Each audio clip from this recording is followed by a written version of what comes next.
Chapter 368.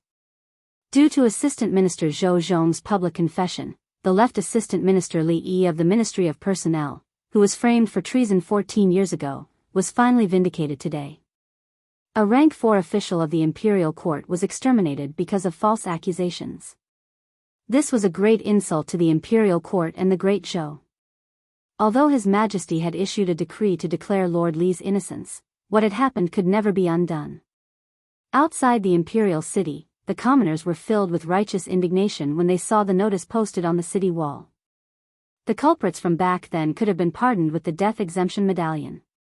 Why was Lord Zhou banished? Lord Li was loyal to the emperor and his country. In the end, the lives of his family were worth less than a few broken medallions? The reality is even more absurd than the dramas. How sad, how sad. Have you seen the new drama, Zhao's Orphan? It's clearly about Lord Li. Not yet. Hearing you say that, I'll have to go and take a look. In a mansion in the southern courtyard. The Duke of Nanyang, who had been pardoned with the death exemption medallion but lost his position as the Minister of Personnel, frowned deeply and said in a gloomy voice, Zhou Zhong is only banished. These crimes are enough for him to die twice. His Majesty is obviously siding with him. A person beside him said, forget it. It's just a matter of time. How many of the criminals who have been banished have been able to live for more than half a year? The Duke of Nanyang said indignantly, I can't take this lying down. It took me more than 10 years to climb to this position. Because of Zhou Zhong, I have nothing now. I can't wait to kill him. That person was silent for a moment before saying, even if you want to kill him, you can't do it now. Once he leaves the capital, no one will care if he's dead or alive. Right now, there's another important matter. The Duke of Nanyang asked, what is it? The person said, have you forgotten that Li Yi's daughter is still imprisoned in the imperial clan temple? After being reminded by him, Commander Prince Nanyang recalled that this matter had started because Li Yi's daughter had assassinated 5 imperial court officials to avenge her father. This had triggered the old case. However, in recent days, his attention had been focused on the old case and he had completely forgotten about this matter. That person continued, during this period of time, that Li Mu went in and out of the Zongjing temple many times. He would visit this woman almost every day. It seems that they knew each other before. The reason he wanted to reverse the verdict for Li Yi was probably because of this woman. Royal Prince Nanyang narrowed his eyes and said, these are 2 completely different cases. I would like to see how Li Mu will save her, unless he can convince His Majesty to grant him a death exemption medallion. The person next to him had a playful smile on his face as he said, a large part of the reason for Li Yi's death was because he opposed the death exemption golden medallion. If he used the death exemption golden medallion to save that woman, then it would be the biggest joke. If he didn't use the death exemption golden medallion, then the woman would be dead. Hee, what choice would he make? Royal Prince Nanyang asked, what if he really begs His Majesty to grant him the death exemption golden medallion? Bewitching the Son of Heaven, treacherous officials who will harm the country. Murderous intent appeared in that person's eyes as he said, clean up the emperor's subordinates and punish treacherous officials. Northern County. Countless people gathered under the city walls and looked at the notice posted on the city walls. They were pointing and discussing. Most of the commoners were illiterate and only came to join in the fun. They did not know what was going on. Someone scratched his head and asked, is there anyone who is illiterate? Help me take a look. What is written on this notice? Let me take a look. A middle-aged scholar squeezed into the crowd. After looking at the notice, he said, it says that more than 10 years ago, there was a high-ranking official who served the country and the people in the divine capital. Because he offended the nobles, he was framed for treason and his entire family was executed. A few days ago, the imperial court cleared his name. The northern county was far away from the divine capital. The commoners did not know what happened in the divine capital, nor did they know the high-ranking officials in the divine capital. However, someone was confused and said, why does this sound like the play that the Yunyan Pavilion put on a few days ago? The middle-aged scholar sighed and said, this play was actually written for him. This Lord Li used to be a good official who was loved by the commoners. In the divine capital, he was called Li Qing Tian by the commoners. Unfortunately, he always worked for the commoners and went against the nobles. After offending the nobles, he was framed and his entire family was exterminated. He was wronged for more than 10 years. If not for his daughter avenging her father by killing the officials who framed him back then and alerting the imperial court, no one would have cleared his name. There's actually such a thing? It's even more dramatic than a play, even I want to watch that play. Unfortunately, I don't have the money, who did not like to listen to plays. However, to the commoners, being able to eat and wear was already a luxury. Wouldn't it be better to spend a few coins to buy steamed rice? Spending money to listen to plays was the life of the rich. At this moment, someone asked, "Don't you know that the Yunyan Pavilion is not paying for the plays these days?" Someone was shocked. There's such a good thing. It's not just the Yunyan Pavilion. In the past few days, there's also a stage set up by the official road outside the city. It's free to perform. Those who have the money can attend it. Those who don't have the money can also attend it, so the stage at the city gate is for watching plays. If they said that it's free, I would have gone to watch it. Let's go together, wait for me. The commoners did not have much entertainment, so they were naturally happy to watch a play that they could watch for free. The Yunyan Pavilion's theater was filled to the brim. The area around the stage outside the city was also filled with commoners. It was the slack period, so there were not many opportunities like this. The commoners in the surrounding area carried stools before the sun rose. The play was called The Orphan of the Zhao Family. It told the story of an official of the Zhao family from the previous dynasty. Because he often sought justice for the commoners, he offended the nobles in the capital. He was framed by a treacherous official and his family was exterminated. The surviving orphan of the Zhao family endured for many years to avenge his family. The story of the play was twisted and bizarre, with climax after climax. At the end, the orphan of the Zhao family killed the treacherous official with his own hands to avenge his father. It was so satisfying that the commoners could not help but think of Douyi's injustice. The commoners loved to watch plots where good had good karma and evil had evil retribution. This was not the only reason why the play was so popular. It was also because the content of the play was not fabricated. Instead, it was based on the original. The official of the Zhao family in the play was Li Yi, the assistant minister of the Ministry of Personnel, whose entire family was exterminated because of the crime of treason. The empress had already informed the 36 counties of the Great Zhou of his injustice. Most of the commoners knew about it. Sigh, he's already dead. What's the use of redressing the injustice? Why can those people still use the death exemption golden medallion to save their lives? They should all be buried with that lord. It's a pity that the imperial court is controlled by those people. That lord's daughter had no way to redress the injustice. She was forced to take revenge on those corrupt officials. I wonder how the imperial court will deal with her. What else can they do? They'll definitely give her the death penalty. After all, she violated the law. *T the law. Is the law used to protect the murderer? The law can't give justice to others, but it doesn't allow them to seek justice for themselves. Why can those people continue to enjoy glory, splendor, and wealth after framing others and destroying their families? Why can't even leave behind the last bloodline of those who were wrongfully killed? What kind of *T justice is this? The imperial court announced this to the world and let the commoners of the 36 counties know about this matter. They originally wanted to give justice to Li Yi. Unexpectedly, after the commoners learned about the inside story, they became even angrier. The official who was framed for treason was redressed, but what about those who harmed him back then? They were still alive and well and continued to be people above others. However, that lord's only descendant was going to be executed. What was the point of such redressing? The so-called law was only used to restrain the commoners. Those nobles could treat the law as nothing. With a token, they could avoid the death penalty. In their eyes, the commoners were no different from livestock that could be killed at will. Under such anger, someone finally could not help but say, if that lord's bloodline is cut off, there will really be no justice. Why don't we protest the imperial court with blood and protect that lord's bloodline? As soon as this was said, it immediately received the response of many people below the stage. I agree. Count me in. My family sells cloth. I'll pay for the cloth used for the blood letter. I'll go back and ask the village chief to mobilize the entire village. In just a short day, there was a blood letter movement in the North County. The angry commoners ran around and tens of thousands of commoners pressed their fingerprints on the white cloth. Regarding this, the North County government watched from the sidelines.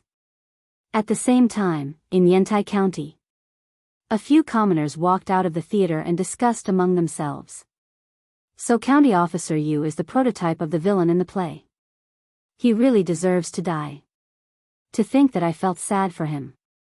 He framed a good person in exchange for a promotion. Too hateful. I heard that someone outside the city wrote a blood letter to protest the imperial court. I'm going. Do you want to come? Let's go. Yushan County. So this is the reason why the two lords died. The case back then has been investigated. Even if they didn't die, they would be beheaded by the imperial court. Pfft, they deserved it. Danyang County. Nanyang County. Yuntai County.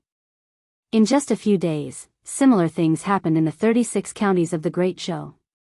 After the local government learned of the inside story, to prevent civil unrest, they ordered the commoners to stop gathering.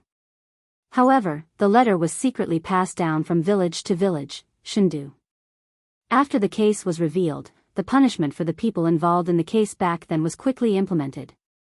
Other than a few main culprits, the officials who joined forces to impeach Li Yi back then were just following the trend. Now, they were only fined their salaries and were not punished too much. Just by punishing a few main culprits, there was already a huge loophole in the 6 ministries. The 3 provinces were also in a mess. If the accomplices were to be held accountable one by one, the imperial court would probably completely collapse. The left assistant minister of the Ministry of Personnel, Chen Jian, had already been executed. As for the others, because they had the death exemption token, no one could do anything to them. In the hall of the secretariat, Li Mu opened a letter. The contents of the letter were about an official urging the imperial court to quickly deal with the assassination of the 5 officials. Chapter 369. In fact, all the things that had happened in the divine capital these days revolved around the murder of several imperial court officials. The reason why few people mentioned this matter was that most people were attracted by Li Yi's old case.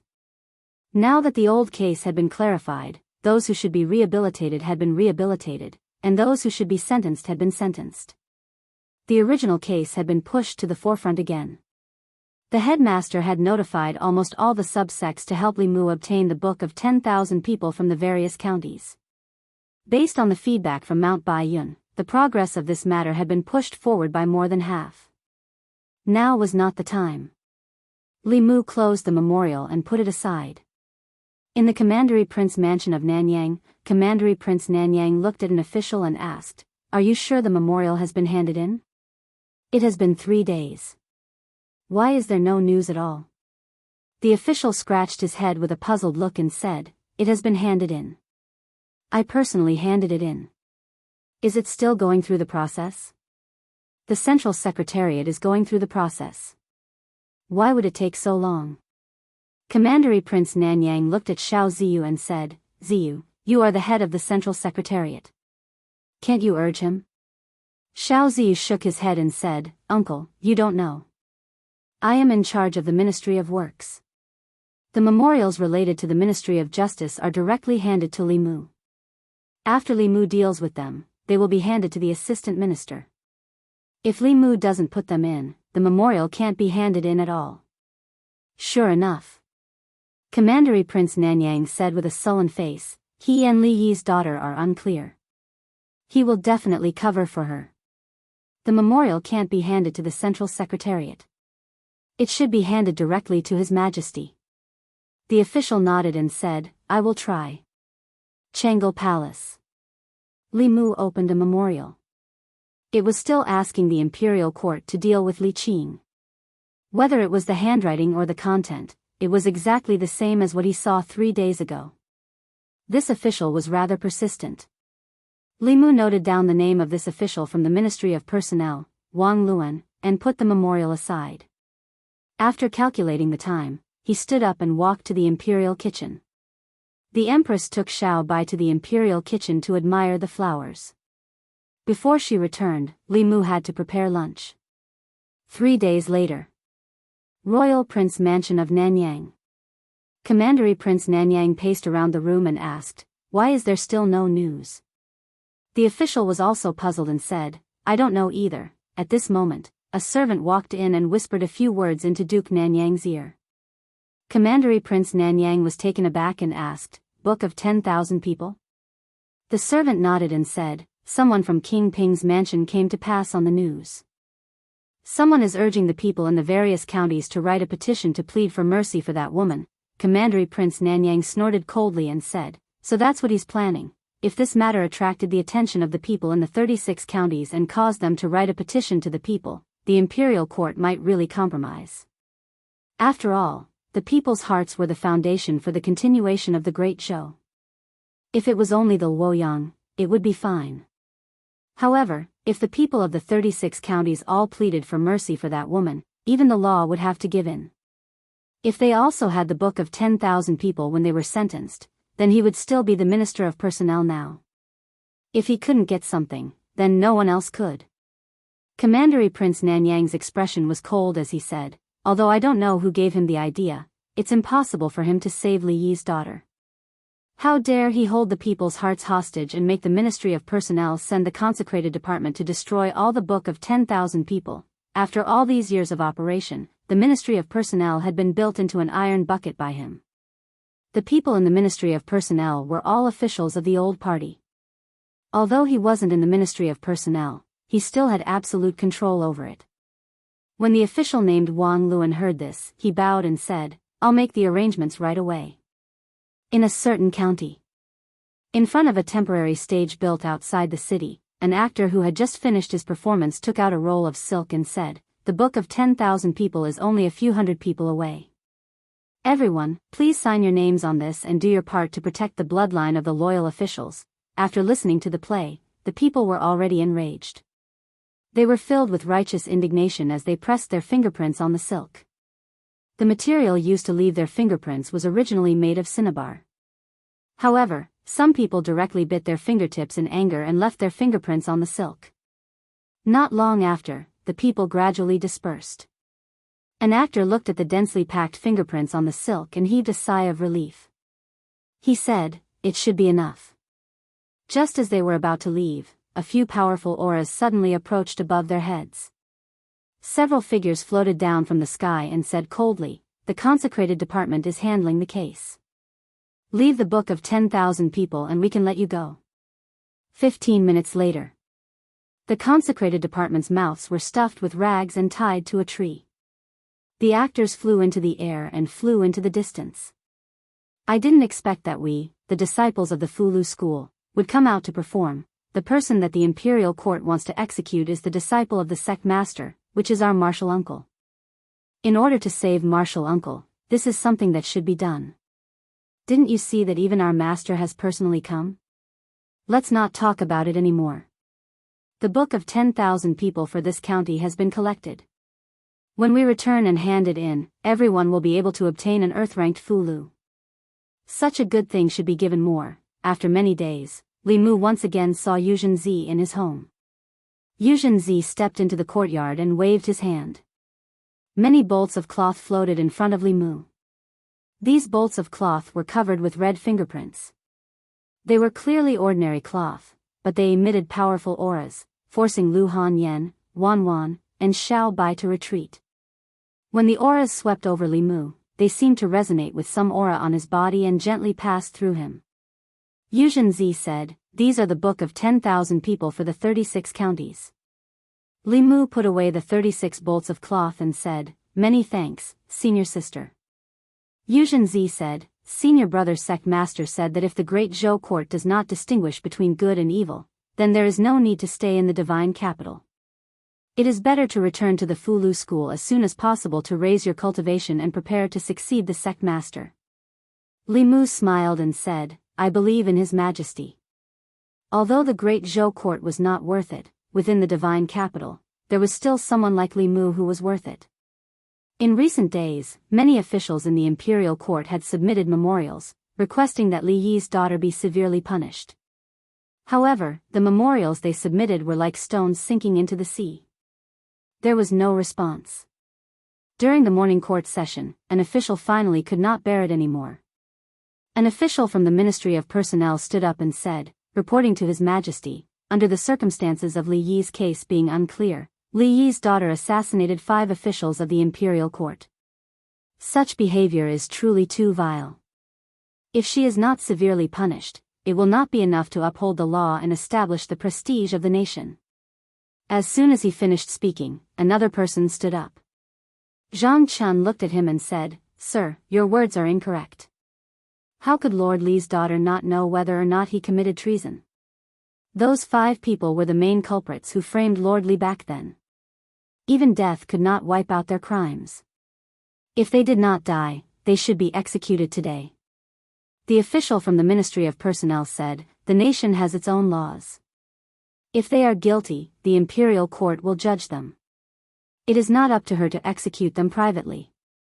Zhang Chun said mockingly, the imperial court. Lord Li has been wronged for 14 years. Has the imperial court had any intention of overturning the case for him? On the other hand, the officials who framed him back then were all in high positions, from 4th to 3rd rank officials. How do you expect people to trust the imperial court? The official from the Ministry of Personnel said coldly, this is also not a reason for her to kill. If we forgive her, how can we uphold the law? Zhang Chun retorted, if we uphold the law, how can we uphold the will of the people? The two of them were in a heated argument. Shang Wanli walked out from behind the curtain and said, silence. The Empress's voice was heard from behind the curtain. What do you think?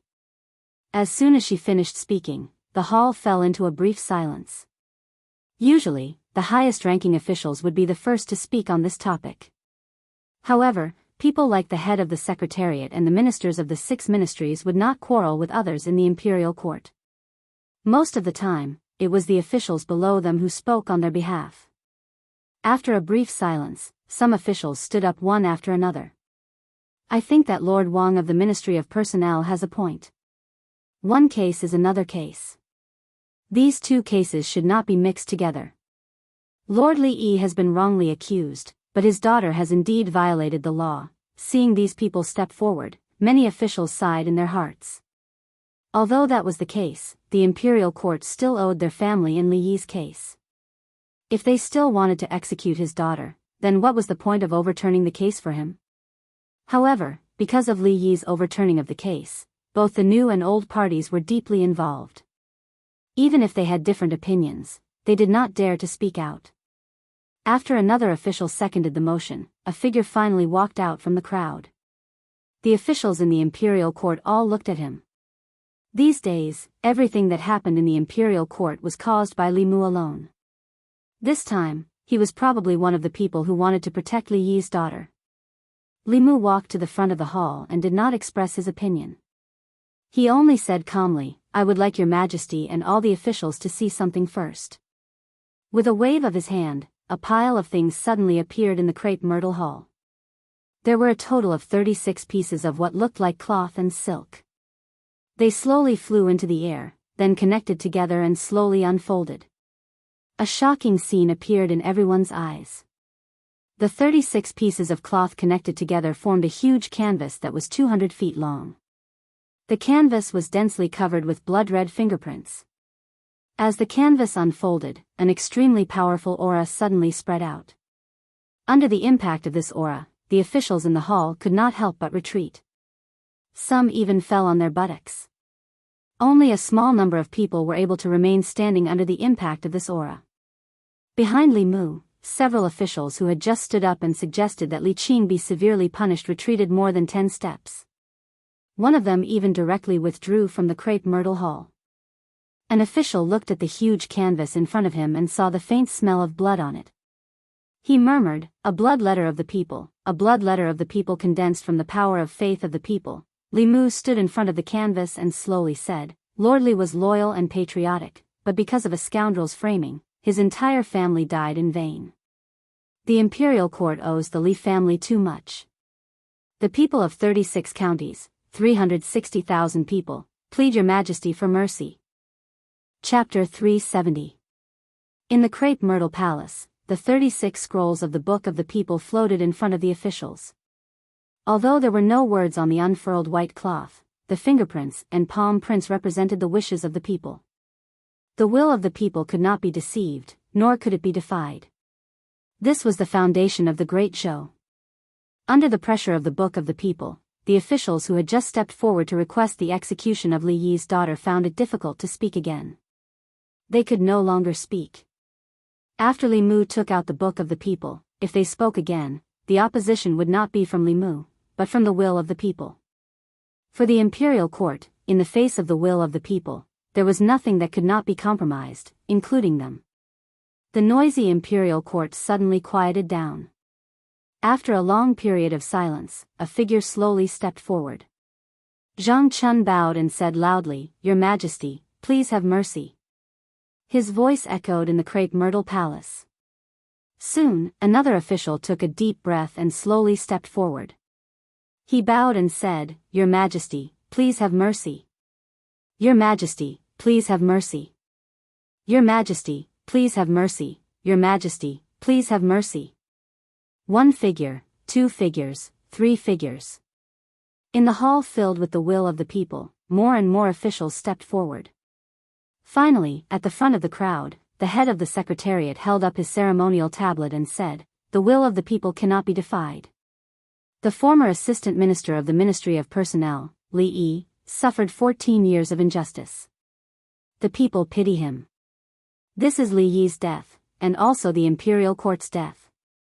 I implore your Majesty to comply with the will of the people and show mercy. The two attendants also sighed softly and stood out. Although Li Yi's daughter violated the law, but considering that her family was framed by treacherous officials and suffered great injustice, and the people she killed were all guilty officials, I implore your Majesty to show mercy. The will of the people cannot be defied. Your Majesty, please have mercy, the head of the secretariat and the attendants all pleaded. Finally, even the head of the officials, stepped forward and said slowly, "The will of the people is the most important. I implore your Majesty to comply with the will of the people and pardon Lord Li's daughter." Behind the curtain, the Empress's voice was majestic. "Since this is the will of the people of the 36 counties, and the ministers have pleaded for her, I can't be stubborn. After the court, the Secretariat will immediately draft a pardon. Imperial Ancestral Temple." Li Mu walked into the deepest part of the prison and said, "Open the door." The prison guard behind him immediately took out the key he had prepared and opened the cell door. Li Mu walked into the cell, reached out his hand to Li Qing and said, "Let's go home." Outside the imperial city, a large crowd had gathered on the wide street. Countless gazes were focused in the direction of the palace gate. Until two figures walked out of the palace. "It's young Lord Li," the woman beside him, "is Lord Li Yi's daughter. Has the court finally pardoned her? Lord Li Yi has a descendant." Seeing the two of them walk out side by side, the commoners spoke excitedly. Li Mu and Li Qing walked out of the palace and back to the Li residence. The people of Shendu followed them all the way. Standing in front of the Li mansion, Li Qing raised her head and looked at the plaque with the words, "Li Mansion," written on it. It stood there for a long time. Creak, the door of the Li mansion slowly opened from the inside. Lu Hanyan walked out and looked at Li Qing. She smiled and said, "Welcome home." In the crepe myrtle palace, when Li Mu took out the book of 10,000 people from the 36 counties, some people had already lost. Once the book of 10,000 people, which represented the will of the people, the court officials, whether they were willing or not, only had one choice. In the end, under the lead of a few officials from the 3 provinces, all the court officials pleaded for mercy. In addition to the push of the people's will, the Empress could only reluctantly comply with them and pardon Li Qing. In the Li mansion, Li Mu sat cross-legged on the bed. The telekinesis in his body was almost full. When he walked out of the palace with Li Qing, the entire street was covered by telekinesis. He had just taken out the spiritual jade from the flask space. In just a moment, the spiritual energy in the spiritual jade would be completely absorbed. Even the speed at which he took out the spiritual jade could not keep up with the speed of absorption. At this moment, in the North Court, with the Li Mansion as the center, a huge spiritual energy whirlpool had formed. The spiritual qi in the air of the entire divine capital was gathering towards the Li residence in the northern garden. In the divine capital, some of the more powerful cultivators had already noticed the abnormality. Especially those who lived in the North Court, they could clearly feel that the spiritual energy in the surroundings was becoming more and more abundant. However, when they tried to absorb it, they realized that they could not absorb any spiritual energy at all. The huge spiritual energy whirlpool in the North Court was violently absorbing all the spiritual energy in the surroundings. Someone is breaking through. What exactly is this person's cultivation? How could he cause such a huge commotion? Countless figures flew up from all directions and looked in the direction where the spiritual energy was gathering. That place is the Li Mansion. This familiar feeling. Could it be that Li Mu is also cultivating telekinesis? It's the same as Li Yi back then. No wonder his cultivation speed is so fast at such a young age. He actually dares to cultivate this path. Such a fast and domineering way of gathering spiritual energy was not something a normal cultivation path could achieve. Even a spirit gathering array was far from it. Only telekinesis could have such an effect. The path of telekinesis was the fastest way to improve one's cultivation among all the paths of cultivation.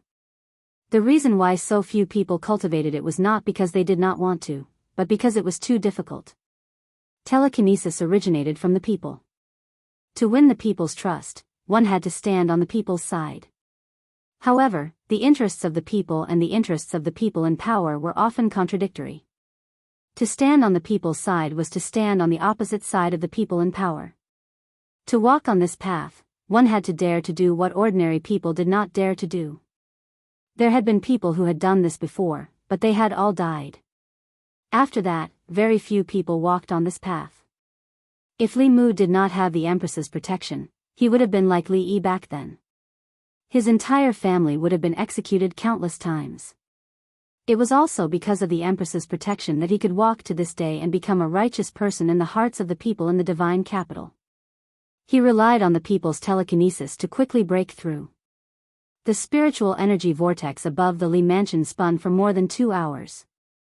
It almost sucked out all the spiritual energy in the divine capital before it slowly dissipated. At the same time, Li Mu, who was sitting cross-legged on the bed, slowly opened his eyes. The divine light in his eyes was restrained. The aura on his body was also extremely obscure. In the past, he was a sharp sword. Now, he had hidden his edge. Saving Li Qing was something he had to do. It was also in accordance with the people's will. With this, the telekinesis of the people in his body reached its peak. It allowed him to break through to the 5th level in one go. It also allowed him to resolve one of his obsessions. Li Mu walked out of the room. Xianxia stood in the courtyard and smiled. Congratulations, junior brother.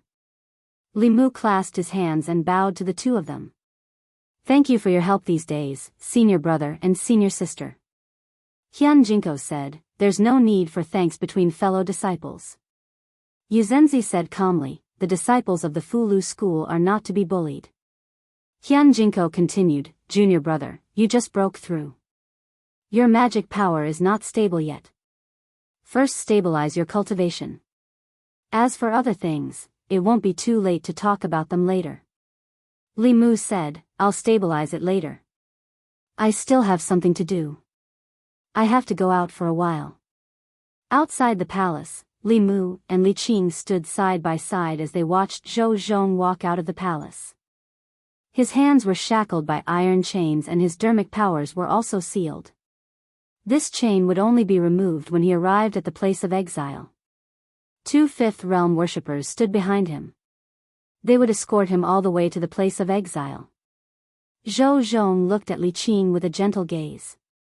Finally, he looked at Li Mu and said, when you have time, go to the Ministry of Justice and find Wei Peng.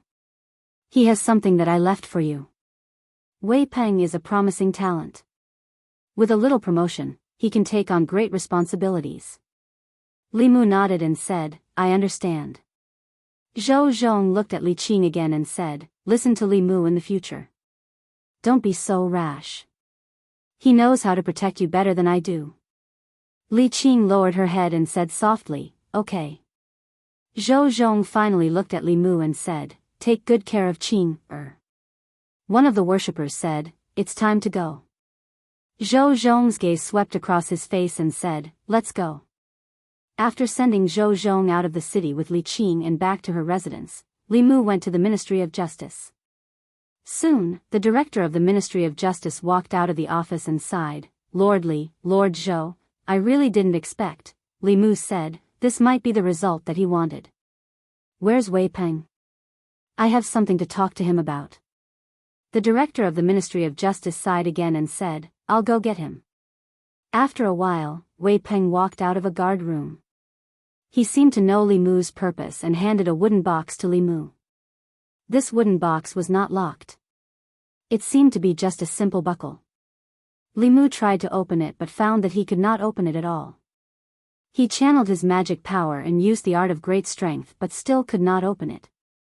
Li Mu looked at the wooden box carefully and found that there were complicated runes carved on the box like a seal.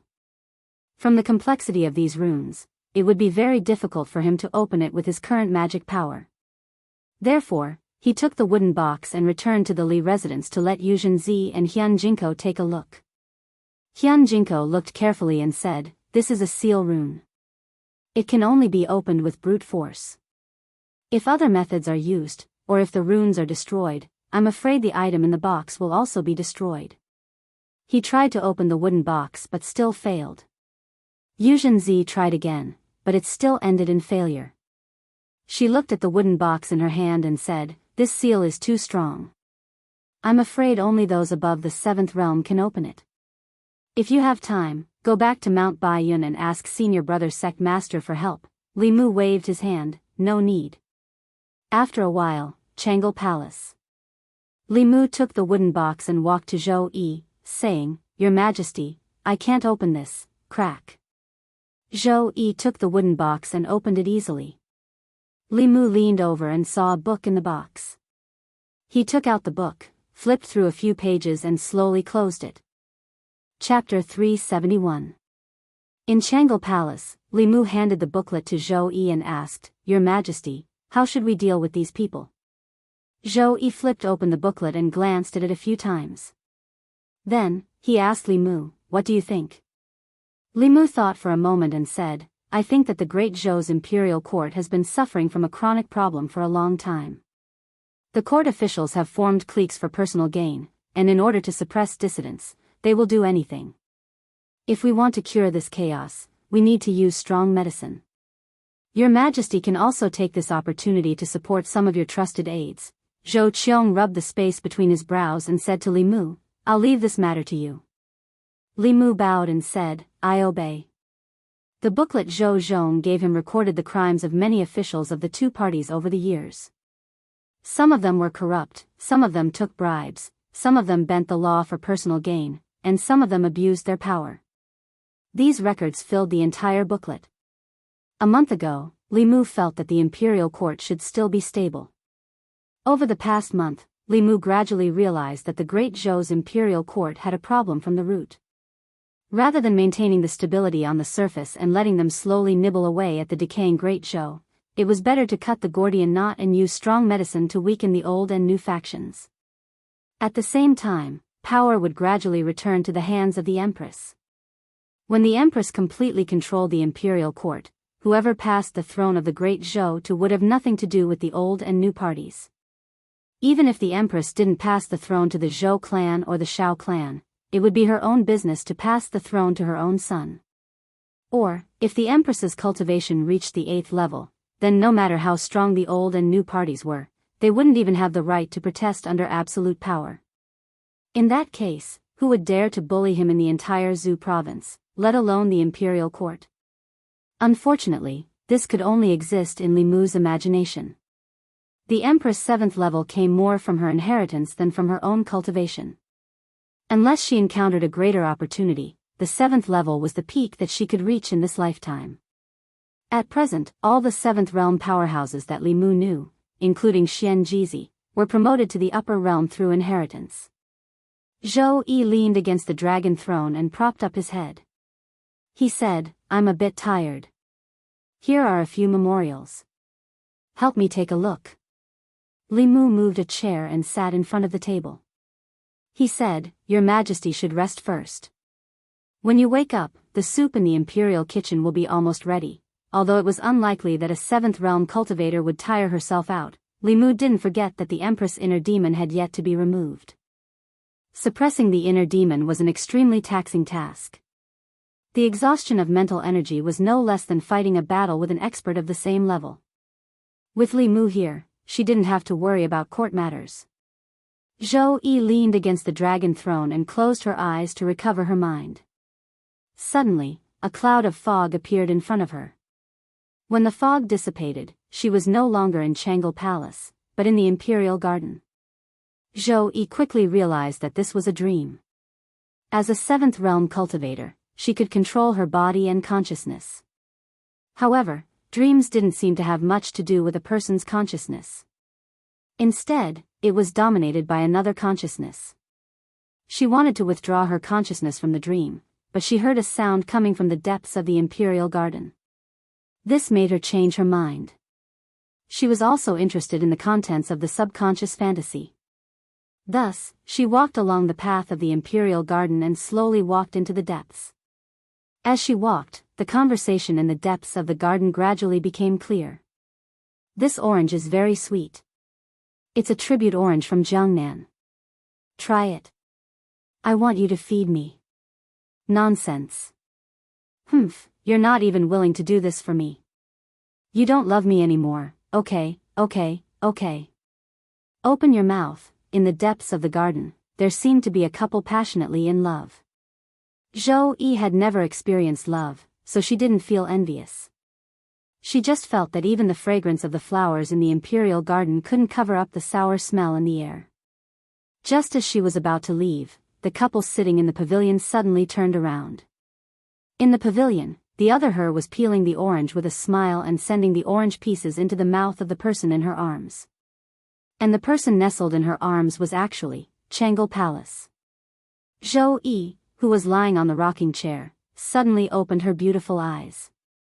Fine sweat even seeped out of her forehead.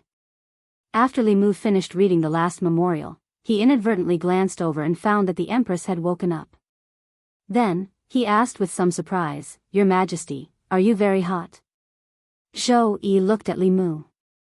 The scene in her mind appeared again. She realized that her inner demon seemed to be getting more and more serious. Li Mu noticed the Empress's absent-mindedness. He waved his hand in front of her eyes and whispered, Your Majesty, Your Majesty. Zhou Yi came back to her senses and said, I'm fine. You can go back first. Li Mu said, The soup in the Imperial kitchen is ready. I'll go get a bowl for you. Zhou Yi waved her hand and said, No need. I'll let Ali leave in a while. You can go back first. Li Mu tidied up the memorials he had read and put the chair back in place. He said, Then I'll go back first. Walking out of Jianghu Palace, he sighed softly. The reason he came to Jianghu Palace was that he didn't know how to face the situation at home. He wanted to sort out his thoughts first, but the Empress obviously didn't give him the chance. It was now lunchtime. In the Imperial Palace, the officials of the various government offices began to walk out in groups. An official looked at Li Mu walking out of Jianghu Palace and said with emotion, What is a favored official? This is a favored official. The number of times he goes to Her Majesty's bedchamber is more than the number of times he goes to the Secretariat, another official said. What is he holding in his hand? It looks like a book. When his eyes swept over the book in Li Mu's hand, he inexplicably shivered. He crossed his arms and said, It's cold. Tomorrow I'll have to wear more clothes. Li Mu walked out of the Imperial Palace and all the way back to the Li residence. He stood in front of the gate, but he didn't step in. It was hard for him to imagine what it would be like if Li Qing and Lu Hanyan appeared at home at the same time. In Lu Hanyan's eyes, Li Qing was undoubtedly Li Mu's ex-girlfriend. Although they had never confirmed their relationship, Li Mu couldn't deny that Li Qing was indeed his first love. If it wasn't for fate, the person sleeping next to him every night might be someone else. When a wife meets an ex-girlfriend, and the current master of the Li residence meets an ex-master, it would be good if the two didn't fight. It couldn't be a happy and harmonious sisterly relationship, right? The gate of the residence suddenly opened.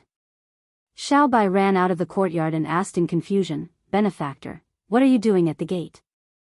Li Mu rubbed her head, took a deep breath, and stepped into the house. There wasn't the awkward atmosphere he imagined. Li Qing and Lu Hanyan were sitting in the courtyard and talking. They were neither too enthusiastic nor too distant. Li Mu walked into the courtyard and said, "I'm back." No one paid attention to him. Lu Hanyan looked at Li Qing and asked, "Where was Miss Li's previous room?" "I'll ask Wanwan to help you tidy it up." Li Qing said, "No need, I'll tidy it up myself." Lu Hanyan shook her head and said, "This used to be your home, and it will still be your home in the future. You don't have to be so polite in your own home." What Li Mu was worried about didn't happen. Lu Hanyan, who had always been stingy in relationships, was so magnanimous that he couldn't believe it. At night, when Li Mu was about to go to his room to sleep, the bedroom door slammed shut just as he reached the door. In the room, Lu Hanyan said gently, "From today onwards, you'll sleep in the study." Her voice was very gentle, but the words she said were as cold as an iceberg. Late at night, on the small bed in the study, Li Mu hugged Xiao Bai and stroked her smooth fur. Only then did he feel some warmth in his heart. She was the only one who would stay by his side all this time, in a certain residence in Nanyuan. In a secret room, a soft conversation could be heard. "Zhou Zhong has left Chengdu today and has been sent to the border counties. The two consecrators escorting him are our people. This person can't be left alive. He betrayed us and knows too many of our secrets. If he doesn't die, he'll always be a disaster. Don't worry, I've already made arrangements.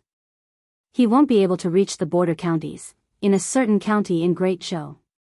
Under the night sky, a stream of light streaked across the sky and landed on a mountain. A consecrator looked at Zhou Zhong, who was standing at the bow of the flying boat, and said, "Come down." Zhou Zhong looked at the vast wilderness and asked, "My lords, are we going to sleep here tonight?" The consecrator said, "What? You're a criminal official. Do you want to stay in a high-class inn?" He looked at Zhou Zhong and couldn't help but ask, "Lord Zhou, you're a smart person. Why did you do such a stupid thing? Why did you give up your position as the assistant minister of the Ministry of Justice? Why did you choose to go to the north to die?" The other consecrator said impatiently, "Why are you talking nonsense with him? Just do it. We'll enjoy ourselves outside for a while before returning to Chengdu." Zhou Zhong looked at them and asked, "You want to kill me?" The consecrator said, "Lord Zhou, are you so naive as to think that you won't have to die if His Majesty shows mercy?" Zhou Zhong said calmly, "You're deceiving the emperor." The consecrator laughed coldly and said, "If we kill you, we'll burn you to ashes with the true Samadhi fire. Who would know? Anyway, you criminal officials will all die in the hands of ghosts and demons in the end." Zhou Zhong asked again, "You really want to kill me?" The consecrator extended his hand. A ball of blazing flame floated in his palm. He walked towards Zhou Zhong and said, "In your next life, be a smart person." Zhou Zhong looked at him and said softly, "Deceiving the emperor is a crime punishable by death." Poof! The flame in the consecrator's hand suddenly went out. It wasn't that he cancelled his spell. It was that his spell had no more mana to support it. The moment Zhou Zhong finished speaking, his head and body suddenly separated. The wound was as smooth as a cut. Blood splattered 3 feet high. With the death of his physical body, his nascent spirit left his body. His expression was full of fear. He subconsciously wanted to escape, but in his confusion and fear, he slowly dissipated. In the blink of an eye, a fifth realm cultivator's physical body was destroyed and his soul dispersed. Seeing his comrade die in such a strange way, the other consecrator's face turned pale. he turned around and fled without hesitation. His body streaked across the sky like a stream of light and quickly disappeared into the night sky. On the mountain top, Zhou Zhong said, "Come back." The consecrator who fled rolled back and appeared at his previous position. Zhou Zhong looked at him and asked, "You haven't finished your work. Where are you going?" Chapter 372. Fairy's Capital, Department of Worship. A few worshippers looked at a broken jade tablet on the table with solemn expressions. The life talisman is broken. Is Ma Yi dead? Where is he? Ma Yi and Zheng Zong escorted Zhou Zhong to the place of exile. Could it be that Zhou Zhong broke free from the torture instruments and escaped? Zheng Zong's life talisman is still intact. Why didn't he send a message back? Just as he finished speaking, a high official strode in and said, "I've just received a message from High Official Zheng. Ma Yi wanted to kill Zhou Zhong while he was escorting him, but he was killed by Zhou Zhong." As soon as these words were spoken, it caused an uproar. Why did worshipper Ma want to kill Zhou Zhong? Zhou Zhong's mana was restricted. How did he kill worshipper Ma? The Department of Worship was controlled by the royal family in the previous dynasty. Even now, the Shao royal family still had absolute control over the Department of Worship. Many worshippers in the Department of Worship were loyal to the old party. They would listen to the old party's orders and kill Zhou Zhong to vent their anger in the middle of his exile. This was reasonable. However, Ma Yi wanted to kill Zhou Zhong but was killed instead. This was somewhat unbelievable. Zhou Zhong's strength was slightly inferior to Ma Yi's. Under the circumstances where his mana was not restricted, he was not Ma Yi's match. With his mana restricted, his strength was less than 10%. A transcendent realm cultivator could probably kill him. How could he kill another transcendent realm cultivator in the presence of a 5th-level worshipper? A worshipper looked troubled and asked, "How should we deal with this?" Another worshipper said, "Zhou Zhong is a sinner and has committed such a grave crime. If he is not killed, justice will not be served." Everyone looked at him and did not agree. Ma Yi tried to kill Zhou Zhong while escorting him to exile. To put it simply, this was an abuse of power. To put it bluntly, this was deceiving the emperor. Regardless of the reason, as long as he wanted to kill Zhou Zhong and acted, it was reasonable and legal for Zhou Zhong to kill him. The old party wanted to get rid of Zhou Zhong through the Department of Worship. This was causing trouble for the Department of Worship. The worshipper thought for a while and said, "The Department of Worship does not have the authority to decide on this matter. Let's report it to the imperial court first." Today, when Li Mu was helping the empress deal with the reports, he learned that the worshipper escorting Zhou Zhong wanted to kill Zhou Zhong during his exile and was killed by Zhou Zhong instead. Although he knew that Zhou Zhong was stronger than him, he was still able to kill a 5th-level expert with his mana restricted. This was something only a transcendent realm cultivator. However, no matter how powerful Zhou Zhong was, he would not be at the 6th realm. Li Mu was certain of this. In Li Mu's mind, Zhou Zhong's of cultivation was a mystery. Of Zhou's also of Lord. If he had not secretly helped Mrs. Chu that time, Li Mu might have thought that he was just an ordinary cultivator in the Fate realm. According to the news sent back by the surviving consecrator, Zhou Zhong only said one sentence: "Deceiving the monarch, according to the law, should be executed." That consecrator Ma's body and head were separated from his body, and then his soul dispersed. This made Li Mu think of an unpopular cultivation school. Before the rise of Buddhism, there were all sorts of cultivation schools. There was the school of medicine, the school of military, the school of music, the school of legalism, and so on. These schools all had their own specialties. Later, when Buddhism prospered and gradually became the mainstream of cultivation, these smaller schools slowly became extinct. Of these schools, Li Mu had the deepest impression of the school of legalism. The cultivators of legalism did not cultivate abilities or Taoist techniques. Once they reached the peak of their cultivation, their words became law. Taoist techniques and abilities were useless before them. Even though this ability was not limitless, it still made Li Mu very envious. However, this was now the world of Buddhism. The cultivation methods of the school of legalism had long been extinct. Occasionally, a successor of the school of legalism would appear, but they were like a flash in the pan, quickly disappearing. From Zhou Zhong's actions and his identity, it was extremely likely that he cultivated the school of legalism. Throughout history, the successors of legalism would actively enter the court and push for legal reform. Perhaps their cultivation had something to do with this. The school of legalism did not cultivate dharmic powers. Their attacks were more like Daoist techniques. If Zhou Zhong cultivated both Daoist techniques and Daoist techniques, then his true strength might be extremely close to the sixth realm. If a fifth realm transcendent wanted to touch him, he would undoubtedly have kicked an iron plate. Through this incident, another problem was exposed. The Department of Worship was no longer the Department of Worship of Great Zhou, but the Department of Worship of the Old Party. The prefectures of Great Zhou had a high degree of autonomy. The Department of Worship's function was equivalent to the Great Zhou FBI. It specialized in dealing with matters that could not be dealt with locally. If it was controlled by someone, there would be very serious consequences. Xiao Yu's incident was one of them. Zhou Zhong's incident also explained the problem. Since they had decided to do something big, they might as well start with the Department of Worship. However, before that, there was an even more important matter that the Secretariat had to deal with immediately. After overturning the case for Li Qing's father, 2 ministers and 2 assistant ministers of the 6 ministries were removed from their positions. All of a sudden, there were 4 empty positions for officials above the 4th rank. The Ministry of Personnel was also without a leader. Without officials to replace them, the Yamen would not be able to continue operating. Regarding this, the Secretariat had been arguing for an entire morning. The Ministry of Personnel was the lifeblood of the Old Party. It was originally completely controlled by the Old Party.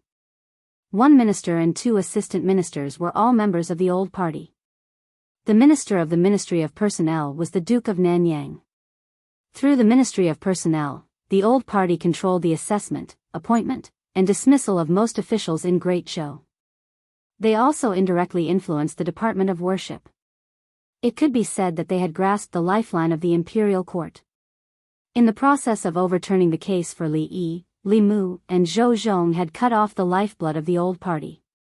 It seemed that the Old Party had only lost 3 officials, but in reality, they had suffered heavy losses. The Old Party was the upper echelons of the government and could influence countless lower echelons of the government.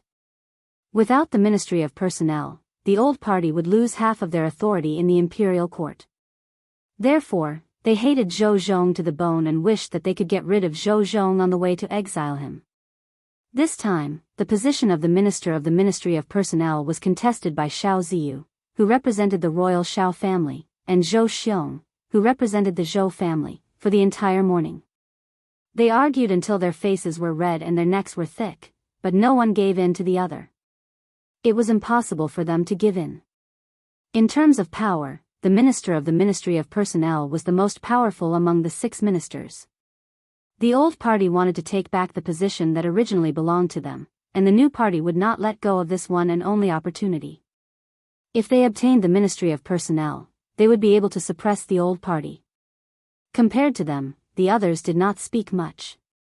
This important position did not belong to the Old Party, but to the new party. It could not fall to anyone else. As for the Minister of the Ministry of Personnel, the Secretariat could submit 7 candidates. In order to ensure that nothing went wrong, the Xiao family wanted to monopolize the 7 positions. Naturally, the Zhou family also wanted to monopolize it. Neither side would let the other have their way. As the 2 argued back and forth, Li Mu felt a headache coming on. Why don't you take a look and see if the person you nominated has any qualifications? My person doesn't have any qualifications, but your person does? At most, I'll give you 1. 7 positions, not 1 less. This position originally belonged to us. Li Mu finally could not take it anymore. He slammed the table and said, "The 2 of you, that's enough." He looked at Zhou Xiong and Xiao Ziyu and said, "The 2 of you have argued for 4 hours over a single position. Do you still have any respect for your colleagues? There are still 2 assistant ministers and 1 minister to recommend. Are you going to discuss this until next year? The other officials of the Secretariat agreed with Li Mu and spoke up. Yes, Lord Li is right. If the two of you continue like this, when will it end? Let's discuss and come up with a plan. After some thought, Li Mu said, how about this? Of the 7 positions, each of you can have 3. The last position can be left empty or someone else can be chosen. No. I don't agree. The two of them refused without hesitation. Whether it was the new party or the old party, they were both determined to obtain the position of Minister of Personnel. They did not want to give up even 1 position, much less 3. What right do you have to disagree? Li Mu's face darkened as he said, as officials of the Secretariat, are you more handsome than the other officials or have a higher cultivation?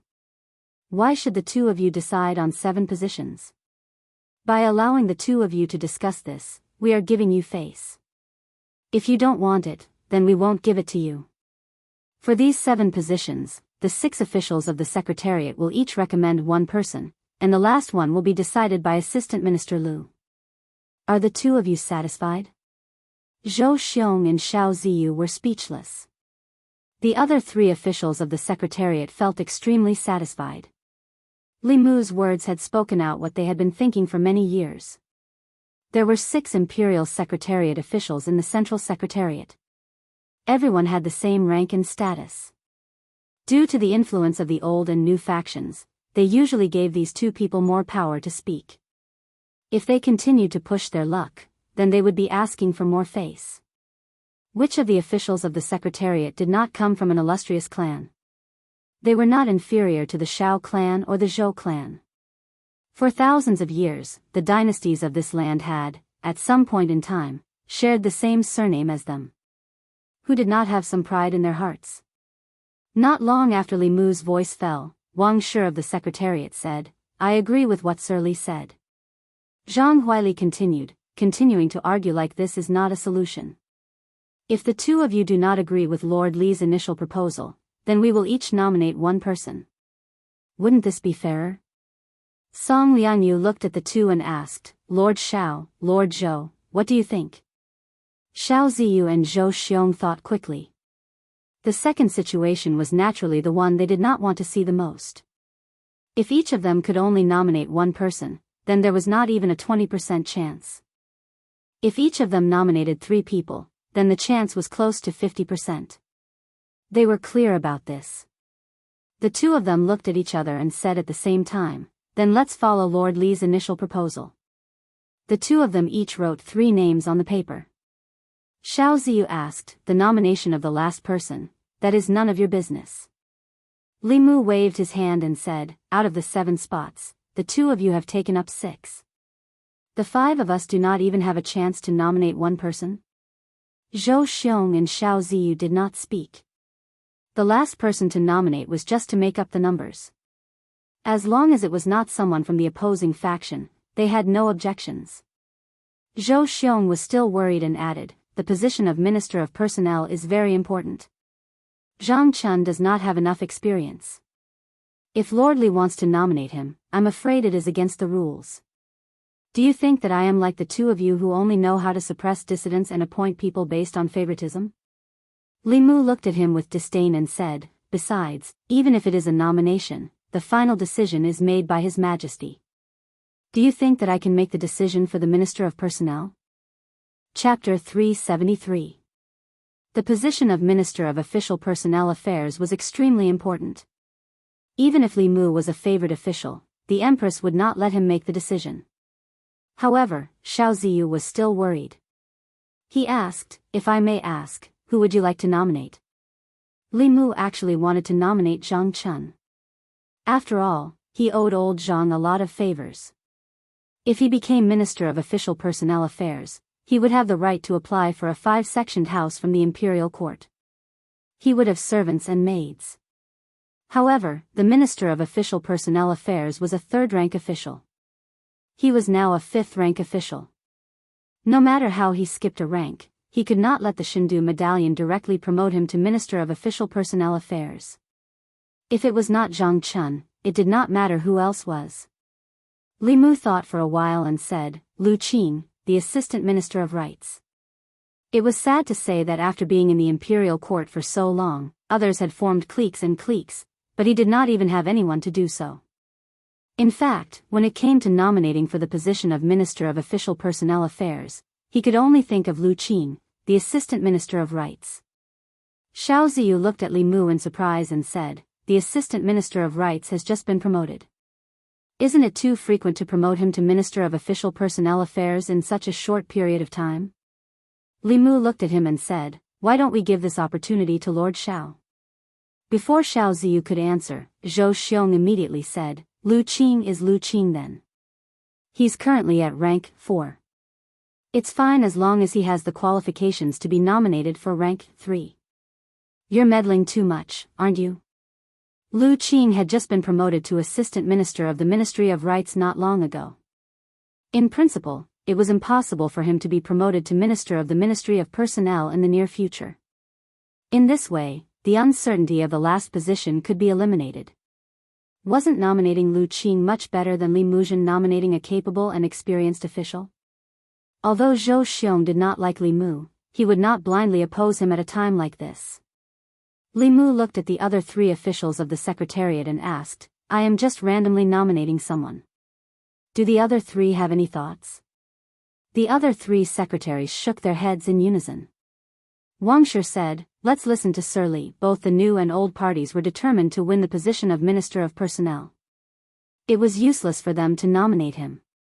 Li Mu and Lu Qing were neither relatives nor friends. Nominating him was just to make up the numbers. Since it was just to make up the numbers, it didn't matter who made up the numbers. Under Li Mu's forceful intervention, Zhou Xiong and Xiao Ziyu made a compromise, and the candidate for the Minister of Personnel was finally decided. Zhang Huili said, "Next, it's the 2 assistant ministers' turn." Xiao Ziyu quickly added, "It's best if the position of Assistant Minister of the Ministry of Personnel is taken up by an official familiar with the Ministry of Personnel's affairs. It's more than suitable for the position to be replaced by 2 ministers of the Ministry of Personnel. There's nothing else to discuss." The other 3 officials from the Secretariat still did not express any opinions. In the past few years, the old party had already built the Ministry of Personnel into an iron bucket that was impenetrable. The 2 directors of the Ministry of Personnel were also officials from the old party through and through. They would not easily let others interfere. Li Mu looked at Xiao Ziyu and said indifferently, "In my opinion, we should ask His Majesty to reduce the number of officials in the Secretariat." Xiao Ziyu did not know why Li Mu suddenly brought up this matter. He asked, "Why?" Li Mu said, "Because Lord Xiao alone is enough for the Secretariat. You alone can make the decision for the important matters that require 6 Secretariat secretaries to discuss. The few of us are paid by the Imperial Court, but we don't do anything for the court.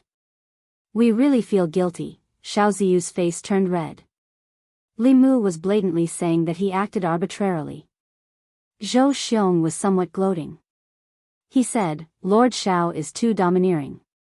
Why don't you just decide on His Majesty's behalf who will take these 2 positions?" Xiao Ziyu's face darkened. "Then what do you think we should do?" Zhou Xiong said, "It's very simple. The 6 of us will each nominate 1 person. The last person will be decided by Assistant Minister Lu or Lord Head of the Secretariat. In any case, the new party would not be able to get either of the 2 assistant minister positions in the Ministry of Personnel." He did not mind muddying the waters so that the old party would not be able to get them either. Zhou Xiong's words pushed him to the opposite side of everyone. Xiao Ziyu was silent for a moment. He could only say, "That's fair. Let's do it this way." It was rare that the 2 assistant minister positions in the Ministry of Personnel were decided by the 7 of them. The positions of Assistant Minister of the Ministry of Justice and Minister of Works were also contested by 2 people who represented the interests of the old and new parties. Under Li Mu's efforts, a few other people also received a few nominations. The other 3 officials of the Secretariat finally felt a sense of participation. This was actually the norm in the Secretariat. The reason there were 6 officials of the Secretariat was not only because they corresponded to the 6 ministries, but also because these 6 people belonged to different factions. This was to prevent one party or one faction from having too much say in important matters of the court. In the past few years, the court officials had taken sides, forming the old and new parties. They each occupied the court, and the structure of the secretariat was also affected. It was practically Zhou Xiong and Xiao Ziyu's opinions. This situation finally changed after Li Mu came to the secretariat. Under the protection of Her Majesty, the old and new parties could not do anything to him. After the 6 officials of the secretariat decided on the candidates for the positions, they handed them over to the assistant minister of the secretariat and the head of the secretariat. If the officials of the secretariat had no objections, they would send them to the Ministry of Martial Arts. After the Ministry of Martial Arts verified the candidates, they would hand them over to the Empress to decide on the final candidates. Among them, there were restrictions on the monarch's authority and also restrictions on the monarch's authority. For officials of this level, even the Empress could only choose from the people appointed by the Secretariat. The Secretariat only had the right to recommend but not the right to decide. Of course, the past emperors all had their own trusted aides in the Secretariat. This way, many things were still decided by the monarch.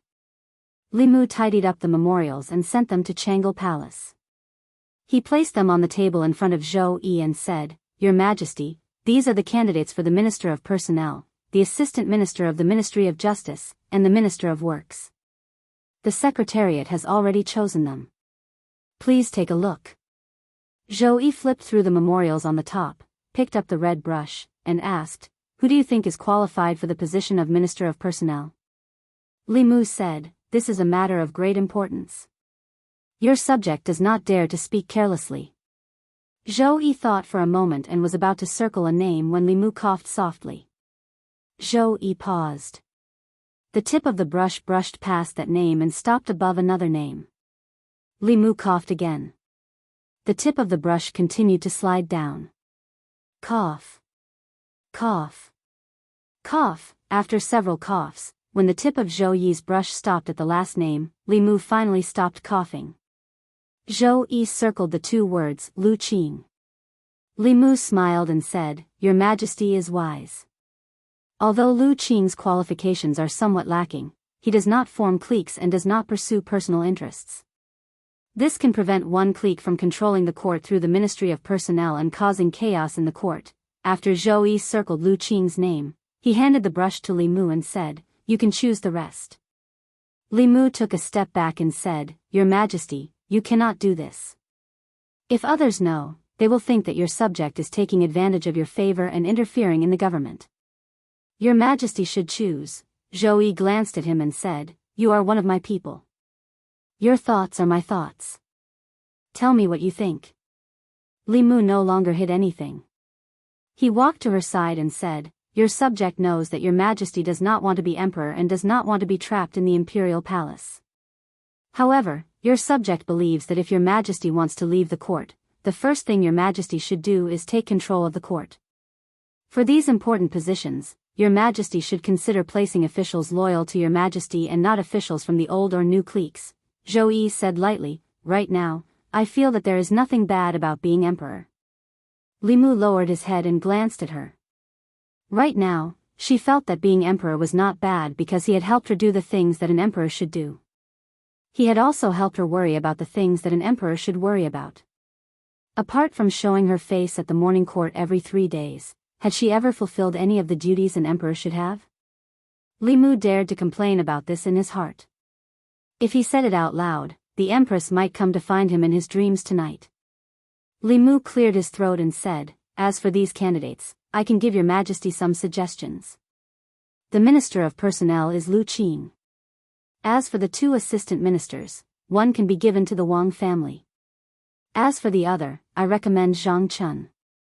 Sir Zhang has always kept himself clean and has never been associated with the old or new cliques.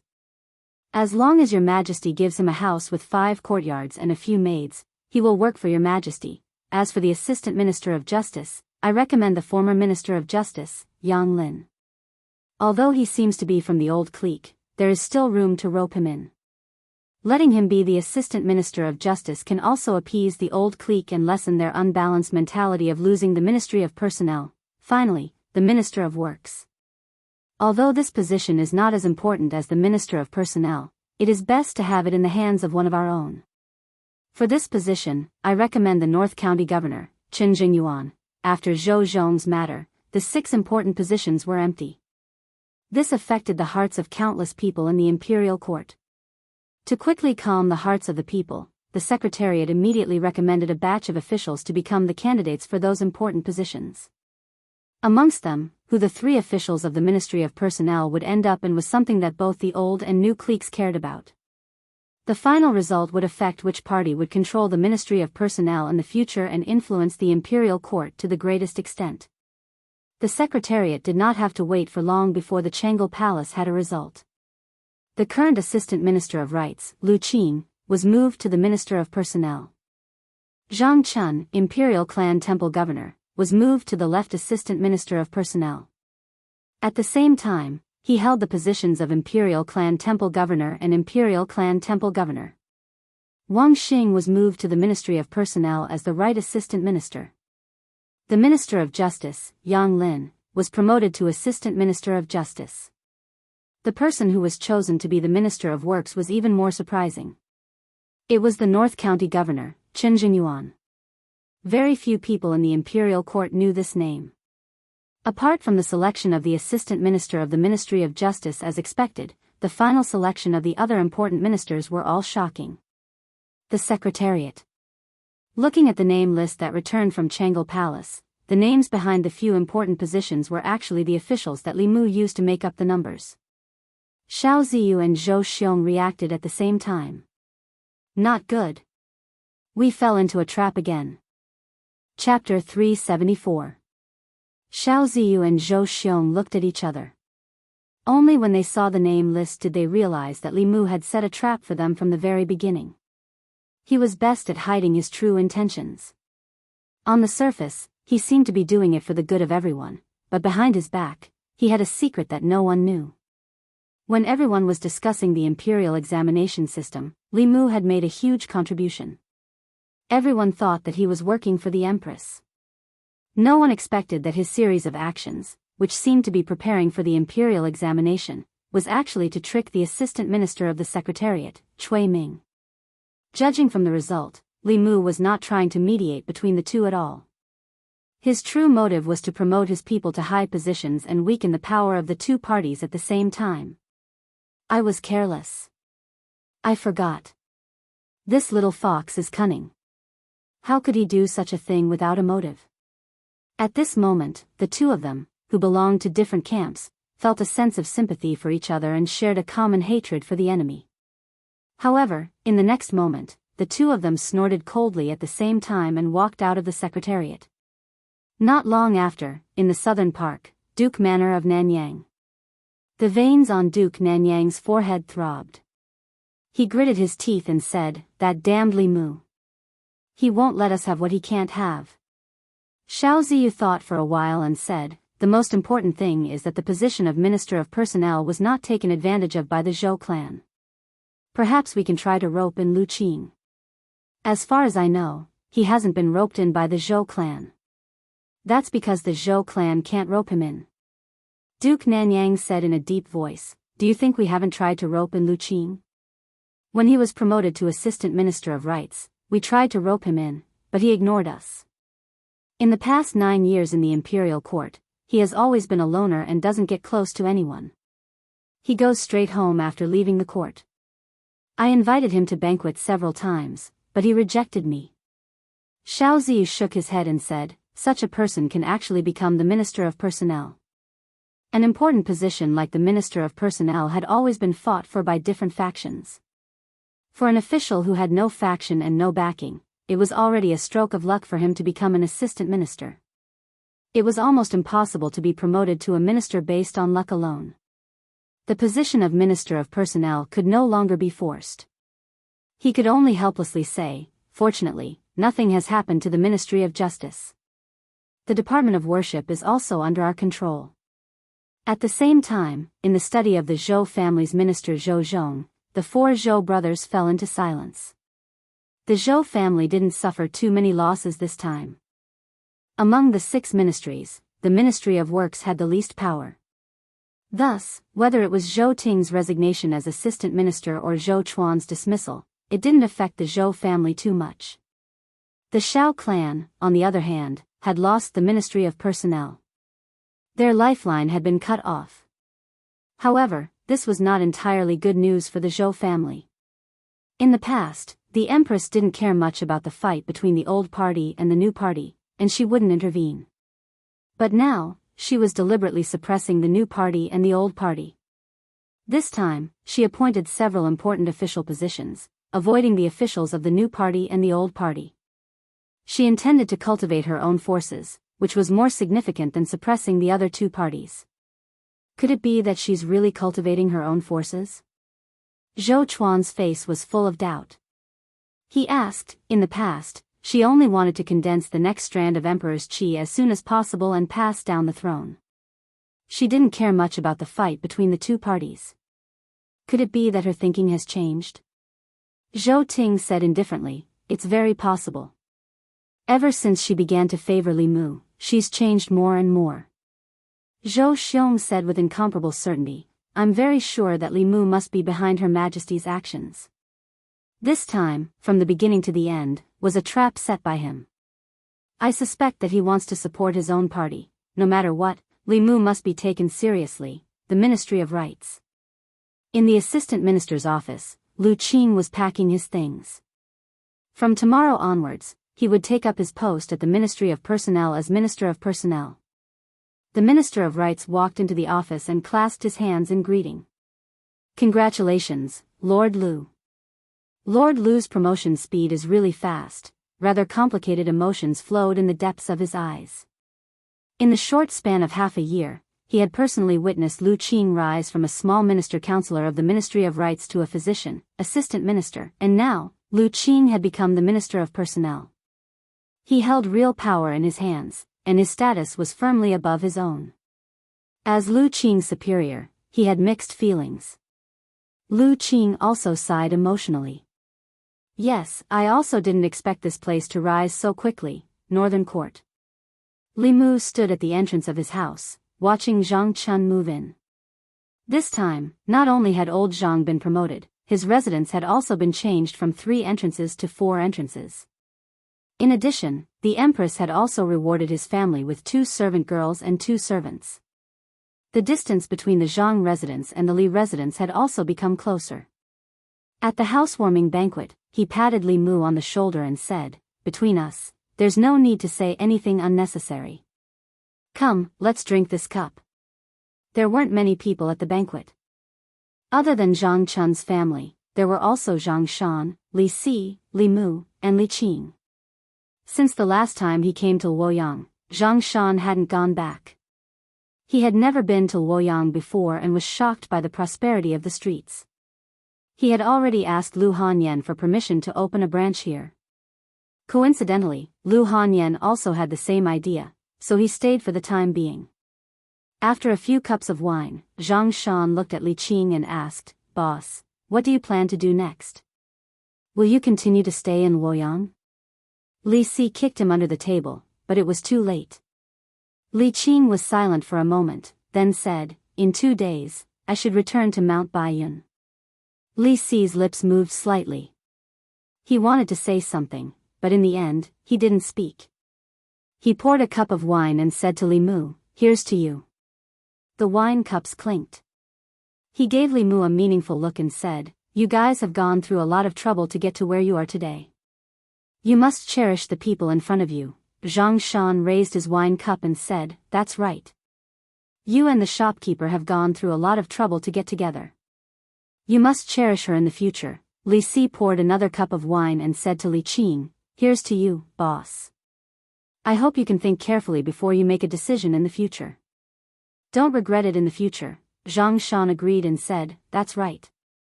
If you hadn't killed those corrupt officials, this matter would have been much simpler. You wouldn't have to stay in the Imperial Clan Temple. They would still be beheaded in the end. Ever since Li Qing came to the house, Li Mu had been sleeping in the study with Xiao Bai in his arms every day. Not only that, on the second day after Li Qing came to Luoyang, Lu Hanyan removed all the festive decorations inside and outside the Li residence, including the big red lanterns at the door. According to the customs of Luoyang, the lanterns with the word happiness on them had to be hung for 3 months for the wedding celebration. He knew what Lu Hanyan meant. She was taking care of Li Qing's feelings. Li Qing's family had just passed away. For Li Qing, she chose to sacrifice herself. At night, Li Mu was about to enter the study when he saw a figure standing outside the room. Li Mu walked forward and asked in confusion, "Boss, why aren't you sleeping yet?" Li Qing said softly, "I wanted to tell you that I'm going back to Mount Baiyun to cultivate tomorrow." "I'm sorry to have disturbed you for so long." Li Mu looked at her and said, "What's there to disturb? This is your home. I'm going to ask Her Majesty to let her bestow this residence to you again." Li Qing shook her head gently and said, "I don't have a home anymore. I think that if father knew in the underworld that the one living in the Li residence was someone like him, he would be relieved." Li Mu thought for a moment and said, "Lord Li hasn't been avenged. I'll let you see with your own eyes that they receive the punishment they deserve." Li Qing finally looked nervous. She grabbed Li Mu's wrist and said, "You've done enough. Let's stop here. Father doesn't want anyone to avenge him. He only wants someone to be like him and do something for the people." Li Mu was about to explain to her, but he felt something and looked back. In front of the moon gate, a figure stood there quietly. Li Qing was stunned for a moment, then she let go of Li Mu's hand with a pale face and said, "Senior sister." Lu Hanyan walked over and shook her head.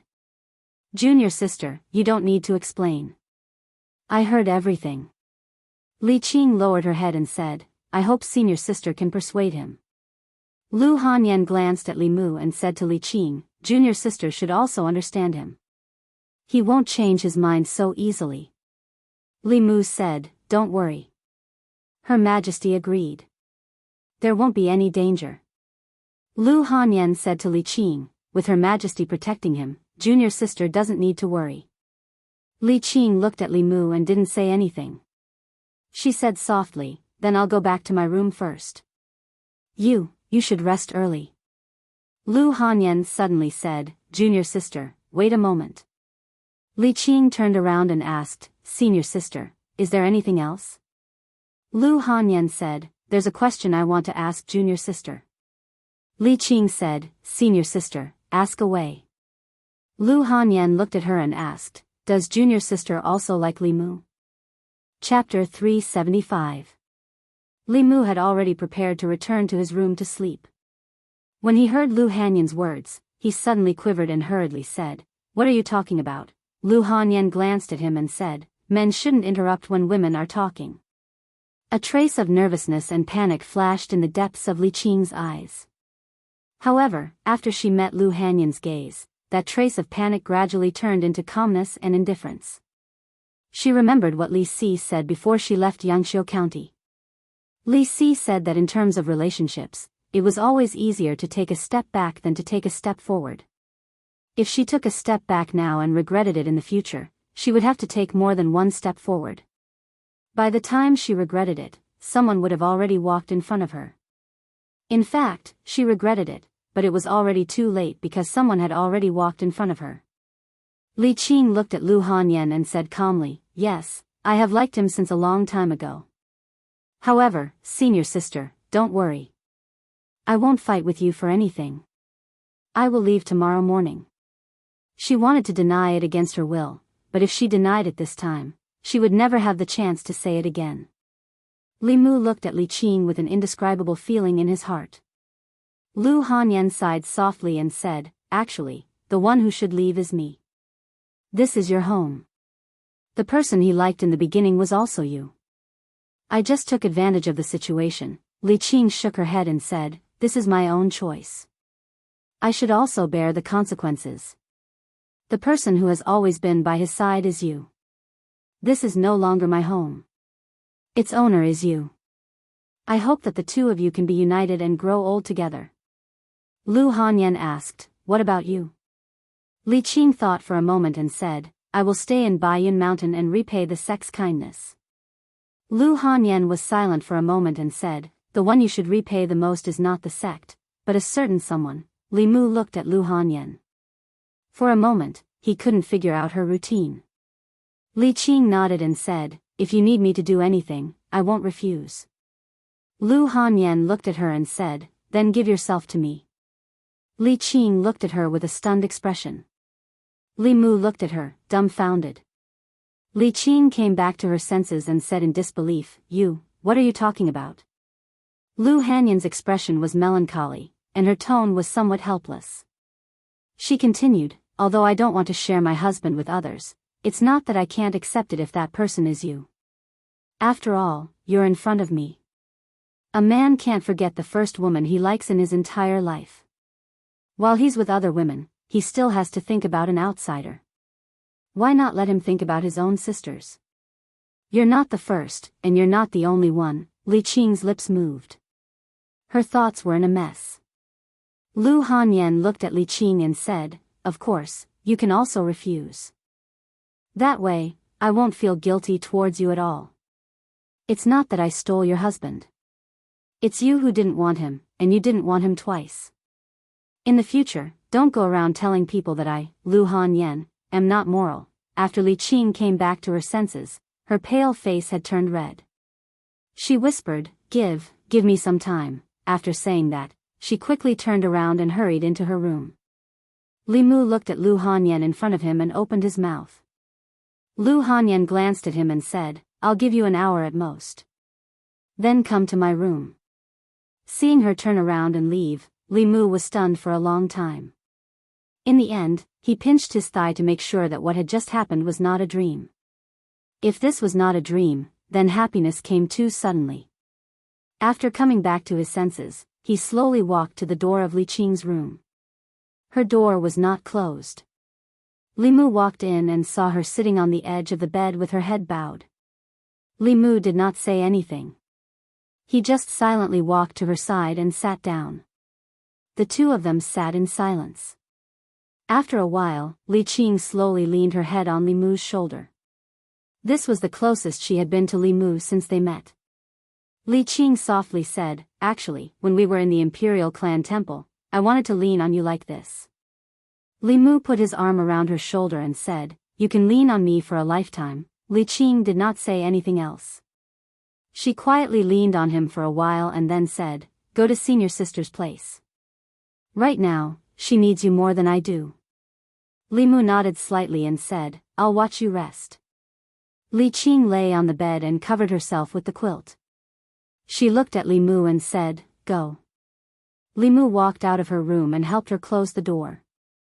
Li Qing, who was lying on the bed, slowly opened her beautiful eyes and softly said, Father, Mother, did you see that? Qing also has someone to rely on. Li Mu walked into Lu Hanyan's room. Lu Hanyan was sitting on the bed. She did not raise her head and asked, she agreed? Li Mu did not answer. He walked to her side and asked, why did you? Lu Hanyan unhappily said, if I don't ask her, should I wait for you to ask her? At that time, the one who will be angry will be me. So why don't I ask her myself? Li Mu said, what I mean is, why did you suddenly do this? Lu Hanyan looked at him and said, it's not sudden. From the day she appeared in Chengdu, I thought about it. Your feelings for her are not something I can compare to. If you run away with her one day, what should I do? Li Mu said indignantly, what are you talking about? You are my legal wife. How can I run away with someone else? Lu Hanyan asked, so, if you had to choose between her and me, who would you choose? Li Mu thought for a while and asked tentatively, can I have them both? Hey, don't bite me. After a long time, Lu Hanyan leaned into Li Mu's arms and said, anyway, I already have Wan Wan and Xiao Bai. It doesn't matter if she has one more. If it was someone else, she could forget about marrying into the Li family. But she is Li Qing. She buried her head in Li Mu's chest and said, let me tell you, I have already married Li Qing for you. You can't abandon me for any reason in the future, As she spoke, her voice became softer. The calmness and confidence she had when facing Li Qing just now had disappeared. Li Mu's clothes were wet from her tears. At this moment, Li Mu finally understood what she had been worried about these days. The experience of being abandoned by her parents when she was young had caused her trauma. Even now, it had not healed.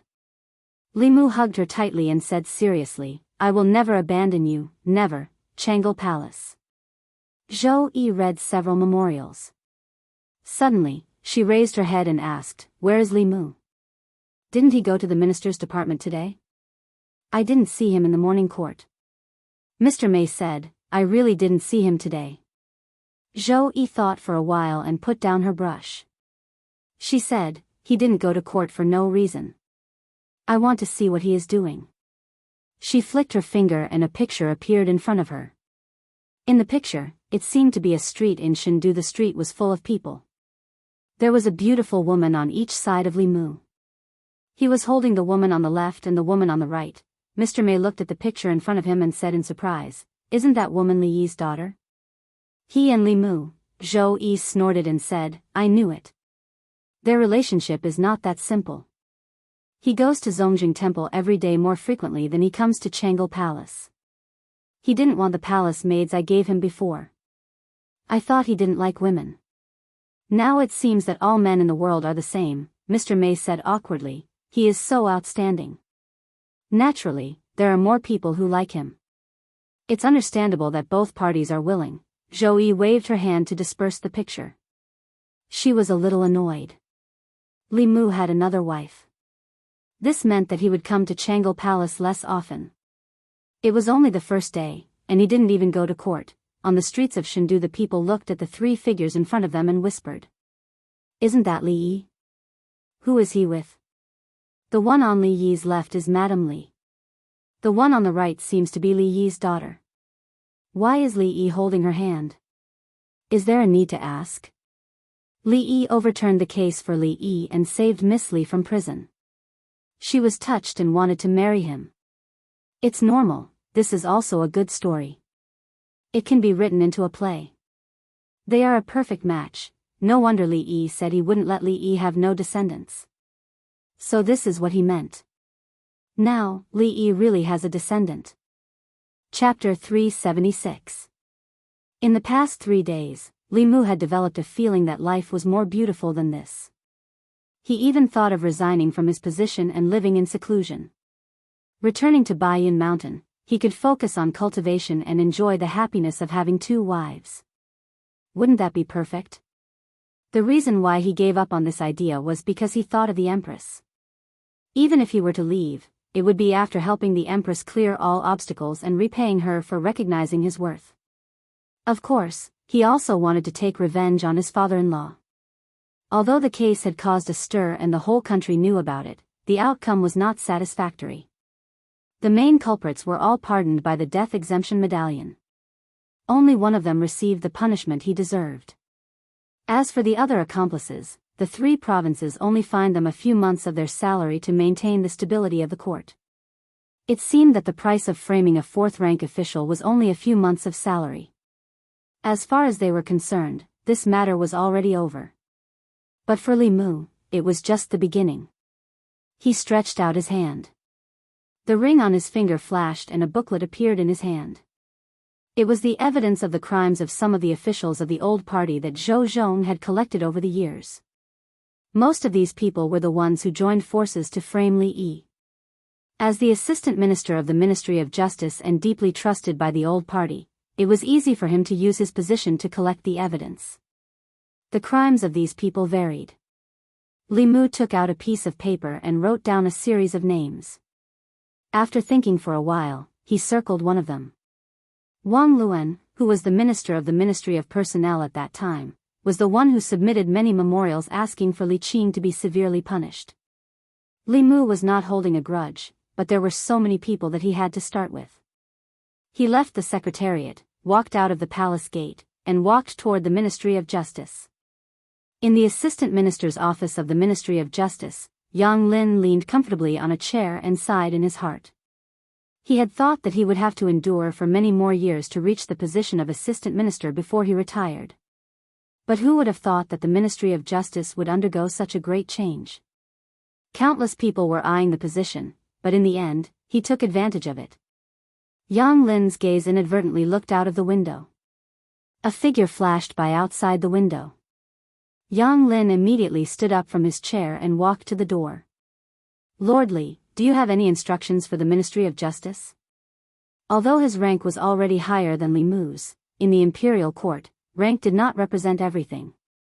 In front of Li Mu, he still maintained his respect and humility.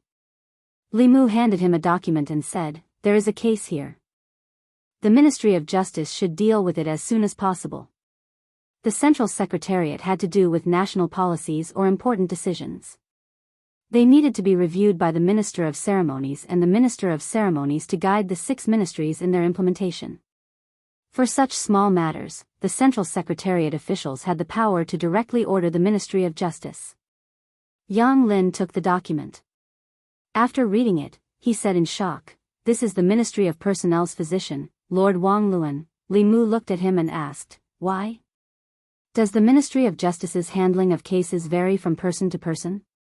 Yang Lin quickly replied, "Of course not." Li Mu said, "I believe that Lord Yang will be a good official. Otherwise, I wouldn't have urged His Majesty to let you be the Assistant Minister of the Ministry of Justice." Yang Lin was stunned. He had thought that his appointment as the Assistant Minister of the Ministry of Justice was due to the efforts of the old faction. He was still puzzled as to why the old faction did not get a single official position in the Ministry of Personnel, but he succeeded in the Ministry of Justice. Only now did he know that his promotion was not because of the old faction, but because of Li Mu. He immediately clasped his hands and said, "Thank you, Lord Li." Li Mu waved his hand and said, "No need to thank me." His Majesty felt that Lord Yang was not too far off the path and wanted to give you a chance. Yang Lin stood where he was. His gaze gradually became hesitant. He knew that at this moment, he was faced with an important choice in his life. Should he continue to work for the old faction, or should he completely side with Li Mu? The old faction was controlled by the Shao clan, and the Shao clan was the legitimate royal family of Great Zhou. Even though the Zhou clan was extremely powerful, they were not the legitimate royal family. Many officials in the court and the people of Great Zhou were inclined towards the empress returning the throne to the Zhou clan. Therefore, even though the old faction had been suppressed by the new faction in recent years, they were still powerful and did not lack supporters. He worked for the old faction because he believed that the Shao clan would regain power sooner or later. However, what reason did he have to work for Li Mu? His Majesty could not pass the throne to Li Mu, or Li Mu's children. Yang Lin did not dare to make a rash decision when it concerned his future and even his life. He looked at Li Mu and probed, "Lord Li, may I ask if His Majesty intends to pass the throne to the Zhou clan in the future?" Li Mu glanced at him and asked, "Is this something that you and I, as subjects, can discuss?" Yang Lin looked troubled. Li Mu knew what he was worried about. He said, "Are you afraid that the Shao clan will come after you if His Majesty passes the throne to the Shao clan?" Yang Lin said, "Lord Li, I have elders and children to take care of. I cannot afford to gamble. If I gamble wrongly, the lives of my family." Li Mu asked, "When do you think His Majesty will pass the throne to the Shao clan?" Yang Lin shook his head and said, "I don't know." Li Mu said slowly, "His Majesty is a powerhouse of the 7th realm. He can live for at least 3 decades. She is in her prime now. Even if the throne is to be passed, it will be decades or even centuries later. Do you think you can live until then?" Yang Lin thought for a moment and felt that Li Mu's words seemed to make sense. By that time, he would have retired and returned to his hometown to enjoy the rest of his life. It would have nothing to do with him who would inherit the throne. However, he still did not dare to gamble. He asked Li Mu nervously, "His Majesty won't pass the throne early, right?"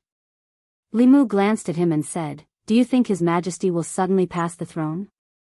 Yang Lin looked at Li Mu in a daze, seeming to understand something.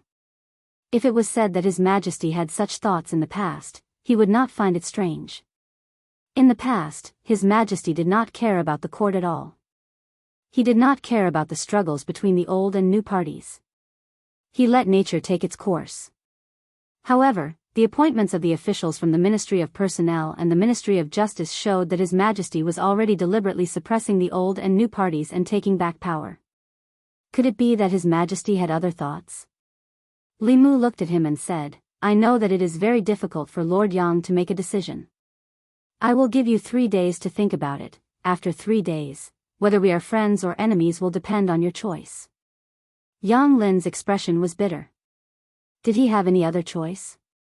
Although Li Mu did not have many friends in the court, he was really good to his friends.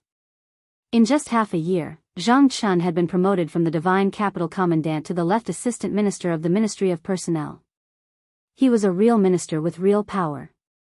The residence he lived in also went from 2, 3, and now 4. He was about to live in a large residence with 5 entrances. For Yang Lin, who lived in a small house with 2 entrances for 3 generations, a residence with 5 entrances was an unattainable dream. On the other hand, Li Mu's enemies were either dead or demoted. Those who were lucky enough to survive lost their positions and reputation. Yang Lin did not doubt that if he became Li Mu's enemy, he would not even be able to live in a small house with 2 entrances in less than a month. The prison of the Ministry of Justice was perhaps the best outcome. If it was a little worse, he might only have a few coffin planks to block the dirt. After careful consideration, Yang Lin let out a long sigh. Then, his expression gradually turned solemn. He looked at Li Mu and said seriously, "From now on, this humble official will follow Lord Li's lead." Li Mu did not misjudge him. The person he supported did not disappoint him. Not long after, a few constables from the Ministry of Justice hurried out of the Ministry of Justice's main gate. They came to a certain entertainment market and grabbed a certain noble from a brothel. "Which yamen are you from? How dare you arrest me? Do you know who I am? Do you know who my father is? The Ministry of Justice, the current Assistant Minister of Justice, is my father's friend. Let me go. Once you get to the Ministry of Justice, you will suffer." The noble made a lot of noise along the way. The constables from the Ministry of Justice could not take it anymore and used a rag to gag his mouth. The people along the way found out that the noble had been summoned by the Ministry of Justice because of an old case. "This is the son of Lord Wang of the Ministry of Personnel. Why is the Ministry of Justice arresting them? Aren't the Ministry of Personnel and the Ministry of Justice on the same side?" That was in the past. Now, the Minister and Assistant Minister of the Ministry of Personnel have changed. The Ministry of Personnel's Assistant Minister hasn't changed. He has some ties with the current Assistant Minister of Justice. Could it be that their relationship has broken? The people always like to watch the drama between officials and nobles. They followed along the way. Ministry of Personnel. It was lunchtime. A few officials from the Ministry of Personnel walked out together and prepared to eat at a restaurant.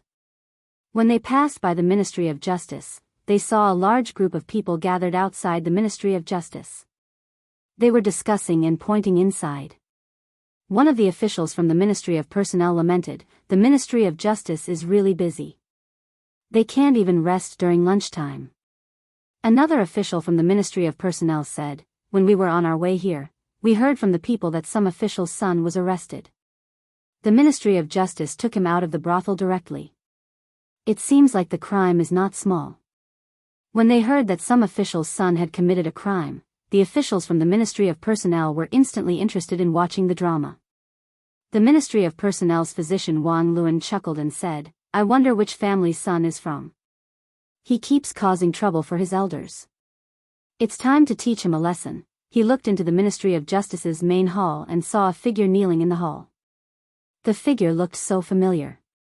One of the officials said in surprise, "Lord Wang, isn't this your?" Wang Luan was stunned for a moment. Then, his face gradually darkened. He did not expect that he would be involved in the drama. Chapter 377. Under the curious gazes of several officials from the Ministry of Personnel, Wang Luan strode into the Ministry of Justice.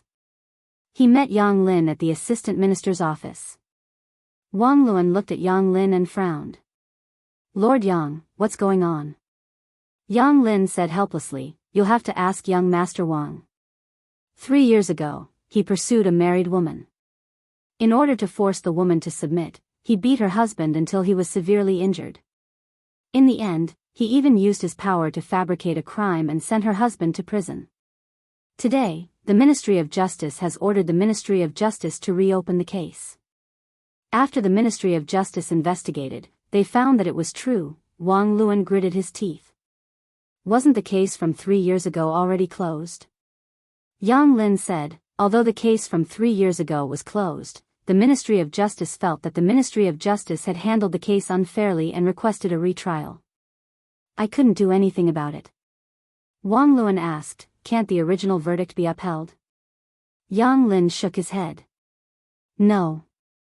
The Ministry of Justice was dissatisfied with the original verdict, so they decided to reopen the case. If the Ministry of Justice still doesn't change it, then I'll be the unlucky one. Wang Luan said angrily, why do you have to reopen the case from 3 years ago? Yang Lin looked at him. You'll have to ask Lord Wang about this. Wang Luan was stunned. Ask me? What's wrong with me?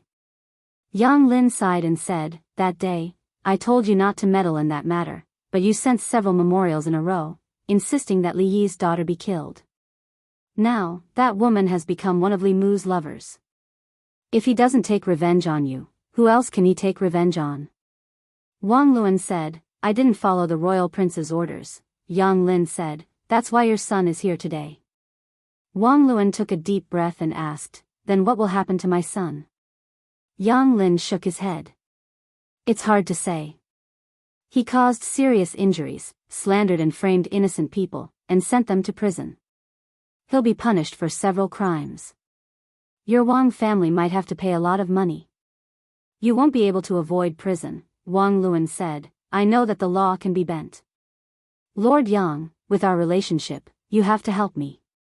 Yang Lin thought for a moment and said, you can ask Manager Wei to defend your son. He is the most familiar with the law and the Ministry of Justice. Perhaps he can help your son fight for a reduced sentence. A moment later, in a certain office of the Ministry of Justice, Wang Luan held Wei Peng's hand and said, Manager Wei, I'll leave my son to you. After the matter is completed, I will definitely reward you handsomely. Wei Peng nodded and said, I'll try my best. With that, he slowly walked into the courtroom. Wang Luan asked Yang Lin, how will the Ministry of Justice judge him this time?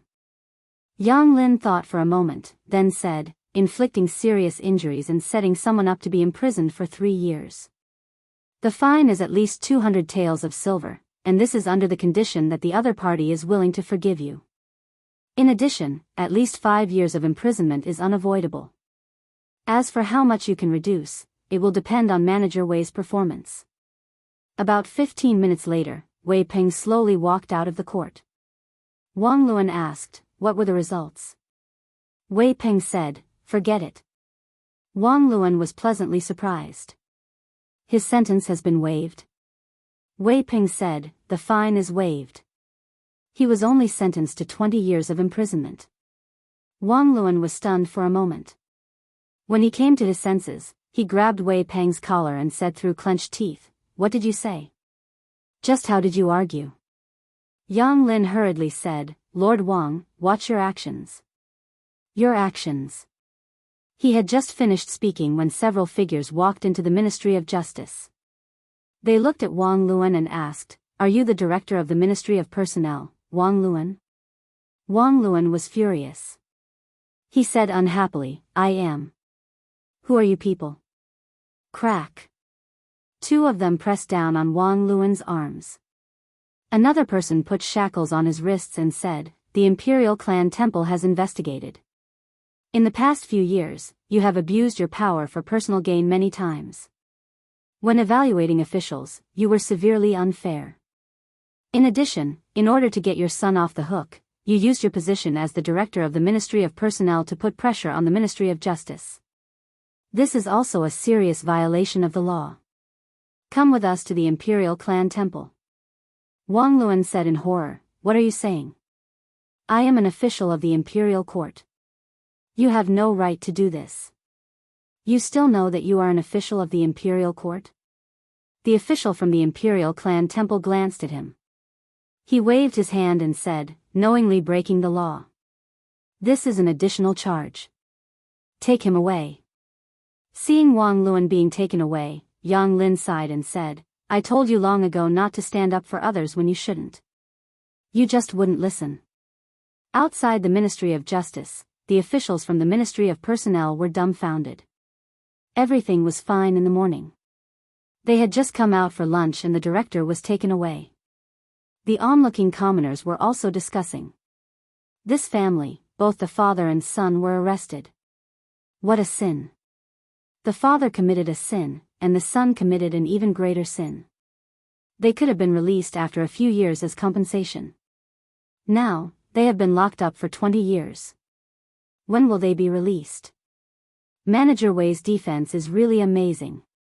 This is nothing. Just last month, there was a murderer who was sentenced to be banished to the army. His family spent a lot of money to hire Manager Wei to defend him. Guess what happened? What happened? He was just executed yesterday. In a room on duty in the Ministry of Justice, Wei Peng was writing a file. Yang Lin stood in front of the table and asked, "You have a grudge with Wang Luan's son, right?" Wei Peng nodded and said, "We had a conflict before." Yang Lin said, "Be careful in the future. It's best not to bring personal grudges into official matters." Wei Peng said, "This official understands." Yang Lin shook his head and left.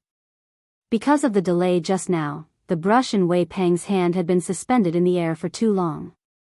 A drop of ink fell onto the half-finished file and quickly dyed it red, leaving behind a blob of ink. Wei Peng looked at the blob of ink and said in a low voice, "Come back." The blob of ink on the file quickly shrank and formed a blob of ink. It floated in the air and landed back on the brush. The paper was as clean as new. Compared to the demotion of the Minister of Personnel and the left and right assistant ministers, the imprisonment of a mere director of the Ministry of Personnel did not attract much attention. However, to the officials of the old party, this matter was worth paying attention to. Times had changed. In the past, they were in charge of the Ministry of Personnel. However, the director of the Ministry of Personnel was now the highest-ranking official in the Ministry of Personnel. Losing one of the two directors of the Ministry of Personnel was a great loss to them. In a certain residence in the southern courtyard, a secret meeting was taking place.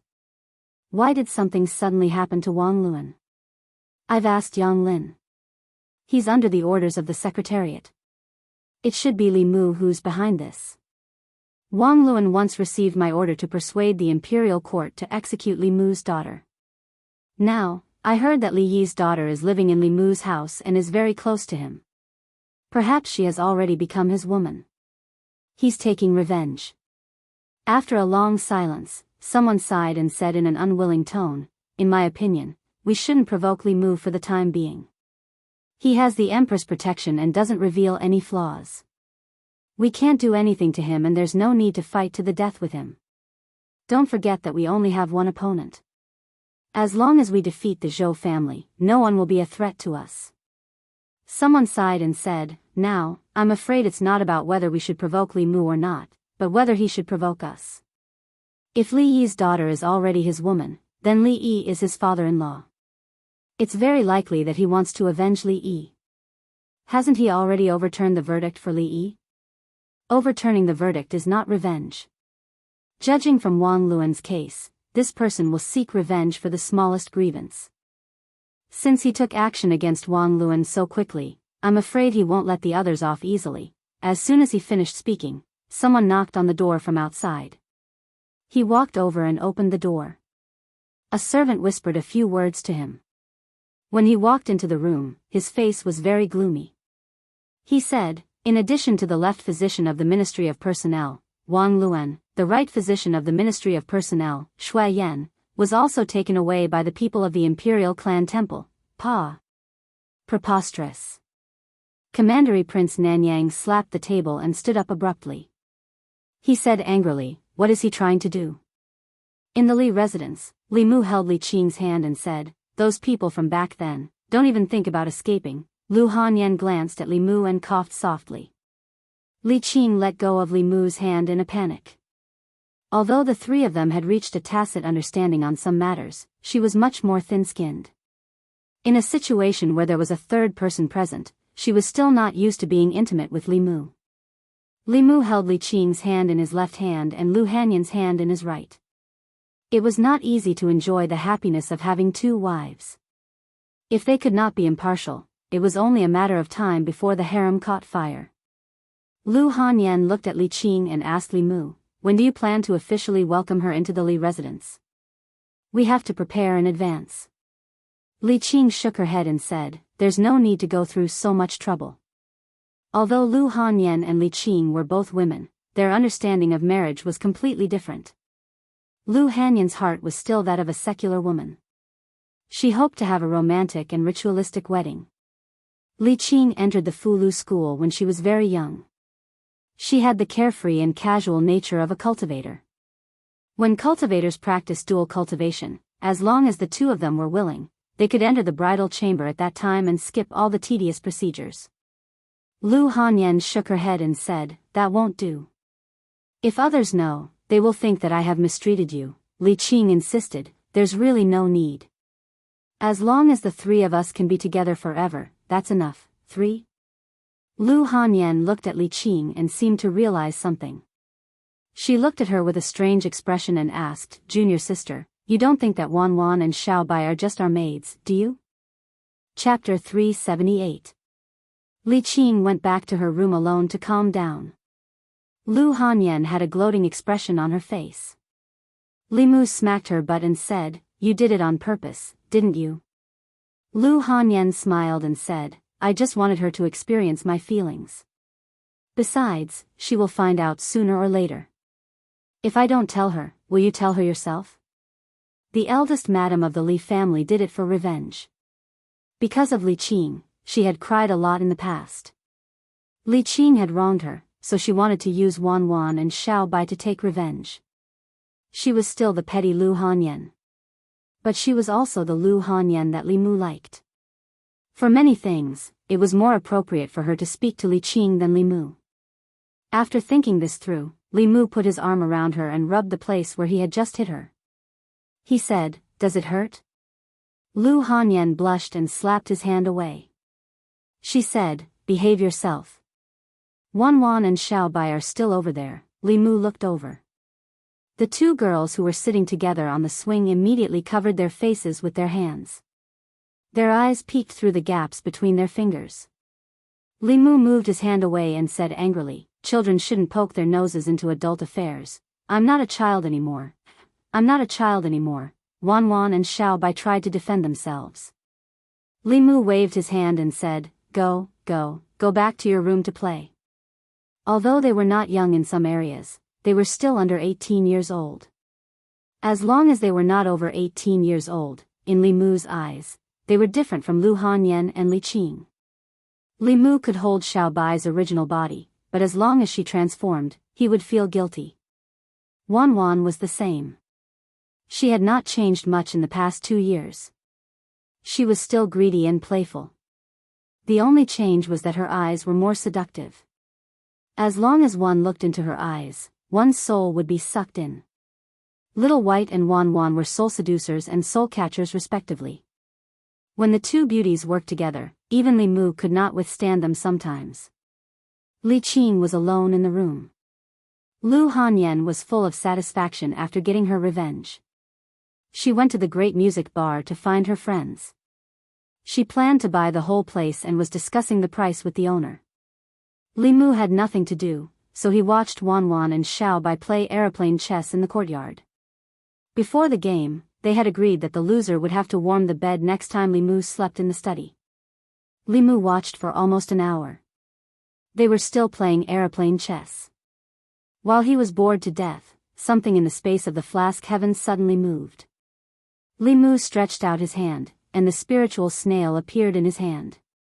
Come to the Jianghu palace. Only this sentence came from the spiritual snail, and then there was no more sound. In the past few days, he couldn't even take care of his family. He was immersed in his women and completely forgot about the Empress. 15 minutes later, Li Mu appeared in the Jianghu palace. He bowed and asked, Your Majesty, what are your orders? The Empress threw him a token and said, From now on, you are the deputy commander of the bamboo guards. You will be in charge of the bamboo guards together with Ali. The Empress had 4 internal guards. Their names were Mei, Lan, Zhu, and Zhu. The 4 guards had different names, and their functions were also different. The Mei guards were in Shendu. They were in charge of monitoring the officials. The commander was Mr. Mei. The Lan guards were scattered in various counties. Their job was to monitor the local officials. Li Mu had never seen their commander before. The Bamboo Guards were a special operation organization. They were in charge of carrying out special tasks, such as investigating rebels under the Empress orders. The commander was Shengguan Li. The Jew Guards were the most mysterious of the 4 guards. It was said that they were in charge of intelligence. They had spies in the demon nation, the ghost realm, and even the demon sect. Li Mu took the token and didn't waste any time. He said, "Yes, Your Majesty." He was very clear about his position. He was a brick. He would be wherever the Empress wanted him to be. However, the Empress had inexplicably summoned him here and only gave him a token. After that, there was nothing else. She could have asked Lord May to pass this token to him. There was no need for her to make a special trip. After taking the token, Li Mu didn't stay for long. He walked out of Jianghu Palace and said to Shengguan Li, "Commander Shengguan, I have other things to do during this time. I'll need you to take care of the Bamboo Guards."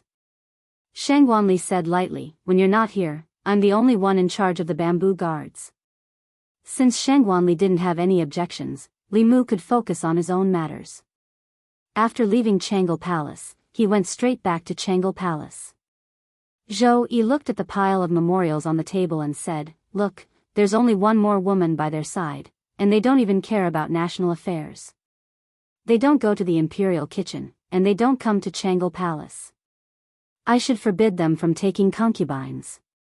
Seeing that the Empress's attitude towards Li Mu was becoming more and more strange, Mr. May's face was bitter, but he couldn't say anything. In the Imperial Secretariat, Li Mu sneezed for no reason and crossed out 2 names on the list on the table. Lu Yi walked in from outside and put a few oranges on the table in front of Li Mu. He smiled and said, "Sir Li, these are oranges from my hometown. Although they're not as sweet and delicious as the tribute oranges, they still taste pretty good. You can take them back and try them." Zhongjuan didn't produce oranges. In the past, there were people who transplanted them and used their mana to carefully cultivate them. However, the fruit was small and bitter, so no one tried it again. This kind of fruit was usually transported from the southern counties. The price was ridiculously high, and it wasn't something that ordinary people could afford. Li Mu smiled and said, "Thank you, Sir Lu." Lu Yi had eaten Li Mu's tribute oranges before, so he only came to return the favor. He said, "You're welcome." He was about to leave when he saw a piece of paper on Li Mu's table. He asked, "What's this?" Li Mu said casually, "Oh, this. I have nothing to do, so I practice writing. Sir Li is really elegant." Lu Yi smiled and complimented him. He left Li Mu's office, but he couldn't help but be curious. Who would practice writing using a person's name? Wang Luan, Qian Long, seemed to be the left and right doctors of the Ministry of Rights. The names after that, Ai Tong, Wu Sheng, Chen Guang, sounded familiar. They seemed to be the officials of the Imperial Court, Morning Court. A few days ago, the Imperial Court was in turmoil, and there was a big change that hadn't been seen for many years. Today, the change that affected countless officials finally calmed down. The Morning Court regained its tranquility. But soon, some officials found that the court today seemed to be too quiet, as if there were suddenly a lot of people missing. Some of the officials looked around and saw that there were indeed some empty seats in front, behind, left, and right. In the Ziwei Palace, the positions of the officials were fixed. The 3 provinces, 6 ministries, and 9 temples. The ministers, assistant ministers, doctors, ministers, and junior ministers all had their own positions. These positions were fixed. Every morning, it was clear who was absent. Today, there were many gaps in the neat line of officials. There were no empty seats for officials above the 4th rank in front of the palace. But starting from the middle of the palace, there were more empty seats for officials. There was almost 1 empty seat for every 2 people. In total, there were more than 20 officials who didn't come to the morning court today.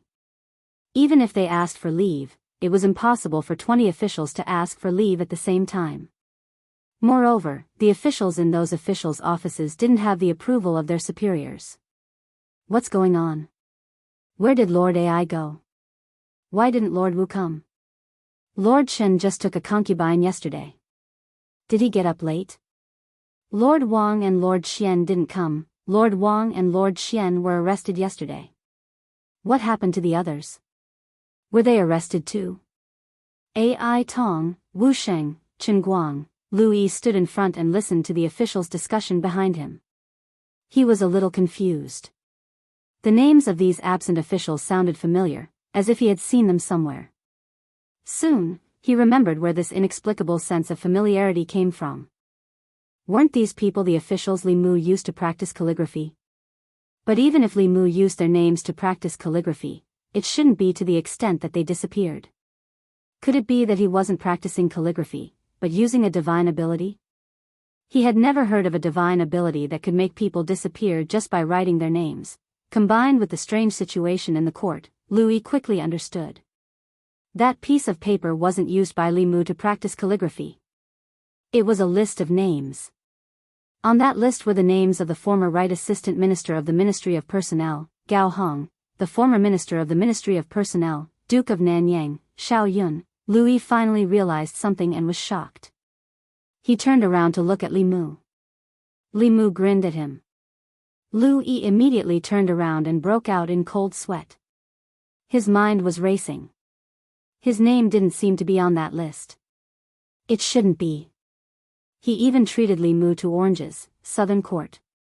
Gao Residence. Early in the morning, the gatekeeper of the Gao residence was taking a nap in the side room. Ever since his master was stripped of his official position, although fewer people came to the residence, he no longer needed to attend morning court. In the past, he would have to wake up early to open the door at this time. It wasn't like today, where he could still laze around and take a nap at this time. To him, it was a good thing that his master was in trouble. Being able to sleep in the morning made life even better. Bang, bang, bang. While he was daydreaming, there was a sudden rush of knocking on the door. The gatekeeper was pleasantly surprised.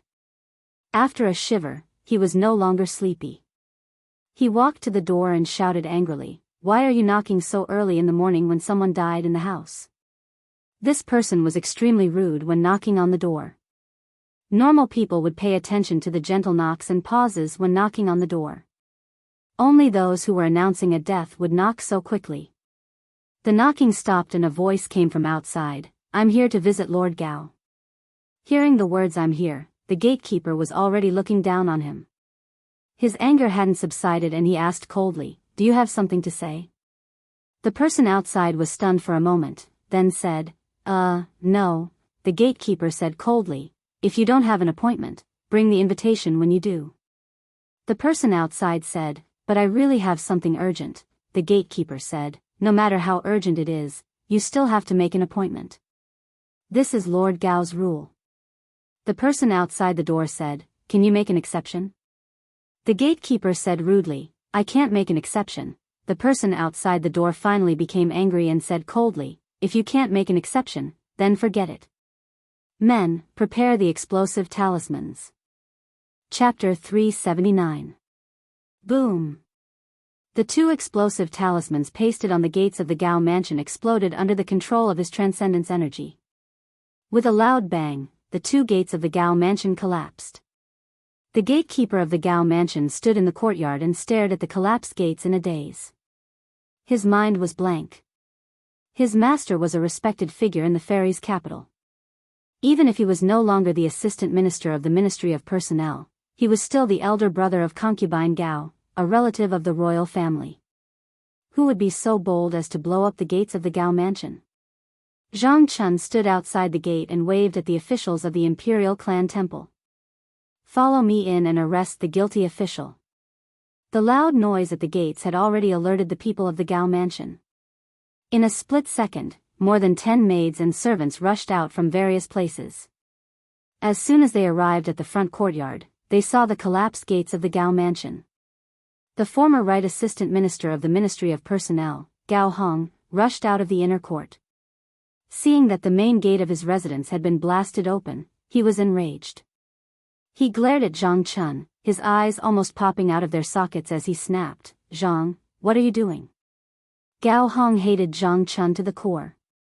Not only because Zhang Chun took his position as the assistant minister of the Ministry of Personnel, but also because Zhang Chun was Li Mu's #1 lackey. If you hated someone, you would naturally hate everything about that person, including his lackeys. Zhang Chun looked at Gao Hong and said calmly, "There is a case that requires you to go to the Imperial Clan Temple. However, your gatekeeper refused to cooperate, so I can only take forceful measures." The gatekeeper of the Gao mansion hid in a corner, trembling and not daring to raise his head. Gao Hong held back his anger and asked, "What case?" Zhang Chun said, "You'll know when you get there." Gao Hong said coldly, "No matter what, I'm still the royal uncle. You don't have the right to summon me. If you want to summon me, show me the official seal of the Imperial Clan Temple." Zhang Chun looked at a minor official of the Imperial Clan Temple and asked, "Is there such a thing?" The minor official nodded and said, "Lord Gao's sister is the son of the former emperor's concubine Gao of the Western Palace. To summon a member of the royal family or a relative of the emperor, you need the seal of the Imperial Clan Temple Master. Indeed, Lord Gao does not have this authority." Zhang Chun looked at Gao Hong and said, "You want the abbot's seal, right? Wait a moment. I'll be right back." Gao Hong's face darkened as he watched Zhang Chun leave with his men. Since Zhang Chun dared to come knocking on his door, he must have gotten hold of something that could be used against him. He couldn't figure it out at the moment. As he walked out of the main gate of the Gao mansion, Zhang Chun looked back and said, "Before I return, you are not allowed to go anywhere. If you leave the Gao mansion by 10 feet, you will be considered a fugitive. The Imperial Clan Court can arrest you or execute you." Gao Hong's face darkened, but he still retracted his foot. He walked back to the Gao mansion and said to a servant, "Go to the royal prince's mansion of Nanyang and inform the royal prince of this." On the way back to the Zongjing temple, Zhang Chun muttered, "The Gao manor doesn't look small. There should be 5 entrances, right?"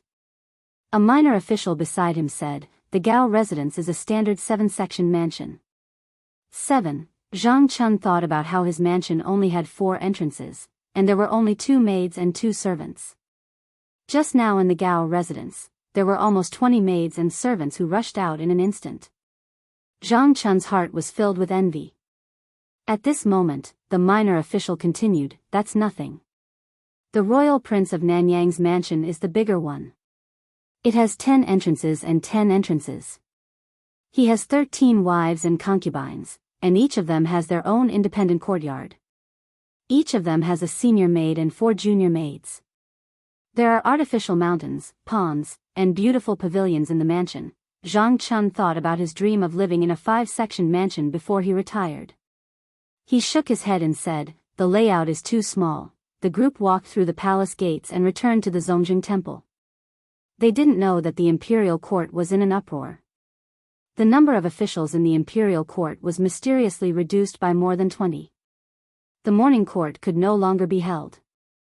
Some officials even guessed that the powerhouses of the demon sect had sneaked into the fairies' capital and killed these officials to create chaos in the imperial court. After that, Mr. May clarified that the demon sect had nothing to do with this. Last night, it was the Zongjing Temple's deputy minister, Zhang Chun, who led the Zongjing Temple's people to arrest the guilty officials. He told the officials not to worry. It would have been better if Mr. May didn't clarify. After he did, the officials became even more worried. What? These officials were all arrested? More than 20 people were all arrested and sent to the Zongjing Temple? What's going on? Are we in trouble too? 20 officials of the imperial court had been arrested in one night. Without knowing the reason, all the officials in the Great Hall felt threatened, especially those who were close to these 2.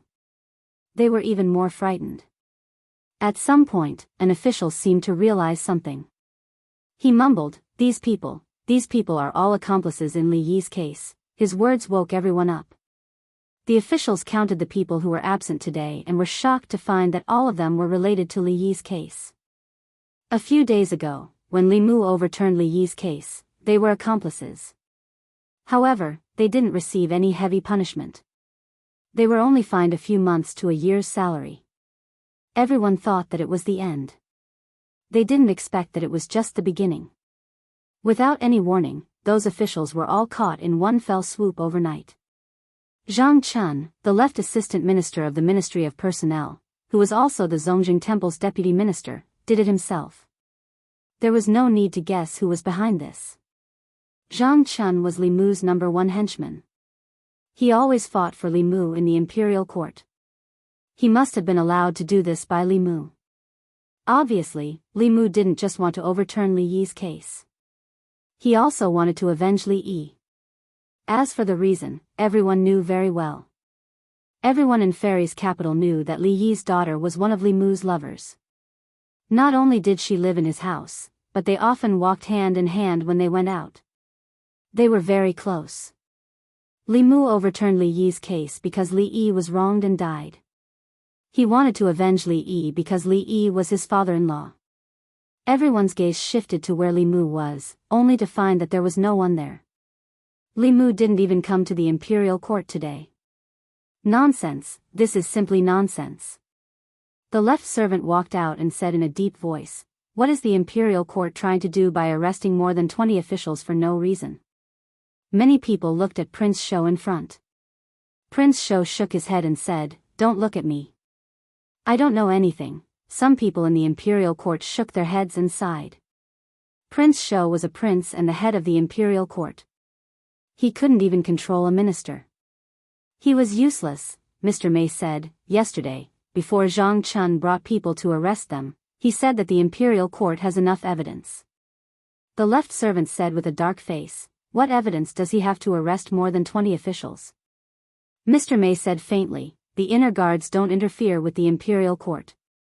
If you want to know, you just have to summon Zhang Chun to the imperial court." He turned to look at Sheng Guanli. Sheng Guanli walked to the curtain and came out after a while. She said, "Summon Zhang Chun." Crepe Myrtle Palace was only a few hundred steps away from the imperial court. He quickly walked into the imperial court in half a cup of tea's time. Mr. Mei looked at the left servant and said, "If you have any questions, you can ask Lord Zhang directly."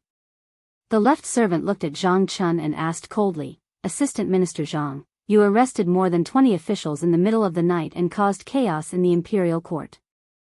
Shouldn't you give His Majesty and the imperial court an explanation?" Zhang Chun said, "The imperial court has evidence to arrest people. May I ask what explanation you want?" The left servant said in a low voice, "What crime did the minister-counselor of the Ministry of Revenue, Ai Tong, commit that you want to arrest him?" Zhang Chun said, "The minister-counselor of the Ministry of Revenue, Ai Tong, took advantage of his position to embezzle taxes from the imperial treasury. What's wrong with me arresting him?" The left servant was shocked. He asked, "Do you have evidence?" Zhang Chun said, "The evidence is conclusive."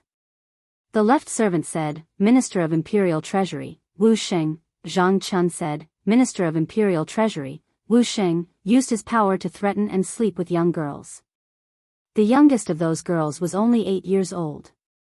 Shouldn't he be arrested?" The left servant moved his lips and said, "Then the Minister of Imperial Treasury, Chen Guang." Zhang Chun continued, "The Minister of Imperial Treasury, Chen Guang, allowed his younger brother to commit crimes and invade private residences. He bribed the Ministry of Justice to get his younger brother released and exonerated, breaking the law. What's wrong with me arresting him?" He looked at the left servant and said loudly, "There's also Wei Chong from the Taichang Temple, Wang Ning from the Taichang Temple, and Zhuo Xian from the Ceremonies Department. As officials of the Great Zhou, these people acted as a protective umbrella for criminals who trafficked women and children.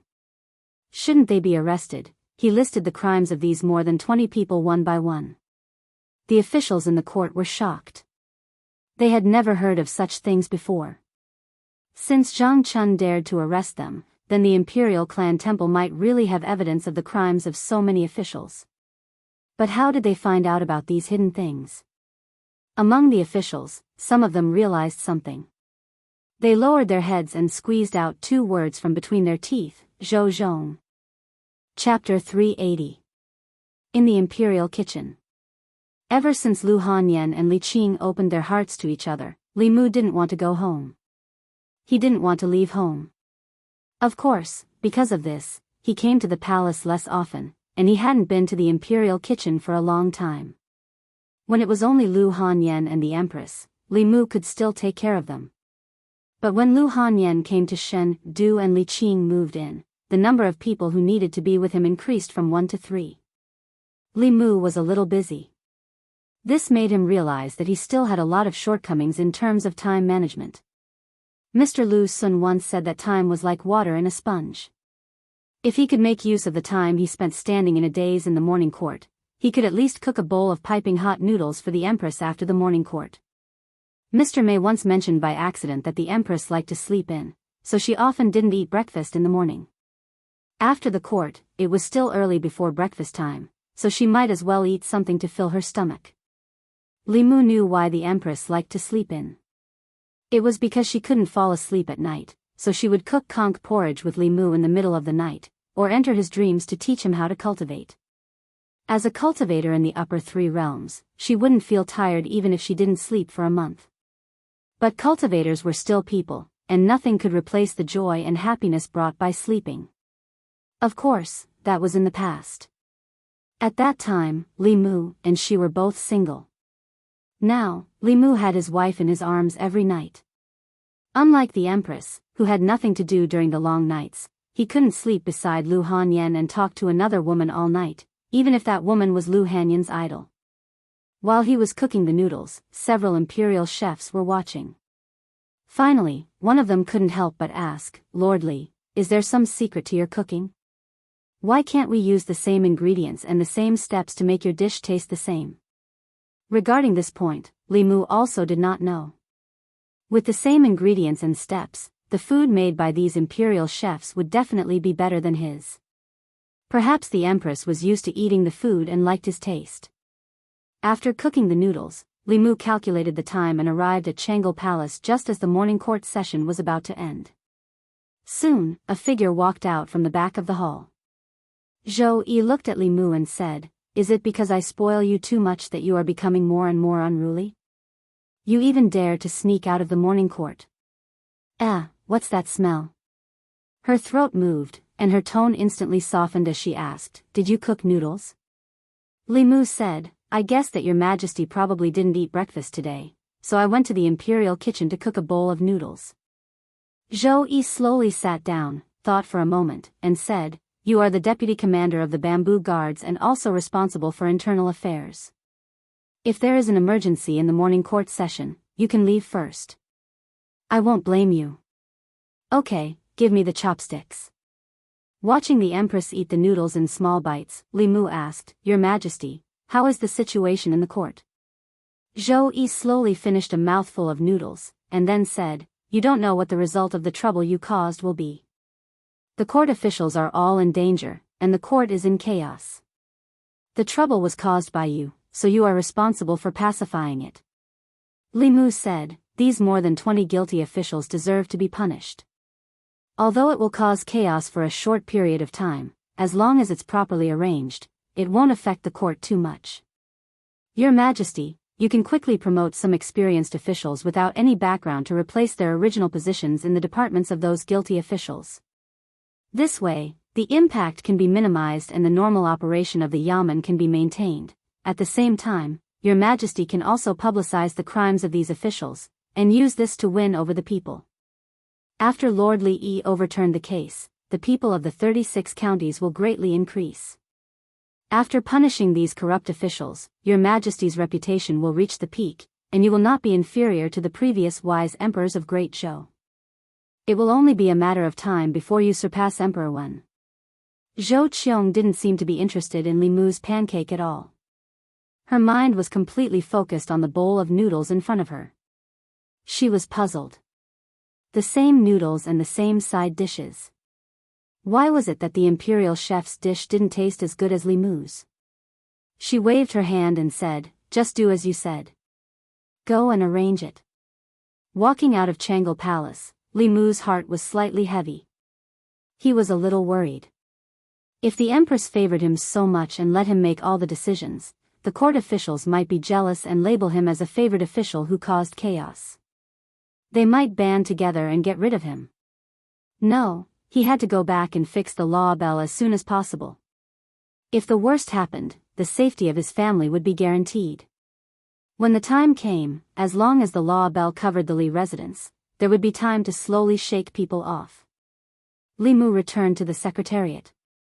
Lu Yi was about to leave the assistant minister's office, but when she looked up and saw him, she subconsciously retracted her foot. At the same time, in the Zongjing temple not far from the secretariat, Zhang Chun looked at Prince Shou and said, "Prince, without your seal, it won't be easy for me to catch people." Prince Shou shook his head and said, "If I give you my seal and let you catch our people, wouldn't I be in a difficult position?" Zhang Chun said, "According to the law, Gao Hong should be arrested." Prince Shou shook his head and said, "Whoever wants to arrest him can do it. In any case, I'm not arresting him." Zhang Chun gritted his teeth and said, "Then you are bending the law for personal gain. The next time I go to the imperial court, I will report you in the Golden Palace.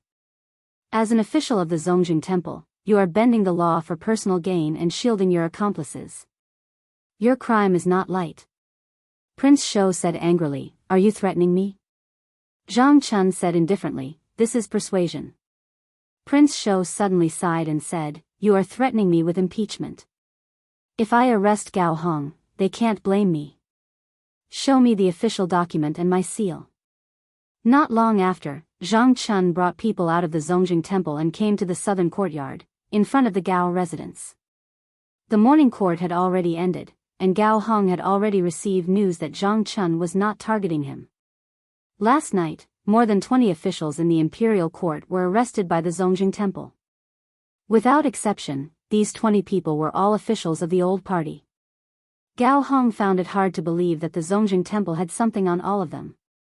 Even the Empress's internal guards did not have this ability. There was no doubt that there was a traitor among them.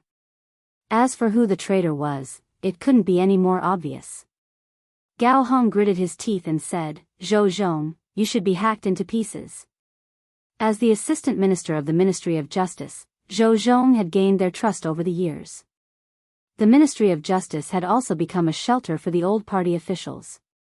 No matter what crimes they committed, they could be cleared of any crimes through the Ministry of Justice.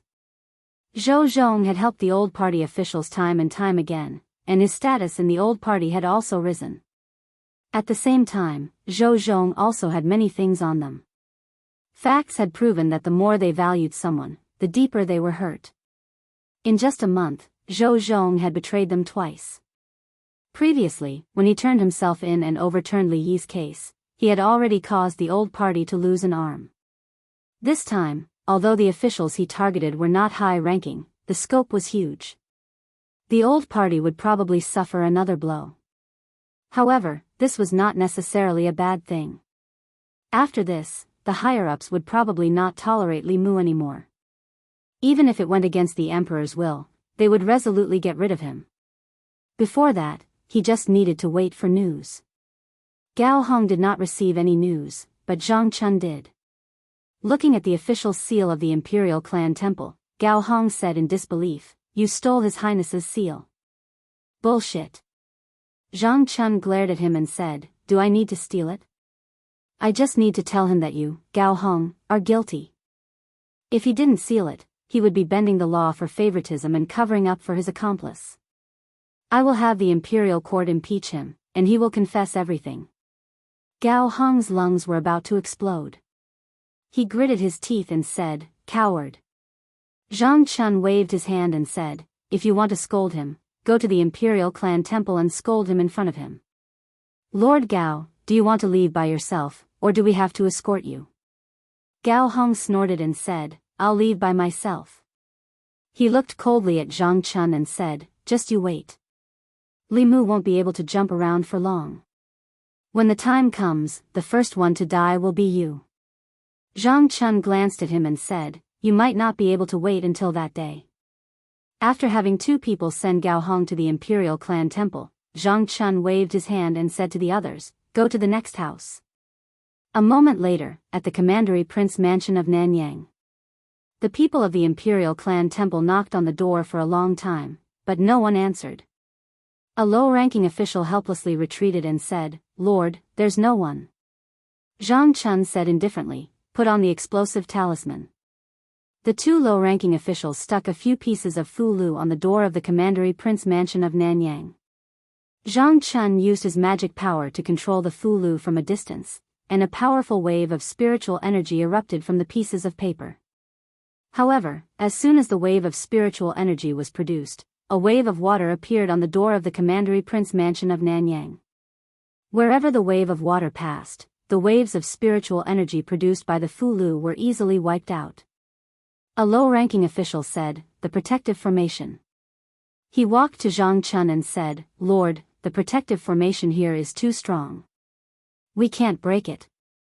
Zhang Chun asked, "How did the imperial clan temples solve this kind of problem in the past?" The low-ranking official said, "We would send an official document to the Ministry of Personnel and ask them to send a high priest from the high priest department." Zhang Chun thought for a while and said, "Let's go back to the imperial clan temple first. I'll write an official document for you to send to the Ministry of Personnel." The low-ranking official looked at him and reminded, "Lord, you're the assistant minister of the Ministry of Personnel." Zhang Chun slapped his head and said, "How could I forget about this? Come, follow me to the Ministry of Personnel." Soon, there was no movement outside the commandery prince mansion of Nanyang. Outside the door, the commandery prince of Nanyang waved his sleeves and snorted, "You're courting death." Without this incident, perhaps the higher-ups would continue to tolerate Li Mu. After this incident, getting rid of Li Mu was a top priority. At the same time, in a deep house in the southern court, there was a sound of gnashing teeth. Li Mu can't be kept alive anymore. This person's threat is even greater than Li Yi's back then. We must get rid of Li Mu, but His Majesty. With His Majesty's protection, it's impossible to get rid of him through the imperial court. If we want to get rid of Li Mu, we must restrain His Majesty and use special means. I'll go to the 100 Rivers Academy and meet the Dean. I'll go to the Myriad Scrolls Academy. Chapter 381. The four major academies had always held a special position in the Great Zhou. Although they did not directly participate in the politics of the imperial court, the academy presidents could restrict the emperor in the name of righteousness. Back when the former emperor was still on the throne, it was because of his arbitrary actions that the Great Zhou was plagued with internal and external troubles. The atmosphere was foul, and the faith of the people fell to the lowest point in the past century. At that time, the four major academies worked together. First Seventh Realm powerhouses suppressed the imperial court in an unparalleled manner and completely took away the former emperor's authority. Now, the empress's special favor for Li Mu had repeatedly caused unrest in the imperial court. The four major academies had enough reasons to restrict the empress and stabilize the imperial court.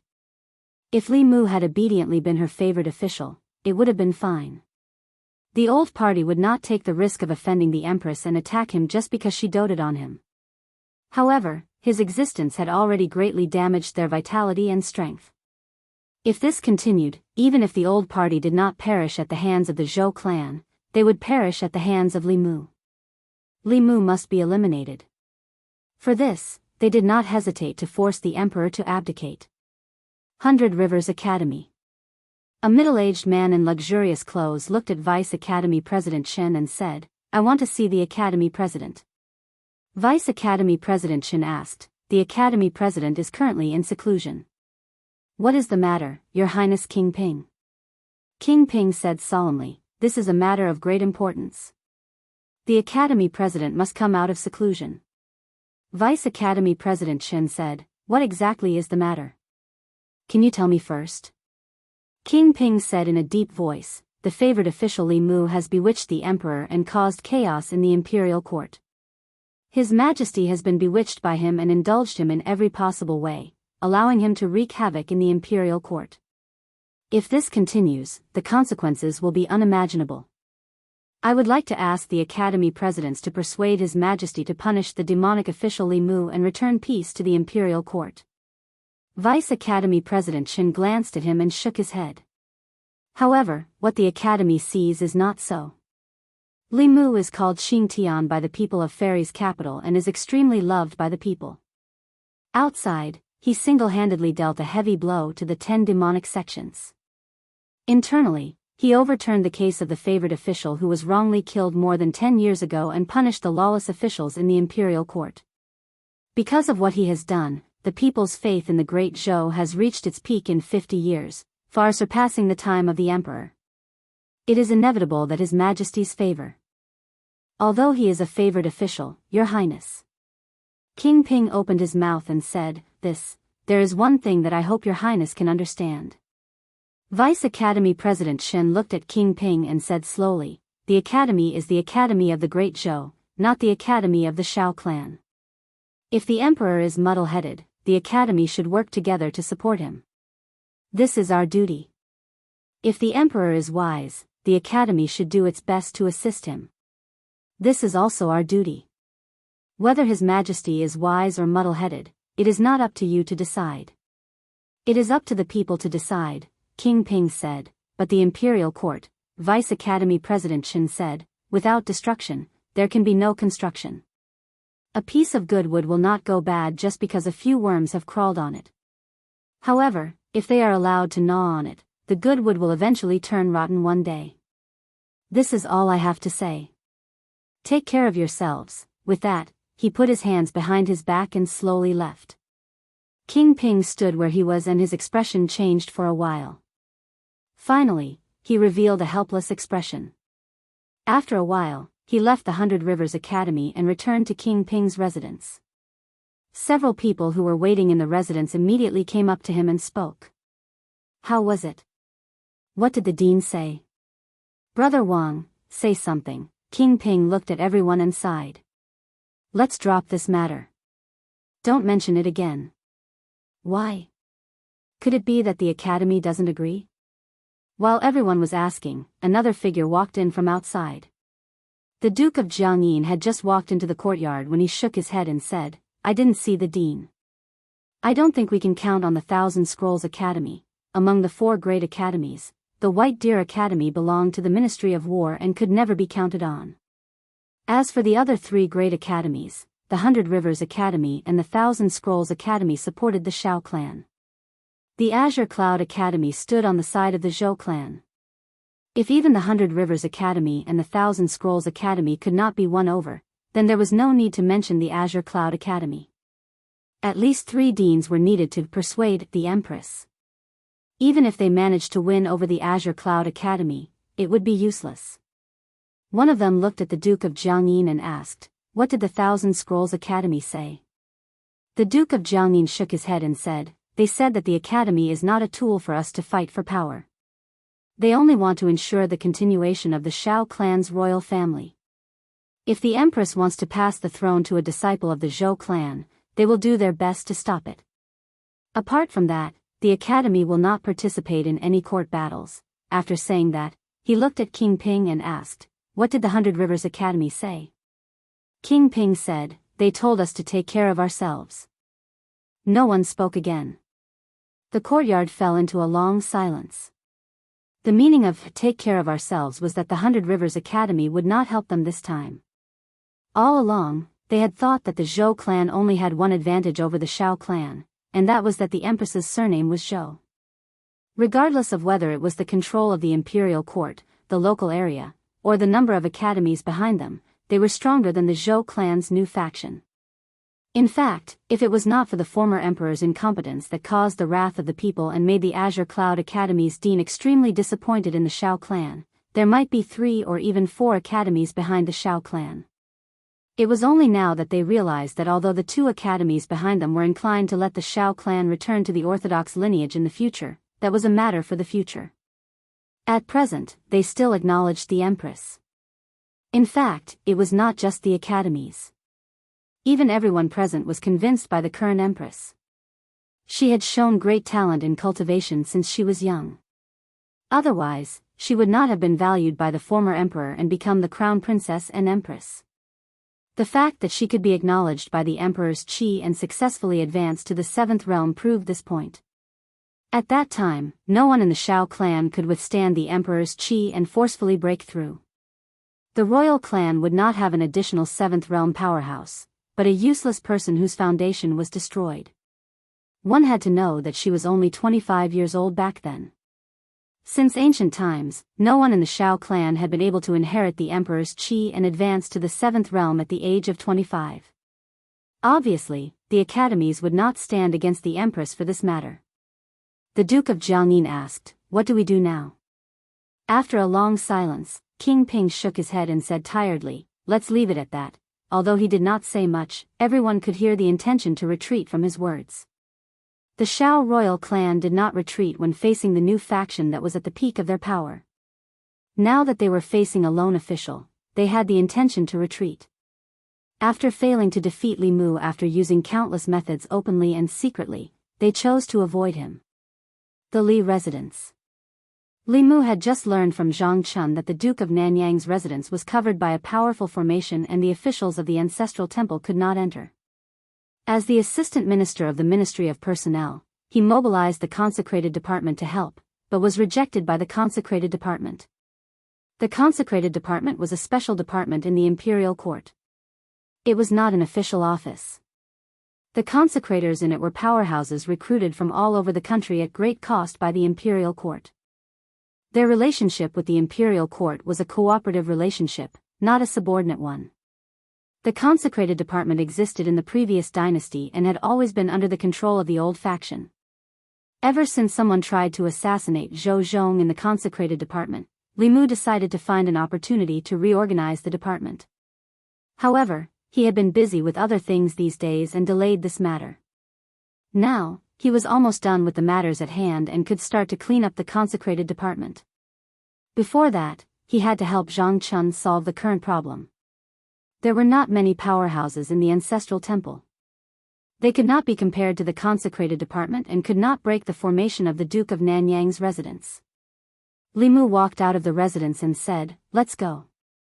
I'll go with you to take a look." The Duke of Nanyang's residence. The Duke of Nanyang observed the situation outside the door through a mirror. Several officials of the ancestral temple stood there, but Zhang Chun had disappeared. This time, Li Mu suddenly went crazy and let Zhang Chun capture so many officials of the old faction. This really surprised the Duke of Nanyang.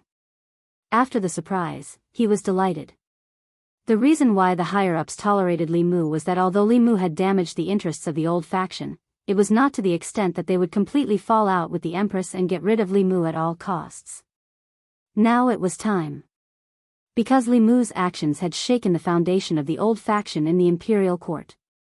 The entire old faction did not hesitate to ask the academy for help and restrain the Empress in order to get rid of Li Mu, a thorn in their flesh.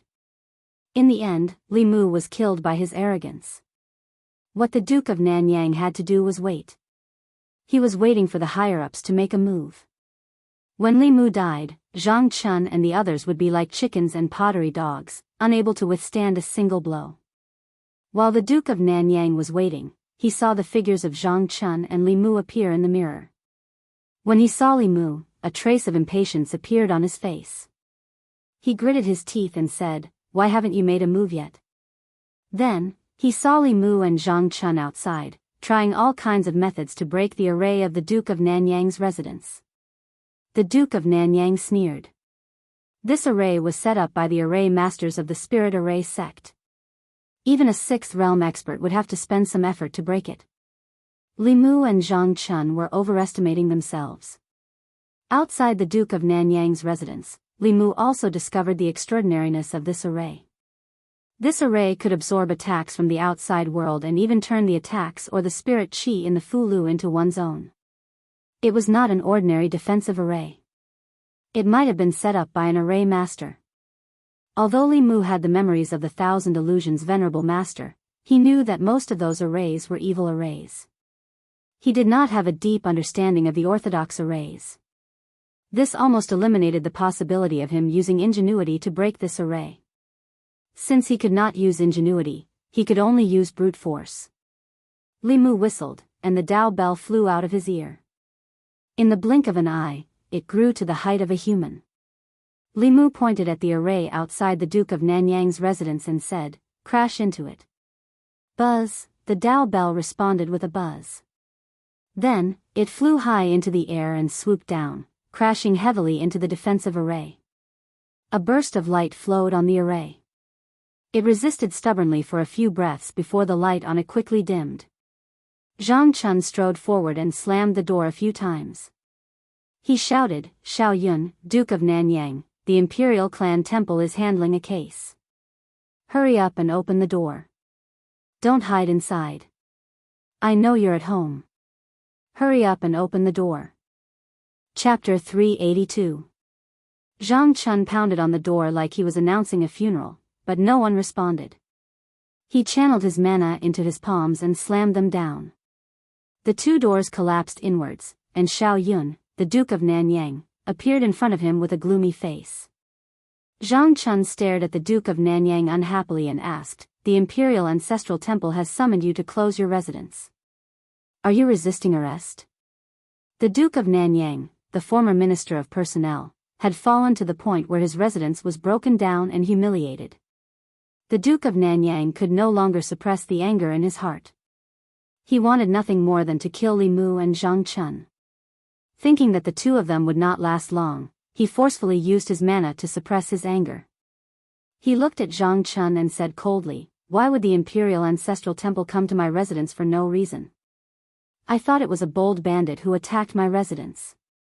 Zhang Chun said indifferently, "Whether it is for no reason or not, you will know once you follow me to the Imperial Ancestral Temple." The Duke of Nanyang said, "Do you have the official document from the Imperial Ancestral Temple?" Zhang Chun took out the official document with the seal of the Imperial Ancestral Temple and waved it in front of him. He asked, "Is this enough?" The Duke of Nanyang said calmly, "If that is the case, let's go." Even as a duke, he could not openly resist the Imperial Ancestral Temple, because it was equivalent to resisting the Imperial Court. However, this did not mean that he would submit to Zhang Chun and Li Mu. King Ping and the others had already gone to the academy to discuss with the dean. Eliminating Li Mu was already the top priority of the Shao clan. Perhaps at this moment, Baichuan and the two deans of the Myriad Scroll Academy had already taken action to restrain the Empress. The experts that King Ping and the others had arranged to clean up the Empress and kill Li Mu were already on their way here, Baichuan Academy. In the northeast corner of the academy, there was a bamboo forest that was green all year round. The students of Baichuan Academy would not easily approach this place. Everyone knew that this was the place where the dean cultivated. The dean of the academy was one of the few experts in the Great Zhou. He was deeply respected and loved by the students, and no one would disturb his cultivation place. In the depths of the bamboo forest, in front of a bamboo house, a hearty laughter could be heard. Beside the stone table in front of the bamboo hut, the man in white put down a word and said with a smile, "Zhao Qingsong, I haven't seen you in 2 years. Your chess skills are getting worse." The middle-aged man opposite him waved his hand, and the black and white chess pieces on the chessboard quickly flew up and returned to their respective baskets. He looked at the man in white and said, "What is there to show off? I was just careless and distracted. Otherwise, you would have lost 15 minutes ago." The man in white asked, "What can distract you?" The middle-aged man said, "I don't know if this change in the imperial court is good or bad." The man in white thought for a moment and said, "You mean that young man named Li Mu?" The middle-aged man said, "Who else could it be?" The man in white nodded and said, "Indeed. At such a young age, he has such a natural disposition. He has gathered the faith of the people in Shindu, can communicate with the heavens and earth, and can achieve the Tao with his words. He is also extremely talented in the Fulu Tao, and made the Fulu school bet its future on him. He can be said to be a hero of his generation. What kind of people are the Shao clan that you support? Why do they have to go against him instead of keeping the Zhou clan in check?" The middle-aged man looked at him and said, "The Zhou clan that you support is not much better than the Shao clan." The man in white crossed his arms and said calmly, "I just can't stand Xiao Jing's actions. If Emperor Qing knew that the crown prince he chose was even more muddle-headed than him, and almost caused the great Zhou to be doomed eternally, he might as well smear that essence on the wall." The middle-aged man coughed softly and said, "Xianxia, you are the head of a school after all. You should at least show some respect to the late emperor and Emperor Qing." The man in white waved his hand and said, "Let's not talk about those disappointing things. Li Mu is favored not only because he is handsome. His method of stabilizing the hearts of the people is really useful. In less than a year, the faith of the people in the various counties has surpassed the peak of the reign of Emperor Cheng and the late emperor. If this can continue, in the next 10 years, the glory of the reign of Emperor Wen may be reproduced. The middle-aged man seemed to think of something and murmured, could it be that he is also one of the descendants of the extinct 100 schools? There seem to be many among the 100 schools who cultivate with the faith of the people. He has always been trying to reform the law. Could it be the school of legalism? Establishing a heart for heaven and earth, establishing a life for the people, inheriting the lost knowledge of the past saints, establishing peace for all ages. The man in white whispered a few words and said, "It sounds more like the Confucian school. He has the ambition of ruling the world and is full of righteousness. It is very likely that he is a descendant of the Confucian school." The middle-aged man put down a chess piece and rubbed his chin. He said, "The Confucian school has always been active in the court and respected etiquette. However, his actions are bold and radical, seeking change. It is not like the Confucian school, but more like the school of legalism." The man in white put down another chess piece and said, "Whether it is the Confucian school or the school of legalism, those who can rule the country are righteous. Let him be, the Zongjing Temple." The prison of the Zongjing Temple, which had always been cold and cheerless, was especially lively today. More than 20 court officials were locked together, all frowning. Most of them had been brought from their homes by the people of the Zongjing Temple last night. Some of the officials had their doors blown up by Zhang Chun while they were eating dinner. Some of them had been pulled out of their beds while they were being intimate with their concubines. At first, everyone was panic-stricken, but after arriving at the Zongjing Temple and seeing so many familiar colleagues, they slowly calmed down. When they saw the former Assistant Minister of Personnel Gao Hong and the Duke of Nanyang being arrested, they were even more reassured. Of the two of them, one was a relative of the imperial family and the other was a member of the imperial clan. The higher-ups would definitely not let them stay in the Zongjing Temple. When the time came, they would be able to save them along the way. After calming down, they began to curse the main culprit. "This damned Zhou Zhong. I've really misjudged him all these years. He doesn't have many days left and he still wants to drag us down with him." Gao Hong did not curse like the others. He knew very well that Zhou Zhong had been sitting in the position of the Assistant Minister of the Ministry of Justice all these years and had a lot of information on them. He no longer had the golden ticket of exemption from death and was no longer the Assistant Minister of Personnel. Once those crimes were confirmed, it was enough for him to die several times. In the cell next door, the Duke of Nanyang was meditating with his eyes closed. At a certain moment, he opened his eyes and glanced at Gao Hong. He said indifferently, "Why are you panicking?" Gao Hong strode over and asked, "Duke, are you sure that the higher-ups will make a move on Li Mu?" The Duke of Nanyang said, "Li Mu has already forced them into this situation. Do you think they will continue to tolerate it?" Gao Hong said uneasily, "But it's been so long. Why hasn't there been any movement at all?" The Duke of Nanyang said indifferently, "What's the hurry? Perhaps they are already on their way." Gao Hong was still worried. He walked out of the cell and said to a jailer, "Go and invite His Highness Prince Shou here." Hearing this, the jailer quickly walked out of the prison. Although the prisoners in the cell were all criminals, they still had a higher status than the jailers. As a lowly jailer, he did not dare to disobey these people. After a while, Prince Shou walked in from the outside. He looked at the two of them and said, "What's wrong with you? Why are you caught again?" Gao Hong said, "Isn't it because Zhang Chun took the official document with your highness's seal?" Prince Shou frowned and said, "Why?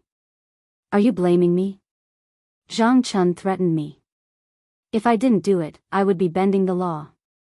He even said that he would impeach me in the Golden Palace. What can I do? All of you didn't clean up after what you did and now blame me. Are you still human?" Gao Hong quickly said, "That's not what I meant." Prince Shou said angrily, "Then what do you mean?"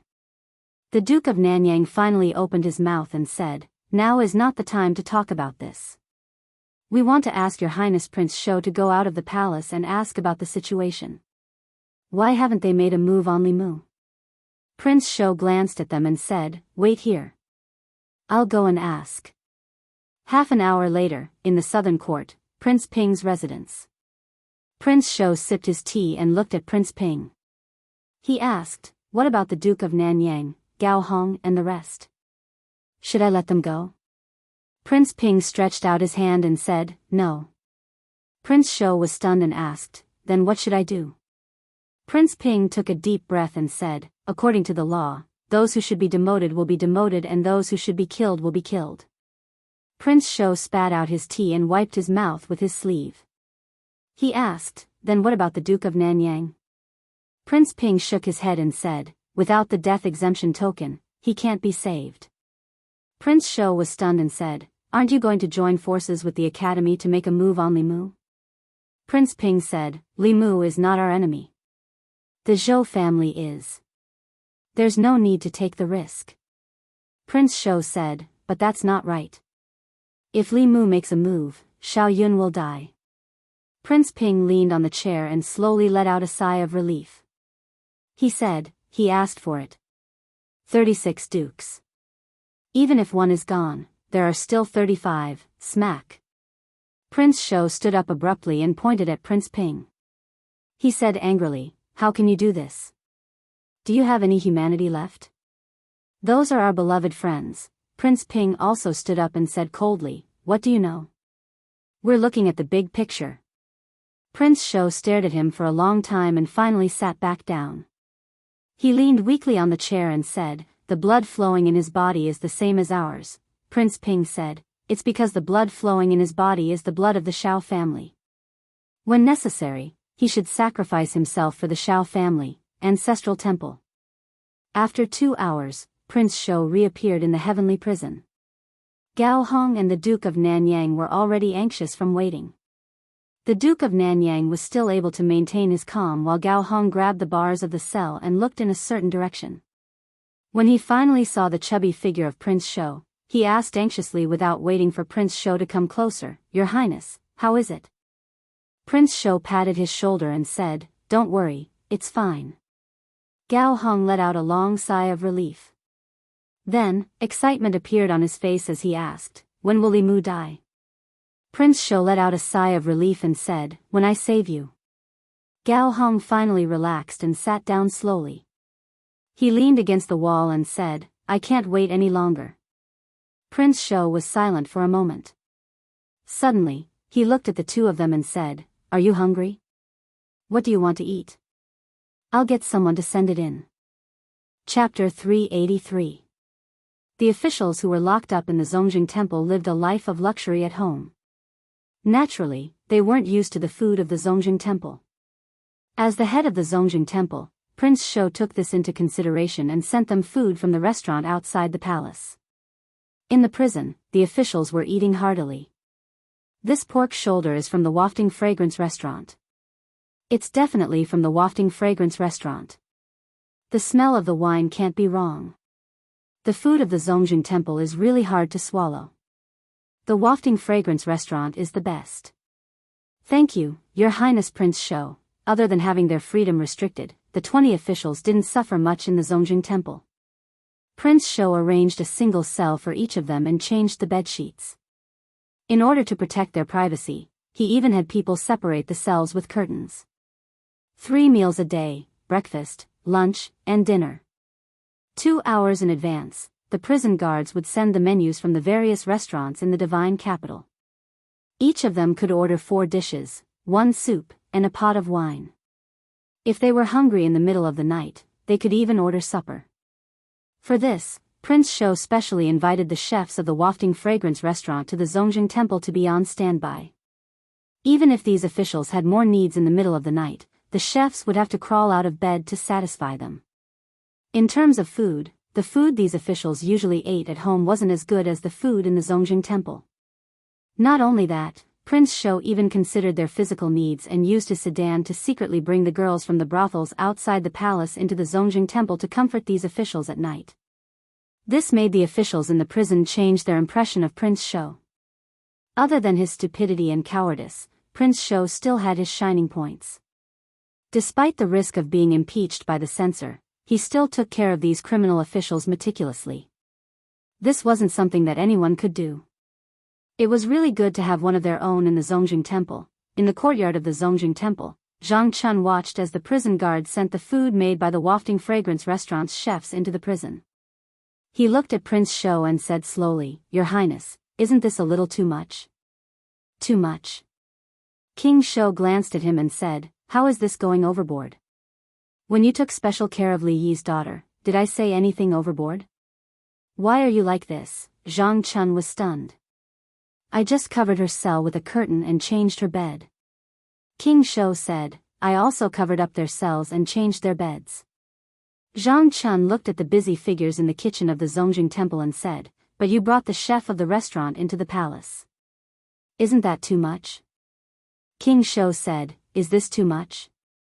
This is not too much at all. Let me tell you what is too much. Li Mu used His Majesty's imperial kitchen to cook for other women. This is what is too much." Zhang Chun was stunned and said, "But you can't let them drink. The imperial ancestral temple strictly forbids prisoners from drinking." After that, he waved his hand and said, "Let's not talk about the wine you gave to those guilty officials. You even found women for them. What do you think the Zongjing Temple is? A restaurant or a brothel?" King Shou glanced at him and said, "Ordinary prisoners have to eat a full meal before they are executed. Are you in charge of the Zongjing Temple or am I?" Zhang Chun said angrily, "You." Then, he seemed to realize something and looked at King Shou in shock. King Shou sighed and shook his head. Zhang Chun silently shut his mouth. After thinking for a while, he said, "Even if you want to find women from the brothel, Your Highness' taste is too unique. You don't let them enjoy, but let them suffer. I know of a brothel in Luoyang. The women there are very beautiful." King Shou said indignantly, "What's wrong with my taste? They are fat and chubby. Aren't they good?" In the prison, two officials had just finished their sweet and sour fish. As they picked their teeth with the fish bones, they complained, "Everything about His Highness King Shou is good, but I really can't agree with him when it comes to women.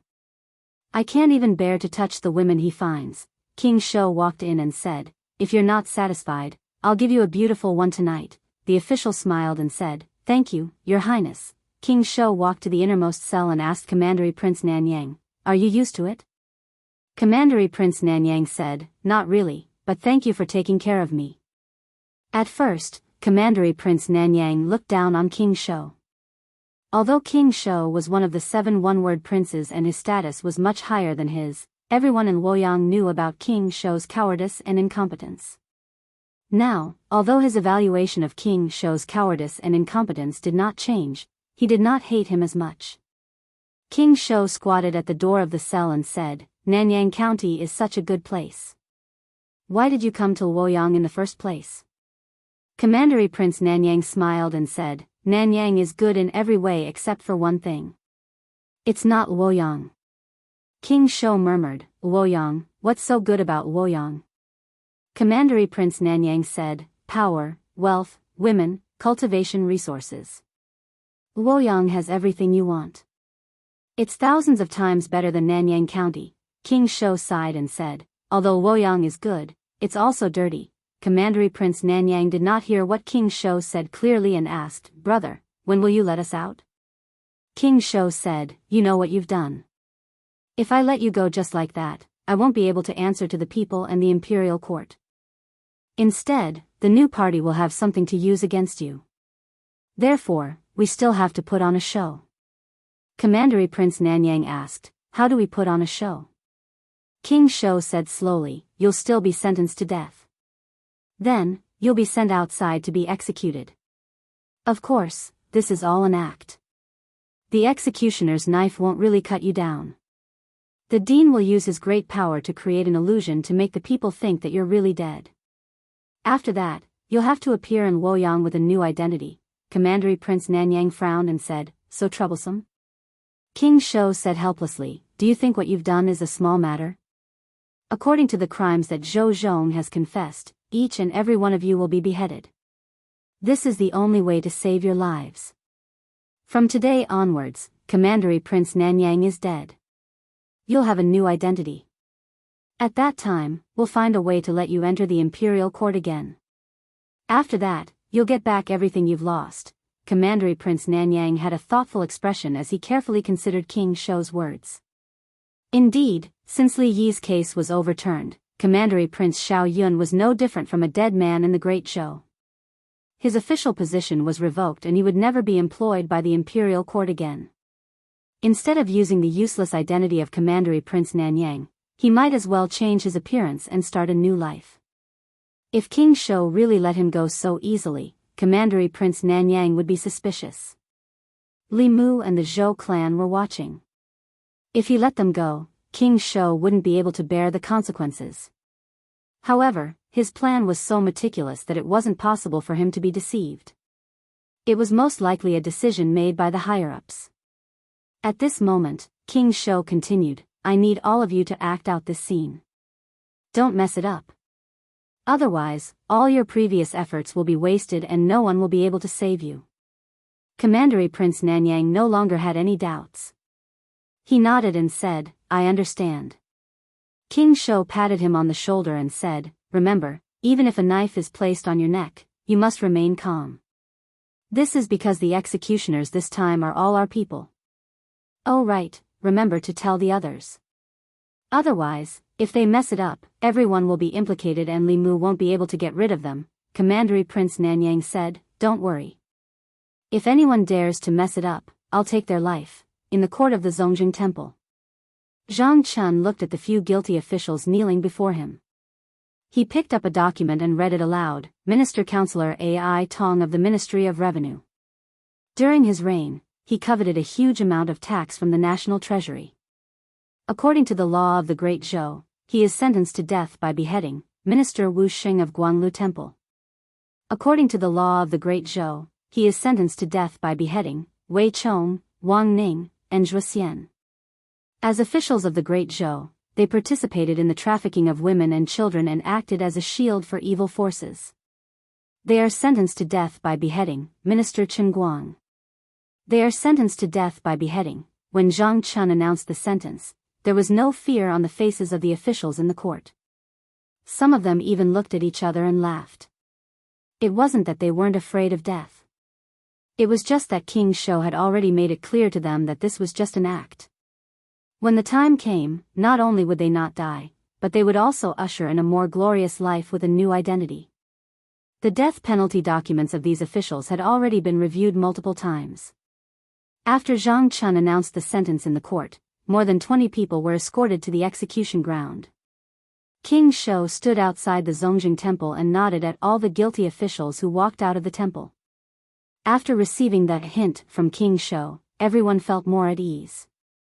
They rushed to the execution ground without any fear, looking quite resolute. On the execution ground. Screens surrounded the execution ground.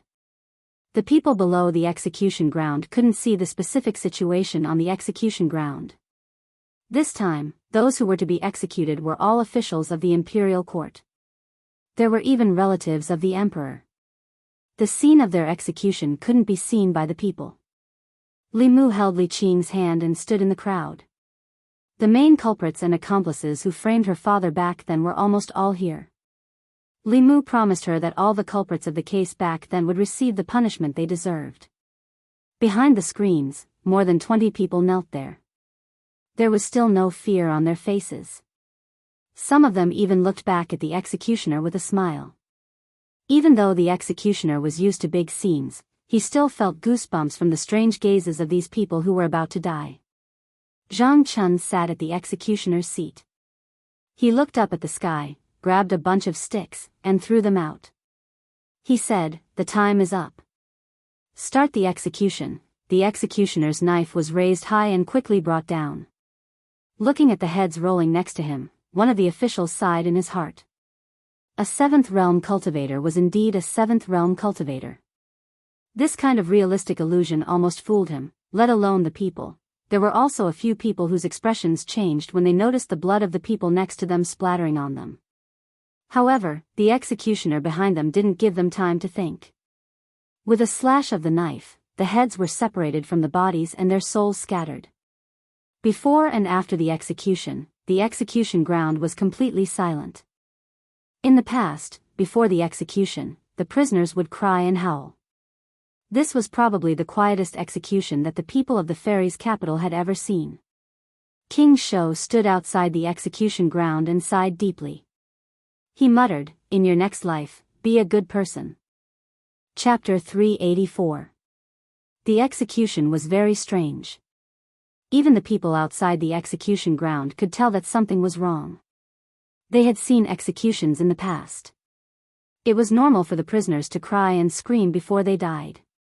There were also many who yelled and cursed.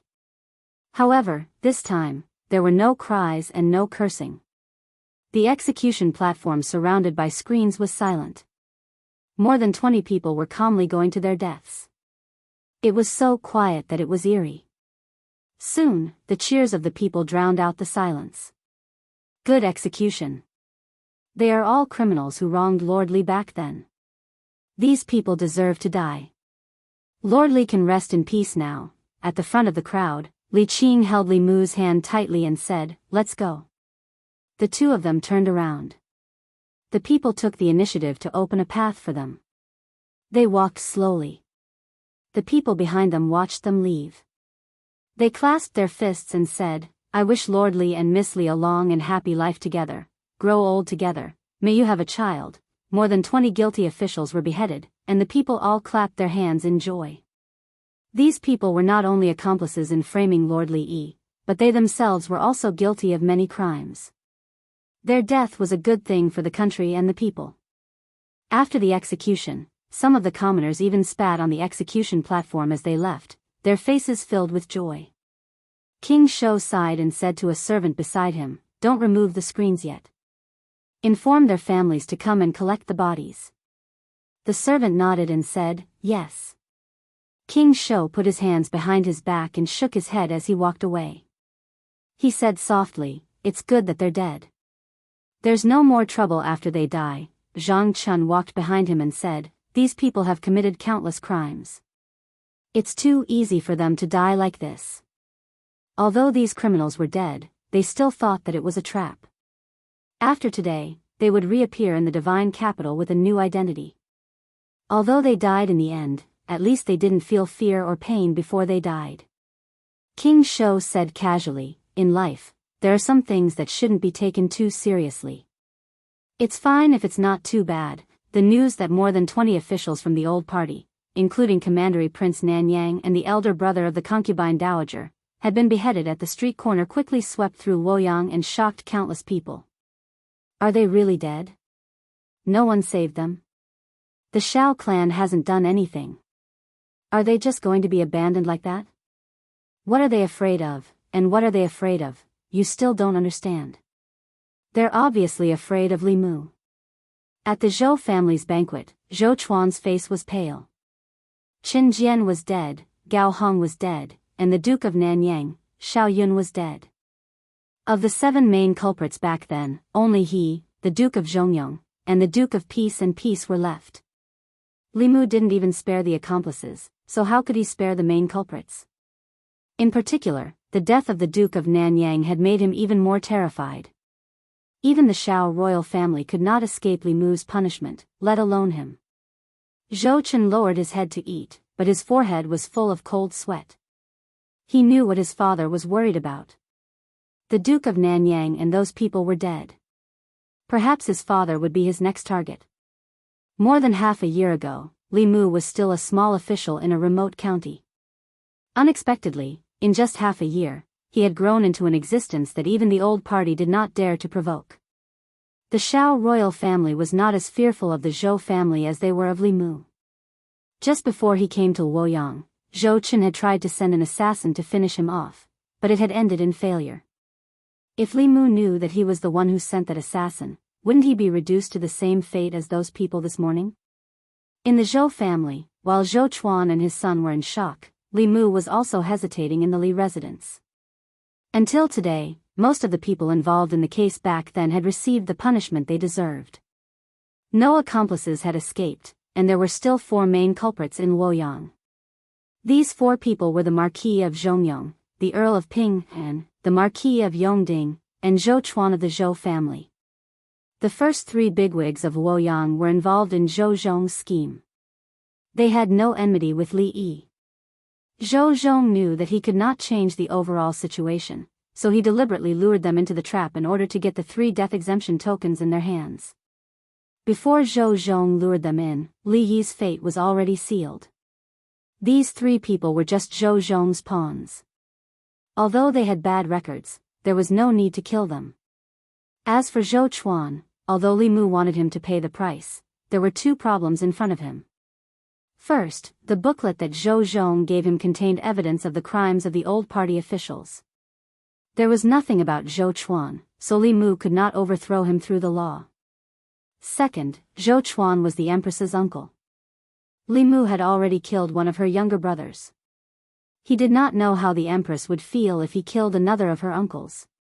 Even though she had left the Zhou family, the blood that flowed in her body was the same as the blood of the Zhou family. The Empress cared about him so much, so Li Mu could not ignore her feelings at all. He pondered for a long time and walked into the courtyard.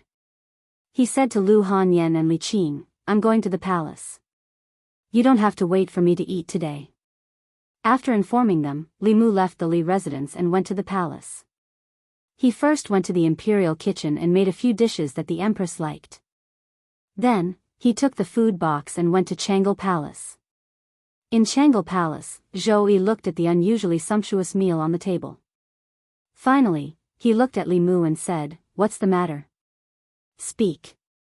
Li Mu shook his head and said, "Nothing." Zhou Yi picked up his chopsticks and said, "I'll only give you one chance." Li Mu said, "Among the people who killed Lord Li Yi, the former Minister of Works, Zhou Chuan, was also an important mastermind." Zhou Yi was silent for a long time. Then, he said lightly, "If you have evidence of his crimes, you can punish him according to the law. I will not protect him just because he is my uncle. If one day, the one who breaks the law is you, I will not protect you." Li Mu cupped his hands and said, "Thank you, Your Majesty." He walked out of Changle Palace and sighed in relief. Zhou Chuan was different from the others. No matter what, Li Mu could not go around the Empress and make a move on him. So, he needed to ask the Empress's opinion first. After getting the Empress's approval, there was only one problem left to solve. That was how to collect evidence of Zhou Chuan's crimes. The new party had only been established for 3 years. Moreover, the officials of the 2 parties were very different. The old party consisted mostly of influential officials, while the new party consisted mostly of new officials. In comparison, the influential officials had more misdeeds. Collecting evidence of the old party officials' crimes was easier than collecting evidence of the new party's crimes. Moreover, compared to the old party, the new party had stronger restrictions on the officials. This was also one of the reasons why Zhou Zhong had not been able to collect evidence of Zhou Chuan's crimes for so many years. Li Mu did not think that Zhou Zhong would be able to do something that Zhou Zhong had not been able to do for so many years. He walked out of the palace gates and stood outside for 15 minutes. Then, he walked toward the northern courtyard. This time, he did not go home. Instead, he stopped in front of another tall gate. Li Mu walked up and knocked on the door knocker. Soon, the gate opened a crack. A servant poked his head out and asked, "May I ask who your excellency is and why you have come to Zhou Mansion?" Li Mu looked at Zhou Mansion's gatekeeper and said indifferently, "Please go in and inform them that Censor Li Mu of the Secretariat has come to visit."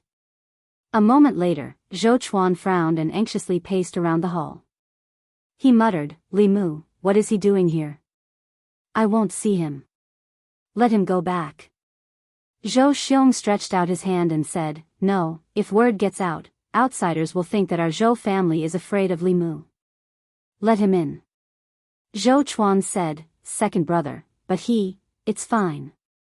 Let's see what he wants first." Zhou Xiong waved his hand and said, "His target might be you. Third brother, you should leave for now." After Zhou Chuan left, Zhou Ting said, "I'll leave as well." His only son had died at the hands of Li Mu. He could not face Li Mu calmly. A moment later, under the guidance of a servant, Li Mu passed through 2 doors, walked through several corridors, and arrived at a hall. Zhou Xiong was the only one in the hall. Li Mu walked into the hall. Zhou Xiong said indifferently, Lord Li, please take a seat. There's no need for that, Li Mu shook his head and said, I'm here today to tell you one thing. Zhou Xiong picked up his teacup and asked, what is it? Li Mu said, Zhou Chuan of the Zhou family was one of the main culprits who framed my father-in-law.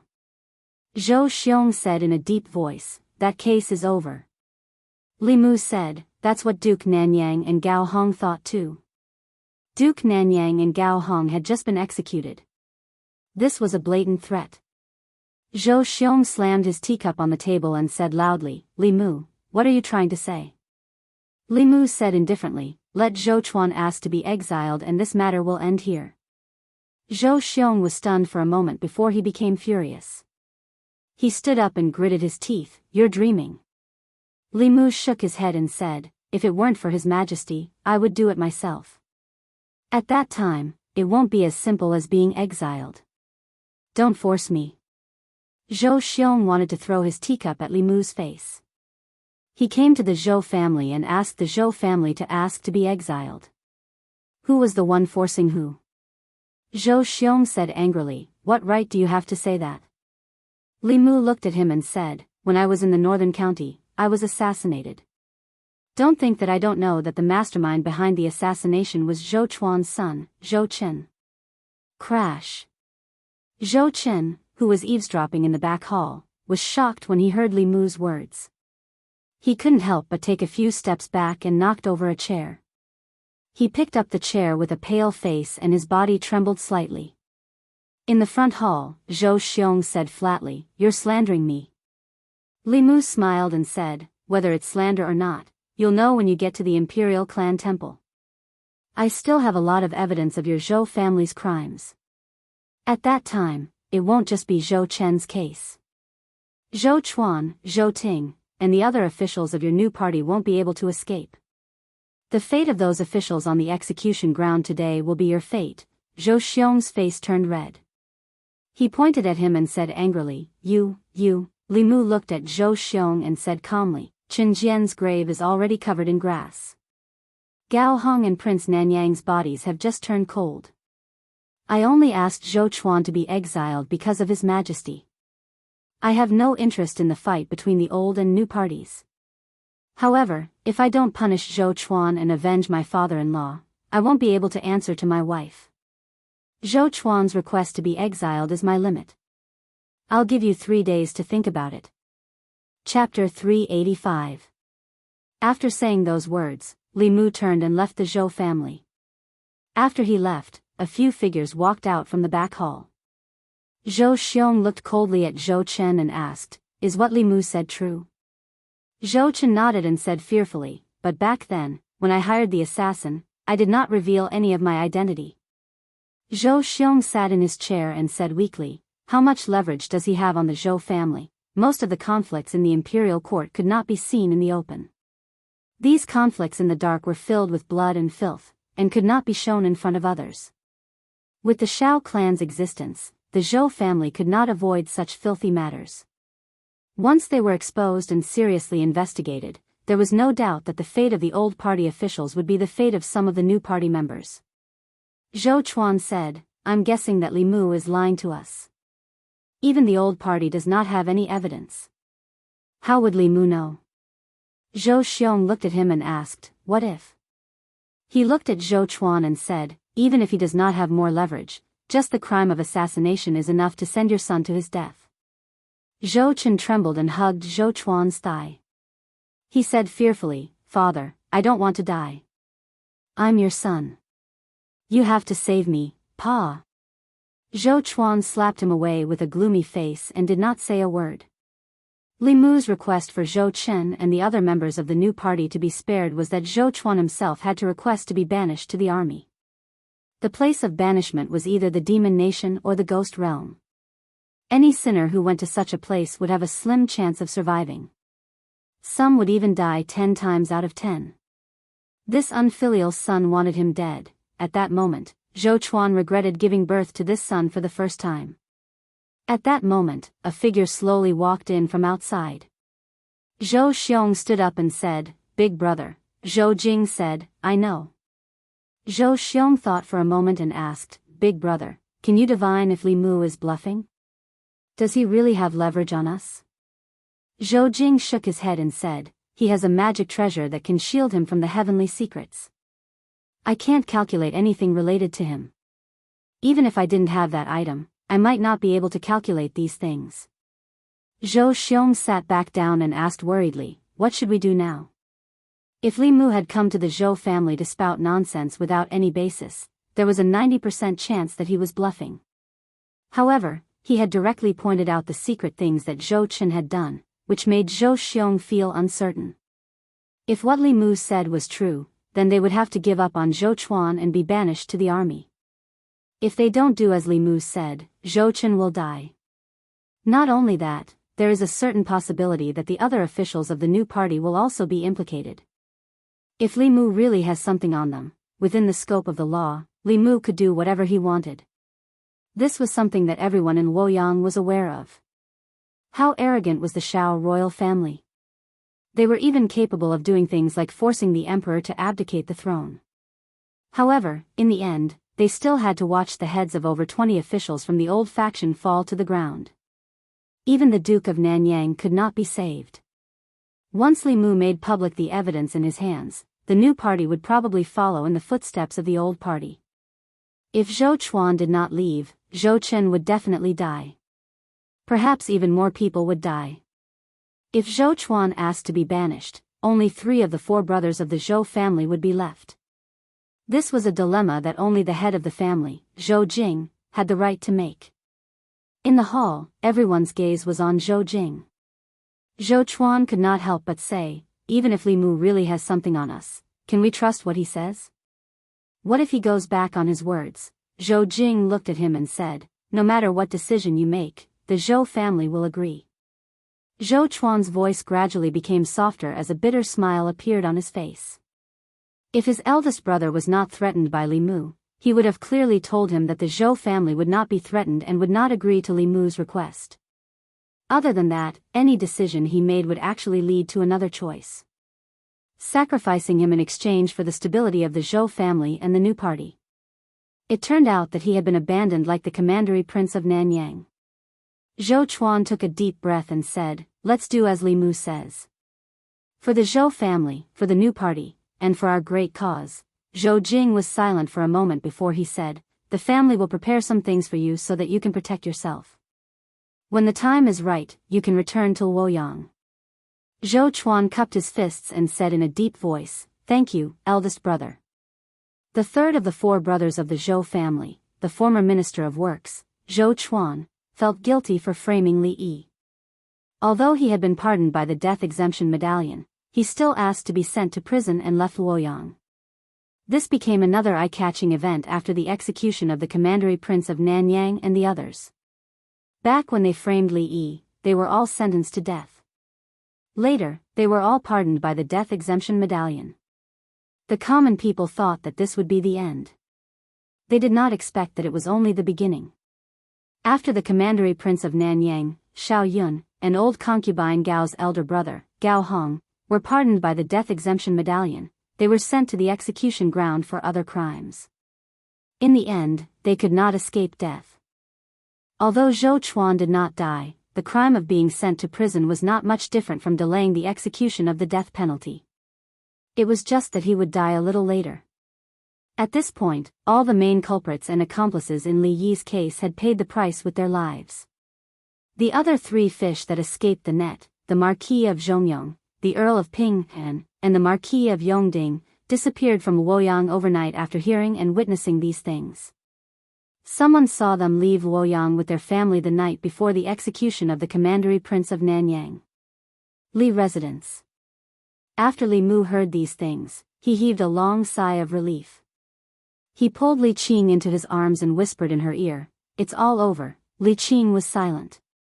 Not long after, a wet mark appeared on Li Mu's chest. After 14 years, the injustice of the Li residence was finally redressed. Those people who had inflicted suffering on them back then had finally received their overdue judgment 14 years later. Li Qing could only completely let go of certain things that she had been carrying in her heart at this moment. Li Mu hugged her. After a while, when he lowered his head, he realized that Li Qing had fallen asleep in his arms. He carefully carried her back to her room and placed her on the bed. He kissed her forehead gently and left the room. Zhou Chuan had volunteered to be banished. Li Mu had no intention of continuing to fight the Zhou family to the death. Firstly, he did not have anything on the Zhou family. He could trick them once, but he might not be able to trick them a second time. Secondly, 2 of the 4 brothers of the Zhou family had already died at the hands of Li Mu. Zhou Chu had even died at his hands. If he continued to be aggressive, he might be driven into a corner. Most importantly, he had to consider the Empress. After all, that was the family that had raised her. Even if this family had betrayed her and made her watch helplessly as the Zhou family was destroyed at the hands of Li Mu, it was still a form of torture for her. He had used less than a year to go from a nameless minor official to a person that both the new and old parties feared. In less than a year, too many changes had happened in Luoyang. As Li Mu walked on the streets, he no longer saw numb faces. The people's backs were straight, their eyes were bright, and they smiled from the bottom of their hearts. All of this showed that the Luoyang of today was no longer the Luoyang of the past. An old woman with a walking stick was walking on the street. She accidentally fell. A young man and a young woman passed by, quickly helped her up and helped her to the side of the road to rest. The old woman rested for a while, then leaned on her walking stick and slowly walked on the street. When she reached the corner of the street, she saw a beggar in ragged clothes. She thought for a moment, then took out a few copper coins from her sleeve and threw them into the beggar's bowl. The beggar kowtowed in gratitude. He took 2 copper coins and bought a bun from a bun shop by the street. He saw the shop assistant from the shop next door struggling to carry a box onto the carriage. He held the bun in his mouth and went forward to help carry the box onto the carriage.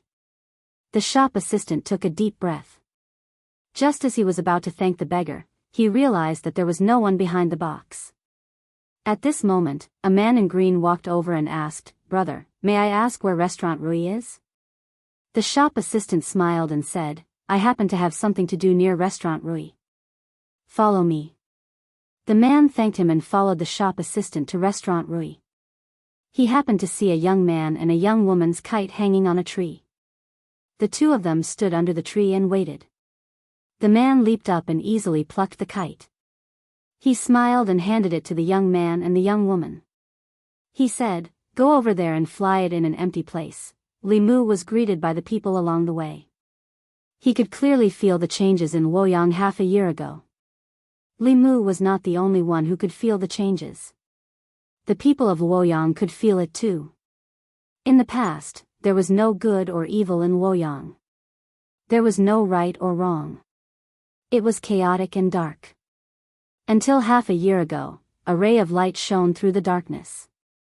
From then on, good and evil were separated in Luoyang. The officials and nobles who broke the law were punished the same as the common people. Be it the hedonistic sons of rich parents, the students of the academy, the important officials in the court, the nobles of Luoyang, or even the descendants of the royal family, they could no longer trample on the law and oppress the common people. This ray of light allowed the common people to walk out from the darkness and into the sunlight. Looking at the figure walking slowly on the street, countless people had reverence in their eyes. That was the light in all of their hearts. Chapter 386. Walking on the streets of Chengdu, Li Mu found that he seemed to be more and more fond of the human world. Especially after witnessing the changes in the people in the past half a year, the achievements and joy he got from it were far from what he got from cultivation. In this state of mind, his heart was empty. Even without the clear heart technique, he could still maintain absolute peace in his heart. Somehow, he even had a kind of enlightenment. Establishing a heart for the heavens and earth, establishing a life for the people. As long as he could practice these 2 words with himself, one day, he could rely on the hundreds of millions of people in the Great Zhou to advance to the upper realm. Now, he didn't have to do anything deliberately and could continue to absorb psychic power from the people. He was like a walking temple. He walked slowly on the street. What he saw and what he heard was the ecology of Chengdu, only a duck-like voice was mixed in it, which seemed a little out of place.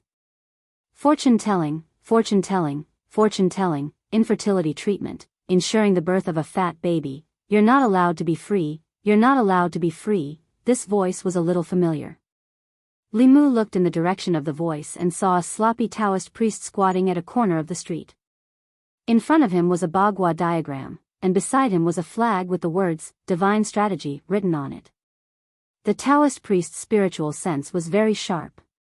The moment Li Mu looked over, the Taoist priest raised his head and looked at him. When he saw Li Mu, the Taoist priest was stunned for a moment. Then, he jumped up from the ground and said in amazement, "Why is it you again?" Li Mu walked over, smiled at him, and said, "Senior, we meet again." The Taoist priest scratched his head and said, "Why do I always run into you wherever I go?" That's not right." As he spoke, his tone suddenly changed. He grabbed Li Mu's wrist and said in shock, You have a good fortune." Li Mu said, "In the past few months, I encountered some opportunities." The old man let go of his hand and muttered, "Bullshit opportunity. Why can't I encounter such an opportunity?" Thinking back to more than a year ago, when he first met the young man in front of him, he was just a mortal who had lost his 7 souls and didn't have long to live. When he saw him for the second time, he was already in the omnipotent realm. Only half a year had passed, and when he saw him again, he was already in the creation realm. This made the scruffy Taoist priest doubt his life. At this rate, in another year or so, wouldn't he be inferior to him? He returned to his original position and waved his hand at Li Mu. Go. Let this old man be alone." Li Mu glanced at him and then turned to leave. When he met an old friend, he only went up to greet him out of politeness. To Li Mu a year ago, peak 6th realm cultivators were unreachable. But now, he was in close contact with 7th realm cultivators every day. In his eyes, 6th realm cultivators were just so. It wasn't until Li Mu's figure disappeared that the scruffy Taoist priest raised his head and looked in the direction he left. His heart was bitter and indescribable. He muttered, "Thief. God, this is not fair, not fair." Li Mu quickly forgot about the scruffy Taoist priest. Although he had avenged Li Qing, there were still some leftover problems. As the great Zhou FBI, some of the priests in the Department of Worship enjoyed the cultivation resources provided by the Imperial Court, but they didn't do anything for the Imperial Court and didn't listen to the orders of the Ministry of Personnel. They even became the private soldiers of the old party, disobeying imperial orders and doing whatever they wanted. Li Mu had thought of cleaning up the Department of Worship a long time ago. The Department of Worship was nominally under the command of the Ministry of Personnel, but it wasn't an office under the Ministry of Personnel.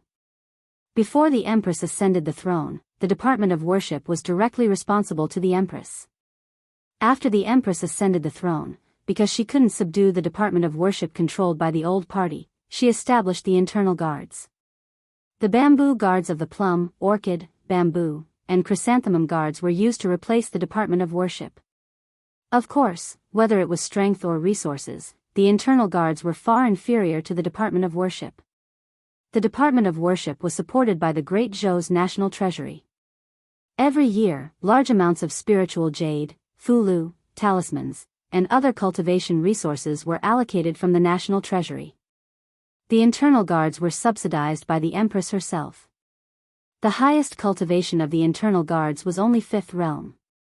In the Department of Worship, there were 2 great priests who were both 6th realm cultivators. There were also dozens of 5th realm priests. In Chang'e Palace, when he was eating with the Empress, Li Mu told her about cleaning up the Department of Worship, but the Empress was a little absent-minded. Zhou Yi didn't answer Li Mu's question. Instead, she asked, "Tell me, what's so good about being the Empress? Why can they disregard other people's lives and even their own for this position?" Zhou Chuan had already been sent away from the Immortals' capital today. Li Mu wasn't surprised that the Empress would feel this way. To the Empress, there was indeed nothing good about being the Empress. She wasn't keen on power, nor was she greedy for beauty. She didn't have anyone in her harem, and she didn't want to review memorials. To her, this position was a prison. But to others, controlling the life and death of hundreds of millions of people and becoming the ruler of the most powerful country in Zhou province was already a fatal temptation. Moreover, after becoming the empress, she could legitimately replenish her harem. If Li Mu was the empress, he could legitimately make Lu Hanyan empress and Li Qing noble consort. Wan Wan and Xiao Bai would be fair consort and virtuous consort. No one would have to be jealous of anyone. It was only natural for the empress to take in concubines. Just thinking about it made one feel that it was wonderful. There would no longer be a fire in the harem or an azura field. Zhou Yi glanced at Li Mu and said, "I'm asking you a question." "What are you laughing at?" Li Mu no longer fantasized. He withdrew his smile and said, "Your Majesty, not everyone is like your Majesty who doesn't like power. To them, becoming the emperor above hundreds of millions of people is a fatal attraction." Zhou Yi asked, "You too?" Li Mu shook his head and said, "This isn't my dream." Zhou Yi continued to ask, "Then what is your dream?" Li Mu thought for a moment and said, "This subject's dream is to take my wives to travel all over the 10 continents and 3 islands, see all kinds of sceneries, and finally find a quiet and secluded place. When I'm not cultivating, I'll raise flowers and vegetables and live the life of an ordinary person." Zhou Yi glanced at him and calmly asked, "You want to leave the imperial court?" Li Mu heard the fluctuation in her tone. To prevent her from thinking that he wanted to run away, he added, "Of course, not now." Zhou Yi asked, "Then when?" Li Mu said, "After I've helped your Majesty clear away all obstacles and solve all problems." Zhou Yi said indifferently, "I feel that the Yao Kingdom, the Ghost Realm, and the Demon's Sect are the biggest obstacles and troubles in my heart. I won't keep you for long. Once the Demon's Sect is destroyed, the Ghost Realm is subdued, and the Yao Kingdom is pacified, I will let you go." Li Mu was dumbfounded. The Yao Kingdom, the Ghost Realm, and the Demon's Sect. Which of these 3 powers hadn't existed for as long as the Great Zhou? Even if the Great Zhou perished, they might not necessarily perish. To put it bluntly, she wanted him to work for her for the rest of his life. Even when the Jade Emperor made things difficult for Sun Wukong, he didn't go so far. It was better to wait for the chickens to finish their rice, the dogs to finish their noodles, and the fire to burn out the logs. This way, Li Mu would at least have something to look forward to. At this moment, he had already decided to stick to his original plan. After helping her condense the next strand of Emperor Qi, he would take Lu Hanyan and the others and run away. There was a wider world outside, and he didn't want to waste his life on the Empress. Zhou Yi glanced at him and asked, "What, you're not willing?" Li Mu squeezed out a smile and said, "I'm willing to go through water and tread on fire for your Majesty. Not to mention destroying the Demon Sect, subduing the Ghost Realm, and pacifying the Yao Kingdom. When I'm strong enough, I can even go to the Eastern Sea and catch a dragon to be your Majesty's mount." Li Mu had long since figured out the Empress's personality. Ordinary women also liked to hear nice things, but the Empress wasn't an ordinary woman. She liked to flatter and praise even more.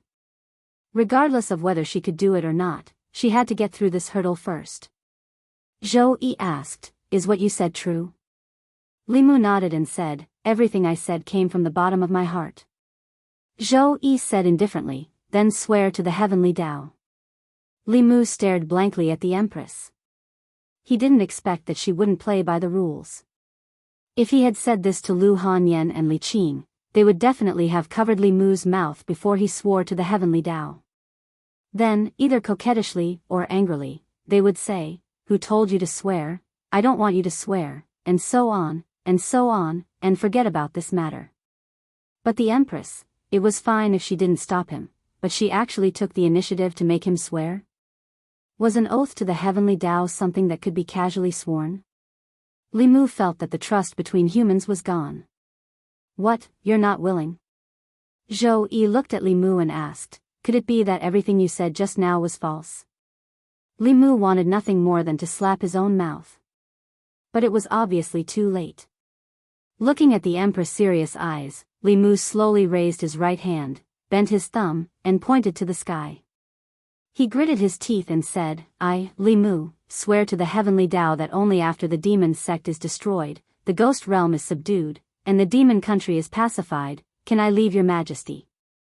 If I violate it, I will not have a good ending." Zhou Yi said, "Also, I really want to have a dragon as a mount." Li Mu's lips moved and said, "Your Majesty, how about we forget about this? The dragon race has a fishy smell, and it's slippery. It's not suitable to be a mount." Zhou Yi glared at him. "Hurry up." Chapter 387. Walking out of Chang'e Palace, Li Mu had to admit that he had been careless this time. He had been forced by the Empress to swear an oath to the heavens that he would only leave her after helping her destroy the demon sect, subdue the ghost realm, and pacify the Yao kingdom. Fortunately, Li Mu was quick-witted and changed a phrase when he swore. He said that he would not leave her until he finished these things, and not Shendu or Great Zhou. If he could abduct the Empress, then it would not be considered leaving her. Whether or not the Great Zhou could destroy the demon sect, subdue the ghost realm, and pacify the Yao kingdom was a matter for the Great Zhou court. In any case, Li Mu had fulfilled his oath to the Empress. Didn't she like to plant flowers?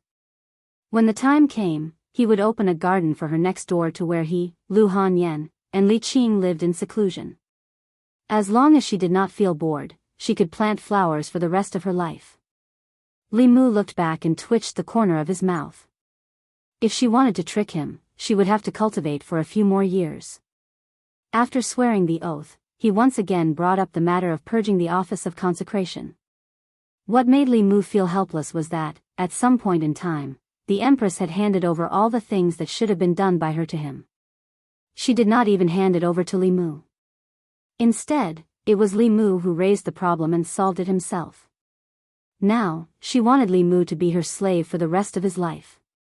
If she had not given him so much and treated him so well, Li Mu might have gone back to inherit the Fulu school long ago. What really made Li Mu feel that he owed her was that the Empress had always stood by his side when facing the Zhou family and himself. She had also given him the greatest trust and the greatest freedom to reverse the verdict and take revenge for Li Qing's father. If he ran away like this, it would be too heartless. For a woman to treat him like this, even if Li Mu could not repay her with his body, he could not be so heartless. Consecrated office. Lord May of the Inner Guards had just arrived. He left behind an imperial edict and then floated away. The contents of the imperial edict made countless consecrators angry and dissatisfied. From today onwards, the consecration department would be under the management of the Bamboo Guards. Although they did not need to be merged into the Bamboo Guards, the Bamboo Guards Vice Commander Li Mu would be in charge of the consecration department. The Department of Offerings had always been a special existence in the imperial court. They were not from the academy, nor were they officials of the imperial court. Their relationship with the Great Zhou court was more like cooperation than subordination. The imperial court provided the consecrators with cultivation resources, while the consecrators worked for the imperial court. Both sides took what they needed. The Department of Consecration had always been an independent department, never under the jurisdiction of an official of the court. Even the Ministry of Official Personnel Affairs could only request for a consecrator and not order them to do so. This imperial edict shook the position of the consecrated division. For cultivators, a country was already a vague concept to them. What cultivators pursued their entire lives was supreme strength and the ethereal heavenly path. Most cultivators despised becoming a lackey of the imperial court, or rather, a lackey. However, the path of cultivation was not something that could be achieved by one person alone. Cultivation required resources, and cultivation resources were not easy to obtain for most cultivators without any background. In order to obtain cultivation resources like spiritual jades more easily, some cultivators with some strength would put down their pride and choose to become a consecrator of the imperial court. But this did not mean that they were willing to be under the jurisdiction of the imperial court. After becoming a consecrator, these people were still more unruly than the officials of the imperial court. They would submit to the strong, but would not submit to official rank. What is the Empress thinking? She actually let a brat control us? Although his talent is not bad, his cultivation has only just reached the 5th realm. What right does he have to command us? He killed more than 20 people from the old faction and forced Li Mu to ask for exile. Has Li Mu's hand finally reached the Department of Offerings? I don't know if you can tolerate it, but I can't. We must express our stance in protest. Everyone, don't come to the Department of Offerings tomorrow. Doesn't he want to be the master of the Department of Offerings? Just let him be the master of the Department of Offerings. Most of the consecrators in the Department of Offerings were opposed to this matter.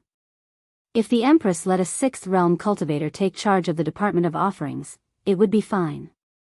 But Li Mu was only at the 5th realm, and had just reached the 5th realm. Any random consecrator here was stronger than him.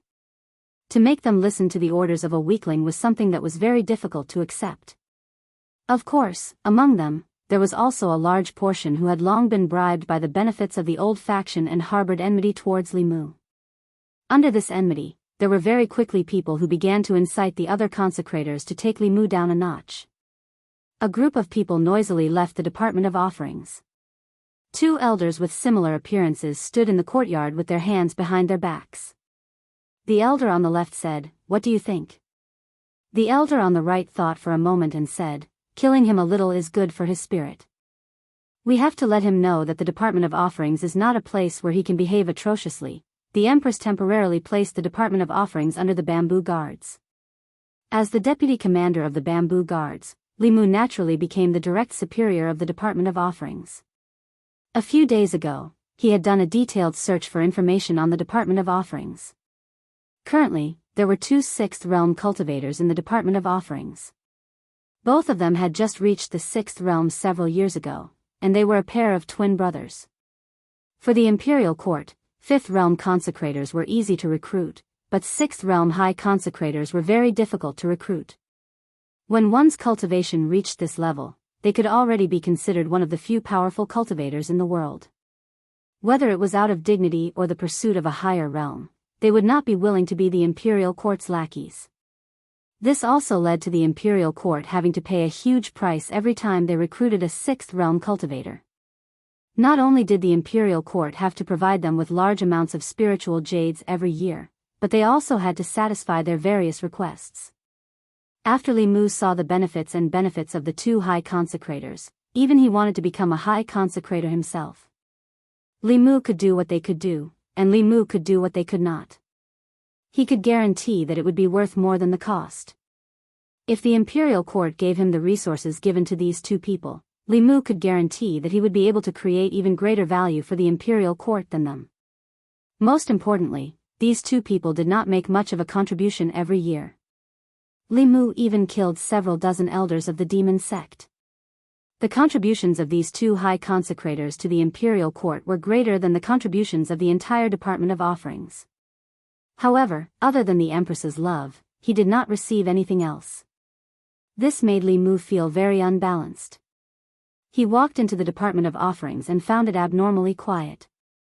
There were about 100 or so consecrators in the imperial court. Not everyone was at the Department of Offerings every day, but no matter the time, there should be at least 10 people on duty here. However, Li Mu went through all the duty rooms and did not see a single person. He found an old man cleaning in the backyard. After asking, he found out that there were usually at least 20 consecrators in the Department of Offerings, but today, there was not a single one. It was obvious that they were targeting him. The entire Department of Offerings was more united than Li Mu had imagined. There was no one in the Department of Offerings, so there was no point for Li Mu to stay here. He said to the old man cleaning, "Tell them that in 3 days, all the consecrators in the divine capital must report to the Department of Offerings. Those who do not make it in 3 days will be expelled from the Department of Offerings." Before leaving the Department of Offerings, Li Mu took a list of consecrators with him. On the list, it was clearly written which consecrators were out on missions and which ones did not have missions to stay in the divine capital. It was also very simple to inform them. The consecrators were treated very well. There was an entire square in the divine capital dedicated to consecrators. Among them, only Realm 4 consecrators could be allocated a courtyard with 2 entrances. Realm 5 consecrators lived in residences with at least 3 entrances and 3 entrances. The 2 great consecrators' residences both had 5 entrances and were fully staffed with servant girls and servants. When he learned of this news, Li Mu even cried out on behalf of old Jianghu for a while. In truth, when he had first arrived in the divine capital, he would not have had to work so hard if he wanted to live in a larger residence. He only needed to resign his official position and join the Department of Offerings, and he would immediately be given a courtyard with 2 entrances or even 3 entrances. The imperial court treated these outsiders much better than the officials. Li Mu's request that all the consecrators in the Department of Offerings must report to the Department of Offerings within 3 days was quickly made known to all the consecrators. What does this mean? If we're expelled from the Department of Offerings within 3 days, can he expel everyone if none of us go? I'd like to see what he'll do when he's the only one left in the Department of Offerings. That's not good. Li Mu is not to be trifled with. Look at all the things he's done in the past. Which one of them wasn't serious? What if he really expels all of us? Heh, would a Department of Offerings with only him still be called a Department of Offerings? When the time comes, the one to be expelled will only be Li Mu. He'll have to invite us back in the same way he expelled us. Since that's the case, let's not go. After leaving the yamen, Li Mu passed by the Department of Offerings on his way home and swept his gaze over it. Tomorrow was the 3-day deadline. He wasn't sure what the outcome would be tomorrow. But he was clear that a new official would make 3 sweeping fires. The first fire had to burn brighter. If he couldn't establish his authority, he wouldn't be able to mingle in the Department of Offerings in the future.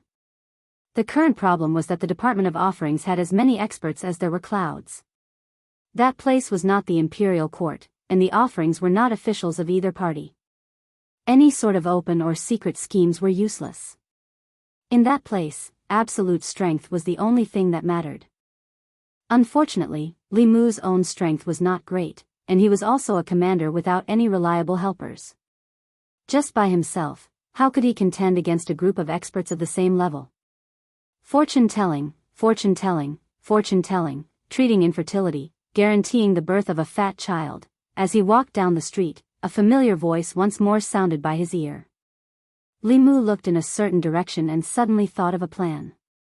At the corner of the street, the slovenly Taoist priest was currently soliciting customers. In front of his divination stall, a shadow suddenly appeared. He raised his head and glanced at Li Mu, then waved his hand as if he was swatting away a fly. Quickly leave. This old man doesn't want to see you. This time, Li Mu did not leave. Looking at the Taoist priest, he said, Senior's cultivation is so high. To be a fortune teller is a waste of talent. I don't know if Senior wants to become a offerings in the imperial court. Offerings? The Taoist priest jumped up from the ground, glaring angrily at Li Mu. Gritting his teeth, he said, what kind of person is this old man? This old man doesn't even care about the 6 great sects. What is the Great Zhou court? You actually want this old man to be a dog of the imperial court. If this wasn't the divine capital, this old man would definitely turn you into a dog first. Li Mu continued, with Senior's cultivation, if you join the Department of Offerings, you can become a great offering and live in a 5-sectioned residence. The imperial court will also provide you with maids and servants. The Taoist priest looked at Li Mu and said, before this old man changes his mind, you'd best leave quickly. Li Mu shook his head, saying, Senior probably doesn't want the heavenly fortune talisman either. Just as he turned around, someone grabbed his wrist. The Taoist priest grabbed Li Mu's hand and said seriously, whether it's the heavenly fortune talisman or not isn't important. The main thing is that this old man wants that big residence. You're still young, so you don't understand. After drifting for a lifetime, when you get older, what you seek is a stable place, a place that can shelter you from the wind and rain. Oh right, you mentioned the heavenly fortune talisman just now. What? Is it a heavenly fortune talisman if you join the Department of Offerings? P.S. Recommending the Book of the Old Days by the Bear Wolf Dog. The world is about to be in chaos. Demons are emerging in an endless stream. Chu Qiguang is guarding his territory. Looking at the demons working peacefully and the old employees who have just turned into zombies, he shouted, how dare you call the sun and moon to change the sky? Chapter 388. From the sloppy Taoist priest's reaction, Li Mu knew that he had made the right bet. All 6th-level cultivators would eventually face a problem, their lifespan. Without reaching the upper 3 realms, their lifespan would not be able to break through the limits of mortals. 260 years, or 120 years, was their life and death moment. If they were mortals, then it would be fine. Although 260 years was a long enough lifespan, mortals could not escape from old age, sickness, and death. Most people could not even live past 160 years, so naturally they would not encounter a situation where their lifespan ran out. But cultivators were different. As long as a 6th-level cultivator did not seek death like the Thousand Illusions Venerable Master or the Nether Saint, they would not die so easily. The only thing that could kill them was time. A heavenly secret talisman could buy them 10 years of lifespan. In these 10 years, as long as they broke through to the 7th level, they would immediately gain another 60 years of lifespan. Thus, there was no need to be envious of these 6th-level cultivators, especially those at the peak of the 6th level. Although they were incomparably prominent in front of others, they might not have many years left in their lifespan. Although their cultivation was not as high as theirs, from now on, they could live longer than them. Li Mu looked at the sloppy Taoist priest and said, "The imperial court has always been generous to the offerings. As long as Senior joins the offerings department, I guarantee that you will receive a heavenly secret talisman within a year." Although the materials for the heavenly secret talisman were precious, if the imperial court wanted to gather them, they could also gather a few sets. After the excitement just now, the old man had already calmed down. He glanced at Li Mu and said, "Kid, don't try to trick me. The heavenly secret talisman is a saint-level Fulu. Even those old fellows in the Fulu school could not draw it. Who in the great Zhou court can draw a saint-level talisman?" Seeing was believing. Li Mu stretched out his hand and swiped at the air in front of him. An illusory image of a Fulu covered in mysterious runes appeared before the Taoist priest's eyes. He could easily reproduce the Fulu that he had once drawn. Taoist priest looked at Fulu on the screen, and his eyes lit up. "Saint level, it's really a saint level." Then, his face was filled with smiles again as he said, "To be honest, although this old man has spent most of his life traveling outside, this old man was born in the Great Zhou dynasty and can be considered a citizen of the Great Zhou dynasty. It is only right for me to do something for the Great Zhou dynasty. This old man will enter the Department of Consecration." Li Mu cupped his hands and said, "Senior is truly righteous. Tomorrow morning, you can directly report to the Veneration Department." After bidding farewell to the Taoist priest, Li Mu finally felt at ease. In the end, the consecrated office was a place where strength spoke. Without a super powerhouse holding down the fort, Li Mu did not have the confidence to speak. Speaking of which, exchanging a divine secret talisman for a powerhouse at the peak of the 6th realm was a very good deal. Unfortunately, the materials needed for the saint-level Fulu were very precious, and this talisman could not be mass-produced. Otherwise, as long as the Empress announced to the world that she would give a divine secret talisman to any 6th realm powerhouse who joined the consecrated office, the Department of Consecrated Office of the Great Zhou would be the most powerful force in the 10 continents and 3 islands. What 6 schools and 4 sects? Even the demonic path would not be able to compete with them. The divine secret talisman was not only useful for 6th realm powerhouses, but also for 7th realm powerhouses. Although the divine secret talisman did not increase the lifespan of powerhouses above the transcendent realm by that much, every year of lifespan increased the chances of advancing. Every time one advanced a level in the upper 3 realms, their lifespan would increase by 60 years. If they made the right bet, their lifespan would be extended by 60 years. Who would not be tempted? As long as there were enough materials, he could let the Empress visit him every few days. With the help of her talisman, Li Mu was confident that he could turn the consecrated office into a retirement home for the super powerhouses of the continent. Of course, even the cleverest housewife could not cook without rice. This plan, at present, could only be imagined by Li Mu. Early the next morning, Li Mu arrived at the consecrated office a quarter of an hour later than the usual time. Inside the consecrated office, it was quiet. Apart from the old man sweeping the floor, there was no one else in the entire consecrated office. Li Mu moved a chair and sat in the courtyard of the consecrated office. The old man sweeping the floor obeyed Li Mu's instructions. He took an incense burner, inserted an incense stick, lit it, and placed it in the courtyard of the consecrated office.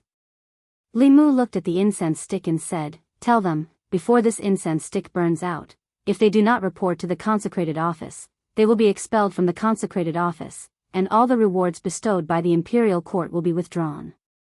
From now on, they will no longer enjoy the treatment of a consecrated. The old man walked out of the consecrated office and walked briskly towards a nearby market. Jianghu Square. There were hundreds of markets in the immortals' capital, each with its own function. Jianghu Square was a residential market, located in the core area of the immortals' capital. Although it was a residential market, the people who lived in the market were not commoners, officials, or nobles. They were consecrated members recruited by the imperial court. The consecrated members were the same as the officials of the imperial court. They ate the salary of the imperial court, and their treatment was even better than the officials. Every person had a house bestowed by the imperial court, and all the maids and servants in the house were available. In a certain house in Jianghu Square, 10 or so consecrated members were gathered together. Expelling them from the consecrated office in less than the time of an incense stick. Who is he trying to scare? Expelling everyone from the consecrated office, how will he explain this to the imperial court? This morning, not a single person went. I want to see how he will deal with this. After discussing for a while, they decided to continue staying here. In some other houses in the square, there was also hesitation in the eyes of some people. Should we go or not? Li Mu is not someone to be trifled with. The Empress also favors him so much. How many people have fallen into his hands? If he really expels us, where will our future cultivation resources come from? Why don't we just forget about it? The Xiao family has not given us any benefits. We have no need to oppose Li Mu. Li Mu sat in the consecrated office. Ever since the incense stick had burned halfway, consecrated members had begun to walk in from outside. After clasping their hands to Li Mu, they returned to their respective duty rooms. There was also a portion of people who stood outside the consecrated office, chatting and laughing with the people beside them. They were all consecrated members of the consecrated office, but they did not walk in. Their gazes would occasionally glance at the incense stick, as if they were waiting for something. Only when the last stick of incense had burned out did they walk into the consecrated office. If they were frightened by Li Mu on his first day at the consecrated office and obediently returned to the consecrated office in less than the time of an incense stick, then they could forget about having a good life in the future. The reason they had waited until the incense stick had burned out before walking into the consecrated office was to give Li Mu a show of strength. They had to let Li Mu know that the consecrated office was not the same as the imperial court. However, when the incense stick had burned out and the first person outside the door wanted to walk into the consecrated office, a figure blocked their way. That fifth realm consecrated looked at Li Mu, raised his eyebrows, and asked, "Lord Li, what are you doing?" Li Mu said indifferently, "This is the consecrated office." That consecrated said, "Could it be that we consecrated members cannot enter the consecrated office?" Li Mu said, "In the past, yes, but not now. Before the incense stick has burned out, everyone who did not report to the consecrated office has already been expelled from the consecrated office. I will give you all 1 day to move out of Jianghu Square, and henceforth do not act in the name of consecrated members of the Great Show." That consecrated did not expect that Li Mu would actually dare to do this. His face darkened as he said, "Lord Li, this is your first day at the consecrated office. Are you going to be so ruthless?" As he spoke, a fierce aura emanated from his body. The consecrated behind him also had an invisible aura rising from his body. Under the pressure of this aura, a few strands of hair by Li Mu's ears were blown up, and his clothes also fluttered loudly. A piece of the green brick under his feet was crushed by his foot. The next moment, Li Mu took a step forward. Boom! An even more powerful aura erupted from his body. The dozen or so consecrated at the entrance of the consecrated office retreated several steps under this aura. The fifth realm consecrated could still barely hold on, but several fourth realm cultivators directly fainted under the impact of that aura. Li Mu looked at them and said indifferently, "From now on, you are no longer consecrated members of the imperial court. The consecrated office is an important place of the imperial court. Those who trespass into the consecrated office without permission will be expelled, and those who trespass repeatedly will be killed without mercy." Several fifth realm consecrated members struggled to resist Li Mu's aura pressure, their hearts extremely shocked. They did not expect Li Mu to be able to release such an aura when he had just advanced. In that instant, they even felt as if they were facing a sixth realm cultivator. Li Mu's strength was far stronger than they had imagined. They originally wanted to show him their strength, but now they were the ones who could not step down. Just as these people did not know how to deal with it, a gentle force swept over them. The aura emanating from Li Mu collided with this gentle force and cancelled each other out. Two elders with similar appearances slowly walked to the entrance of the consecrated office. The head consecrated is here. Greetings, head consecrated. Seeing the two old men, the crowd seemed to have found their backbone and bowed to greet them. The elder on the left glanced at them and said, "What are you all standing here for? Hurry up and go in." The head consecrated spoke, and these people heaved a sigh of relief. The leader was about to enter, but just as he took a step into the consecrated office, he was suddenly hit in the chest by a golden light, and his entire body was sent flying. After sending one person flying, the Tao bell shrunk to the size of a palm and floated on Li Mu's shoulder. Seeing this, the few consecrated who were about to enter immediately stopped in their tracks. They never would have thought that Li Mu would not even give face to the head consecrated. The elder who had spoken just now had a dark expression and asked, "Lord Li, what is the meaning of this?" "Nothing." Li Mu looked at him and said calmly, "I have said before that those who do not last 5 minutes will be expelled from the consecrated office. These people are standing outside the consecrated office and dragging their feet until the incense burns out. Clearly, they do not want to be consecrated anymore. The consecrated office is an important place of the imperial court. Not just any random person can casually enter." The elder looked at him and asked slowly, "The two of us are also late. Does Lord Li want to expel the two of us from the consecrated office as well?" Sixth realm cultivators were not easy to recruit. Li Mu did not have this authority. Although Li Mu really wanted to expel them to save resources for the imperial court, if he really did expel them, the imperial court would probably also put pressure on the empress. Li Mu looked at him and said, "Seeing that you are the head consecrated, I can make an exception this time. There will not be a next time. There is no need to wait for a next time." The elder who had not spoken all this time snorted and said coldly, "If you want to expel them today, then the two of us will voluntarily resign. You can expel us as well while you are at it." Li Mu looked at this elder in shock. There was actually such a good thing? He was just worrying about how to expel them. With the sloppy Taoist priest, who was at the peak of the sixth realm, there was no need for the two of them. Wasn't this just a waste of the imperial court's resources? Li Mu looked at the two of them in surprise and said, "Words are no guarantee. Why don't the two of you make an oath to the heavenly Tao?"